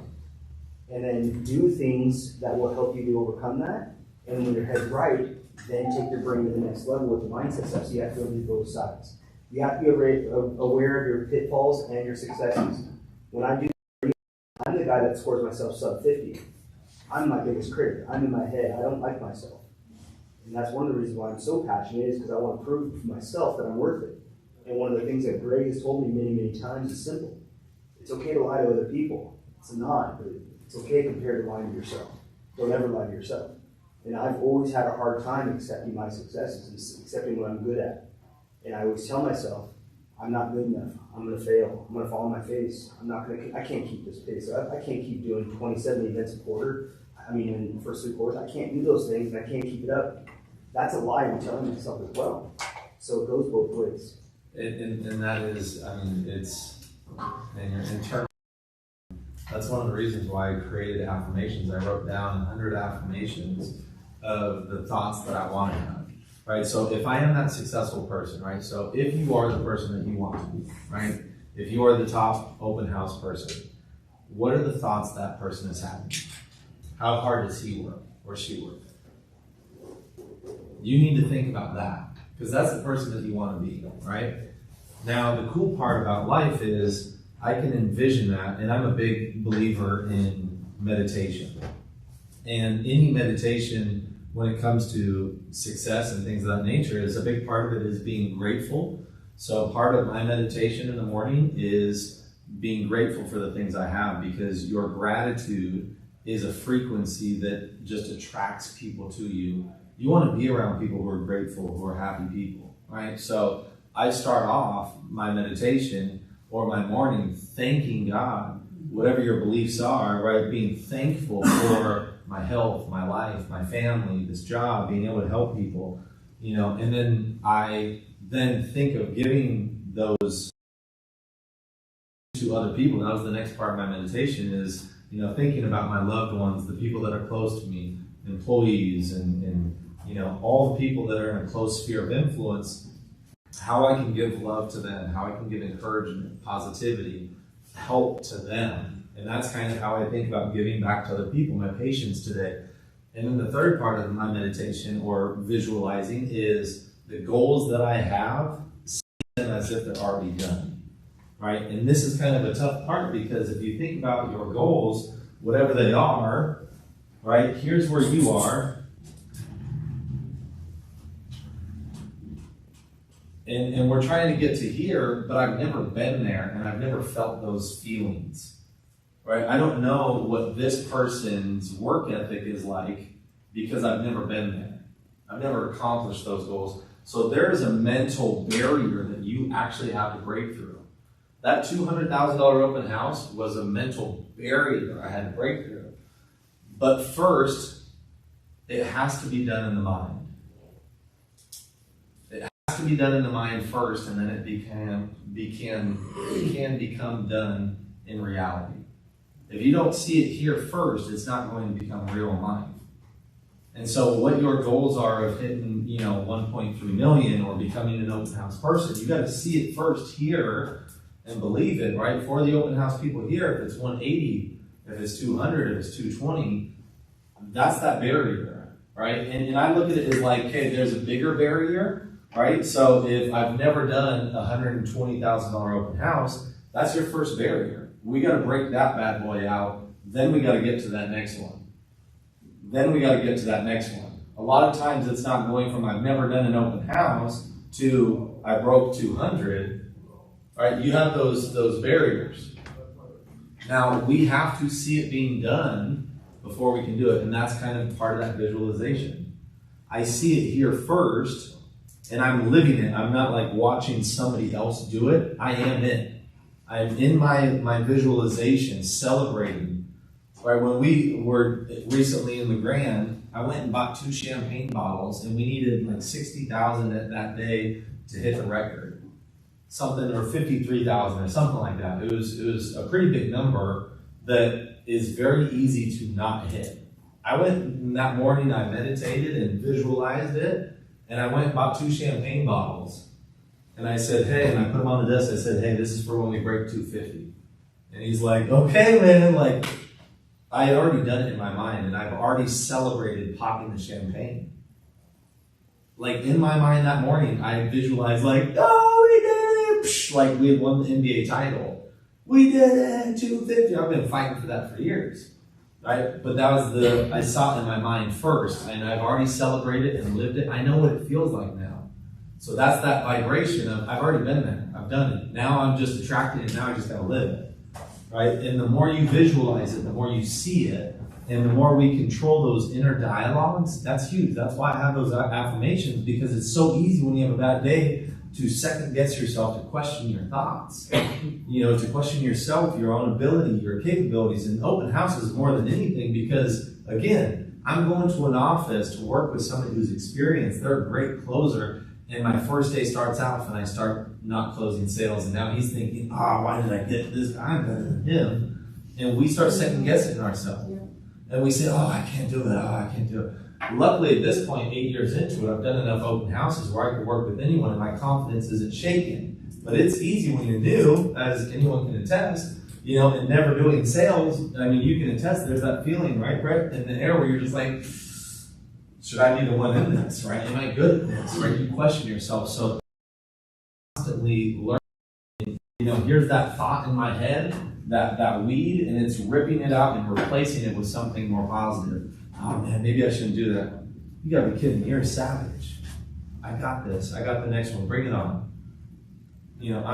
I got this, I'm getting the next one. Replacing that verbiage, when you hear a negative comment in your head, which we all have, it's just, how long do you want to keep that negative thought? And I have found that I have that one negative thought, and the more I focus on it, the bigger it becomes, and the bigger the doubt becomes, and the bigger the worry becomes. And you can choose, do I let this affect me for an hour? Do I let it affect me for 4 hours? Do I let it affect me all day? Do I let it affect me all week? Do I let it affect me all month? Whatever problem you have a choice in how long it affects you for and how long you hold that thought captive. Right now, it's your choice to say, just delete and replace with something more empowering. It's your choice. It's just a thought. And you get the choice of when to change that thought. And that's why I study this stuff, because I've gotten better and better and better at having that negative thought hold me back, negative belief, and then I delete that and I put in a new, more empowering one. Probably keeps your energy level up too. It keeps my energy level up, because if I'm worried and frustrated, I'm not operating at the same level. Energy's not the same, vibration, they feel it, yeah. That's the hardest part, is what Jared's talking about right now, because I don't care who you are, you're going to get kicked in the gut. You're going to have 4 no-shows. You're going to have can't get finance, foundation. It's 4 o'clock. You've got you say, Curtis has put up 40.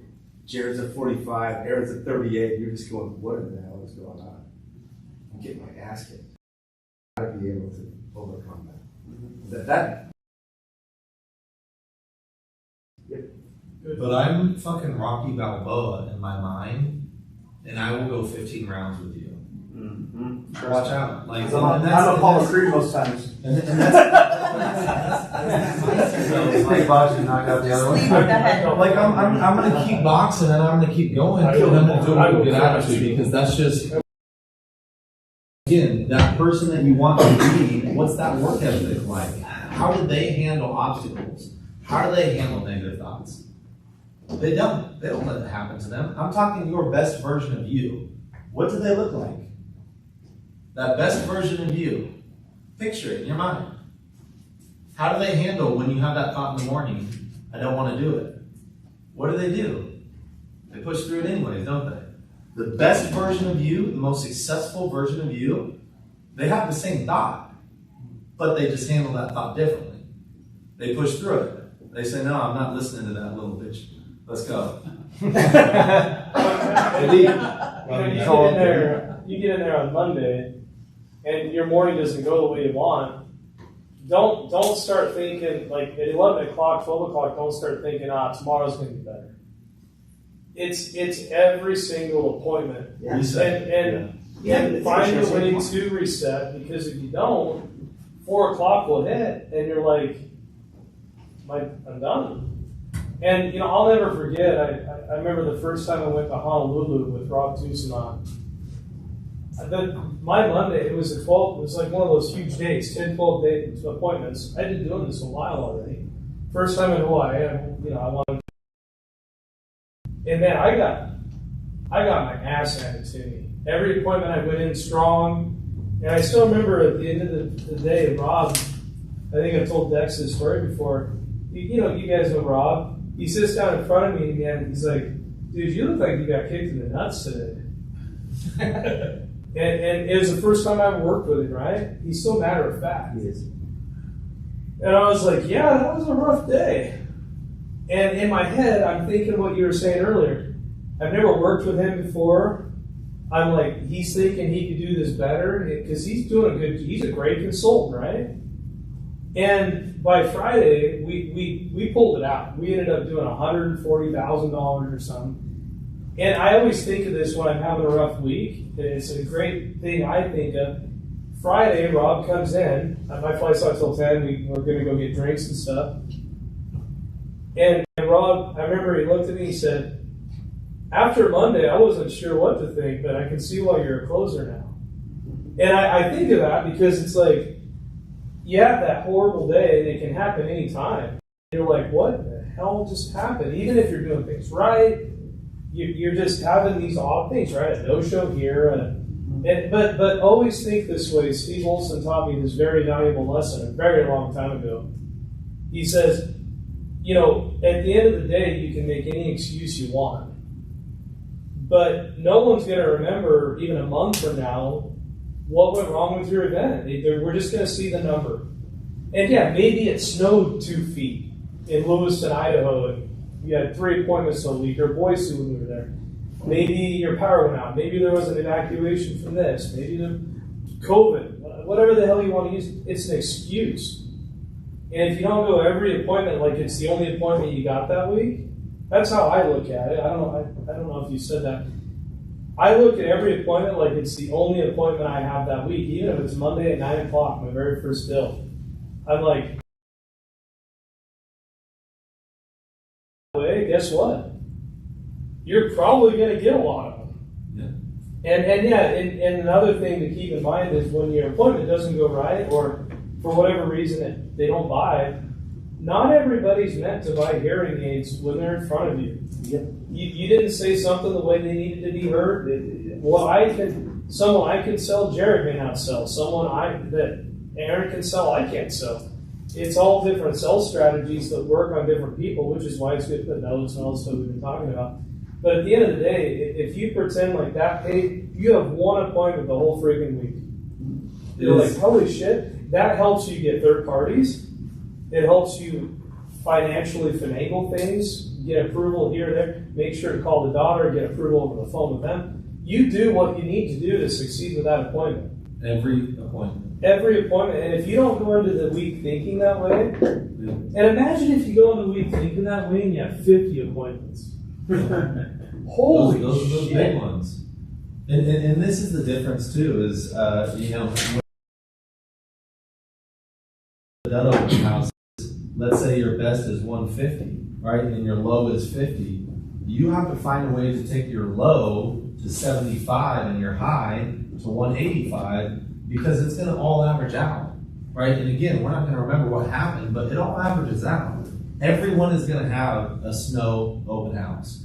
Everyone's going to have an evacuation from a fire at some point. Everyone's going to have no power. Everyone's going to have no shows, no financing. But we're not going to have asterisks for that. But yeah, you don't have asterisks, right? And that's the thing, is nobody cares. All they care about is what are your numbers, right? And that's what we talk about, is it's either going to get excuses or you're going to get results. And that's what we constantly talk about, that you're going to make up one or the other. It's up to you. Here's the funny thing to me, and I'm sitting here and I actually got the chills when you were saying that.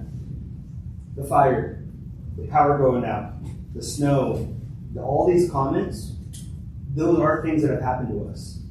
And we call each other and then we can say, hey, I had a power outage and I still did 140. Suck it. Hey, there was a fire all around my office. I still pulled off an $80,000 appointment with only 10 appointments. Freaking rocked it.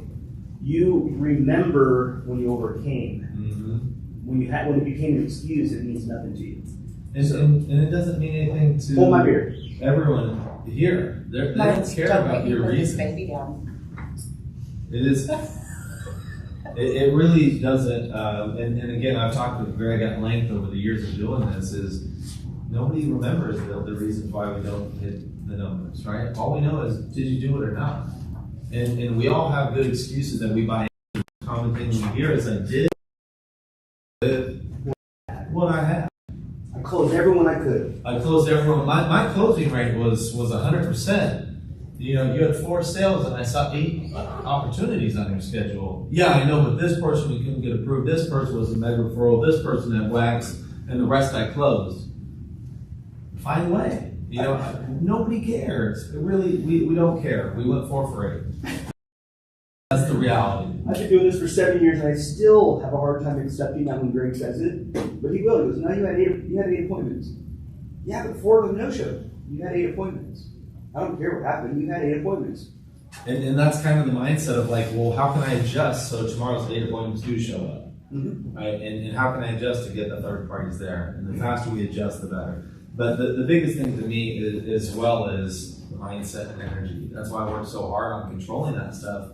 Because again, I want to take action and I want to do what the best version of me is to do. And by no means am I saying that I am perfect. This is a journey and I have my ups and downs as well. We all do. You know, but it's constantly reset, rinse, repeat, and reset. I have my days that I'm frustrated. I have days that I feel like I was kicked in the nuts. And we have to just adjust and reset, water off the duck's back. And I'm constantly, I'm replacing those negative thoughts. And this is, again, where I think that I have the benefit of studying that stuff, is that negative thought doesn't last me a long time. I've gotten really good at just hearing that you're talking trash, right? You're saying something internally. I have, my own doubts. I have problems. I get over it real quick. You ever heard of killing ants? Ants? Yeah. Any negative thought? Yes. I was that last night. Mike. Yeah, that's a good one. Yep. It's just easy and helps you think about it. It's like, oh shit, that's an ant. You kill it. Yep. And it really is. Again, you can choose how long you. That's getting outside of your head, like I was talking about. You sit back outside of yourself and go, oh shit, that's an ant. That's an ant. Absolutely. And you have to be self-aware. But this is what kind of drives me and excites me, because when you dial into that, I'm also a lot happier, because my problems, my negative thoughts, I get rid of them a lot faster. So I'm more at peace. I'm happier. I've found that like a lot of the stuff in my past that I've been through, it doesn't matter to you guys, but I've been through some things that a lot of other people are like, well, that really sucks. And I'm not going to carry that around with me, right? You may have done me wrong. I'm not going to carry that around with me. That is your happiness, right? That is my happiness. Ultimately, you create your happiness with your thoughts. You create your own You're happiness. grateful. Can you get past this? Exactly. One more thing, Jared. The way I try to get back is I was trying to focus on the patient. The next patient that we see deserves the very best I could be. It's not their fault the last guy didn't show. Mm-hmm. It's not their fault I couldn't close the couple before. They're there for help, and I owe it to that patient to give them everything that I possibly got. If I can look them in the eye and connect with them, then that's the best way that I can be set. And honestly, that's so true, because you will be thinking about the past 3 appointments, and you're like, oh my gosh, somebody's 20,000 ahead of me right now, and I'm behind. I'm 0 for 3 for the day, and I got this person in front of me, and you're running through your mind what I did wrong, what I could have done different. Again, just resetting and falling in love with this person in front of you. Reset, forget it, and just be present. I'll worry about them later, but right now I'm with you. Talk to me. They can feel that whether you're there or not. But this is ultimately, I think, again, the thing that's going to take you from here to that next level is the mindset and the energy. Having the right habits and routines that can give you more energy, that can allow you, again, if you have more energy at 3 o'clock, 4 o'clock, 5 o'clock, I'm handling objections different than you. You're tired, you're worn out.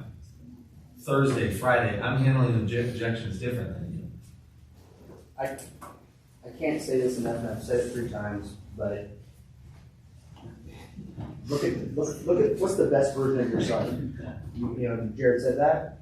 Honestly, when I see myself, I look at Jared, I look at Brett, I look at Spencer, I look at Nate, I look at all of you guys.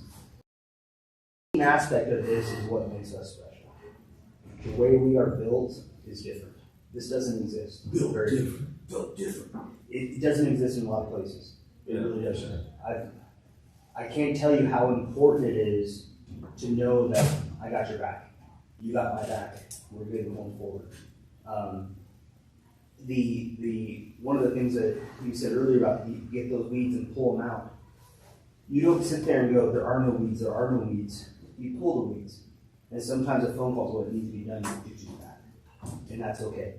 So reach out, talk to each other, recognize what you need in your life out of one of you guys or out of one of us. I do it. I do it every day. Every time I hear you talk, I hope that I can come across as compassionate as he does. That is the most incredibly strong thing. Wisdom. It is, and it comes across that way. I have a brother who Brett reminds me of completely. He's a dentist. You've heard me talk about him a lot. I have a person I look at. And what I love, and so I have a family. You guys have a family. This is a beautiful thing. Outsiders, you're invited to our family. Use us. It's a beautiful thing, and we just need to continue to drive that culture. And it's okay to want to beat the ass of your family member. That you pick up on that. I think everyone that has brothers or sisters that play sports in here, you guys all know the drive to beat your own brothers and sisters. Fishing. Yeah, in anything, right? Yeah, fishing, wrestling, basketball, baseball, doesn't matter. Yeah, I'm trying to beat them. Yeah, beat them so they don't beat you. Yeah. But you guys, I can't tell you how much this is it, because if you have a why that's strong enough, you'll find a way, right? And I remember the story of this on Andes Mountains. They have these what they call villagers. That they don't live in a town, right? They live on the side of the mountain, and they have the Highlanders up north and the really high, very difficult to climb and to get there. That live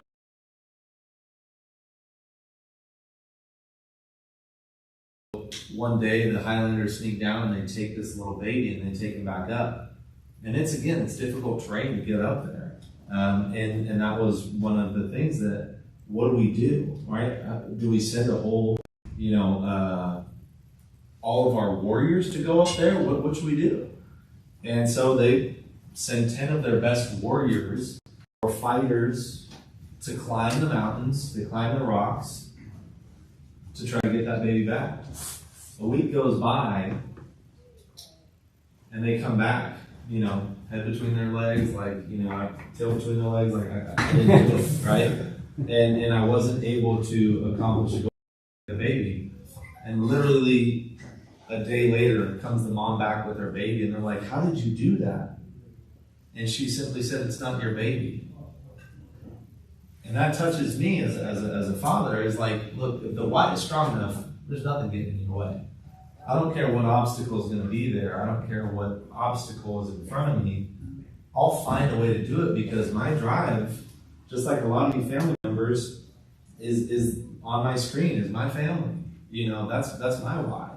And there's other ulterior motives as well, as far as, our company's success and, helping, others succeed. I love that too. But ultimately, this is number one. And that's my why. And if your why is strong enough, and you're constantly, again, working on yourself and working on this, it's hard to stop you. I've seen open houses, 13 appointments, and you're pulling out somehow $130,000, $150,000 open house, and you're like, what is going on? Because adjustments were made. You went to a nearby office. You made phone calls, and just every day you did everything you could, and here comes another 20,000, another 30,000, another 40,000. How is this happening? We're doing everything that we possibly can. So that's pretty much all that I can say that would make a difference for you guys. Will you add to that? Just real quick, the why, and it kind of made me smile is again us. We had a challenge run as we were having a bad week, and we put a lot of money in marketing, and the schedules weren't as full. So to kind of spark us all, Steve threw out a promise that if we all hit $100,000, we all get a bonus, an extra percentage point or something. If we all had $100,000 events, and I was freaking dying that week. I couldn't close the front door. And I think Brad ended up doing like 150 that week. I think that was one week where he did like 108. Everybody was blown out of the water, and I was at like 30 or 40,000 on Thursday. And I'm like, I can't let my guys down. I can't let the team down. Because if I didn't do it, they didn't get the percentage. And so my last patient, I spent 3.5 hours with them. And they got one hearing aid, and I hit $100,000 exactly to the dollar, to the penny, in order to get that bonus. and the funny thing is I didn't even work the next week that was bonus came. So I didn't get a percentage bonus, but it was about you guys getting it. I didn't want any of that to be down.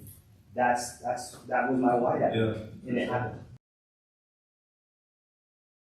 Done as well. To see work that discount. Let me see exactly what I can do for you. That's why I took 3 hours. Oh, no. It was a Check the numbers. Check the numbers. It was a current patient who had one hearing aid that was 1.5 years old. Okay? And his other ear was completely dead, and I was trying to get him the Lycross. And he only paid $2,000 for that other hearing aid.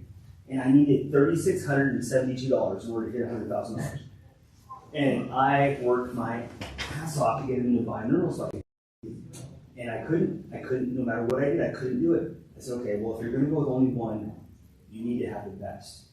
This hearing aid is normally $4,900.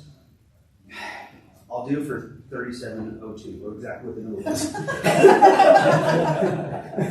And I actually used my calculator real quick to look like I was. Well, the old one. Just make sure. I'll sell it to you at cost, $3,702. Take my commission out.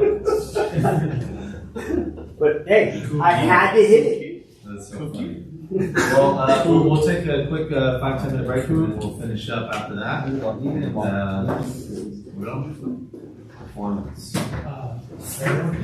What time do you I forgot to go get coffee when I went. Would you like to show you Spanish? You got pre-check? It's cold. Consider this like around. It's either 10 people in line or 150 people.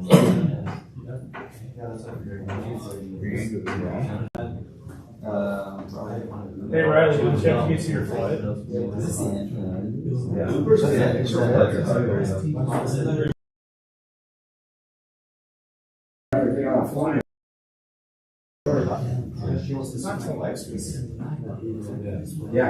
From the airport next weekend. Yeah, I had one that was $50 from my house, which is sort of here. And the airport, I asked the guy, what's the windows on? There's 4 of us left. Hey, what time is your flight? So you're gonna take drop me off in my car? What's that? Are you dropping me off in my car? It's like, man, I might take an extra, little extra cash. Drop me off to wherever. The airport's right? I'm sure the Uber driver is successful. It's just the taxi that's an Uber. I'm sure they have no problem taking it. Yeah. So we're gonna come over. And on to Vancouver. Wouldn't be a bad idea, you know? Basic taxi. Same service. Pay on the car, both tap it. All those little things. $15, let's go. Not bad.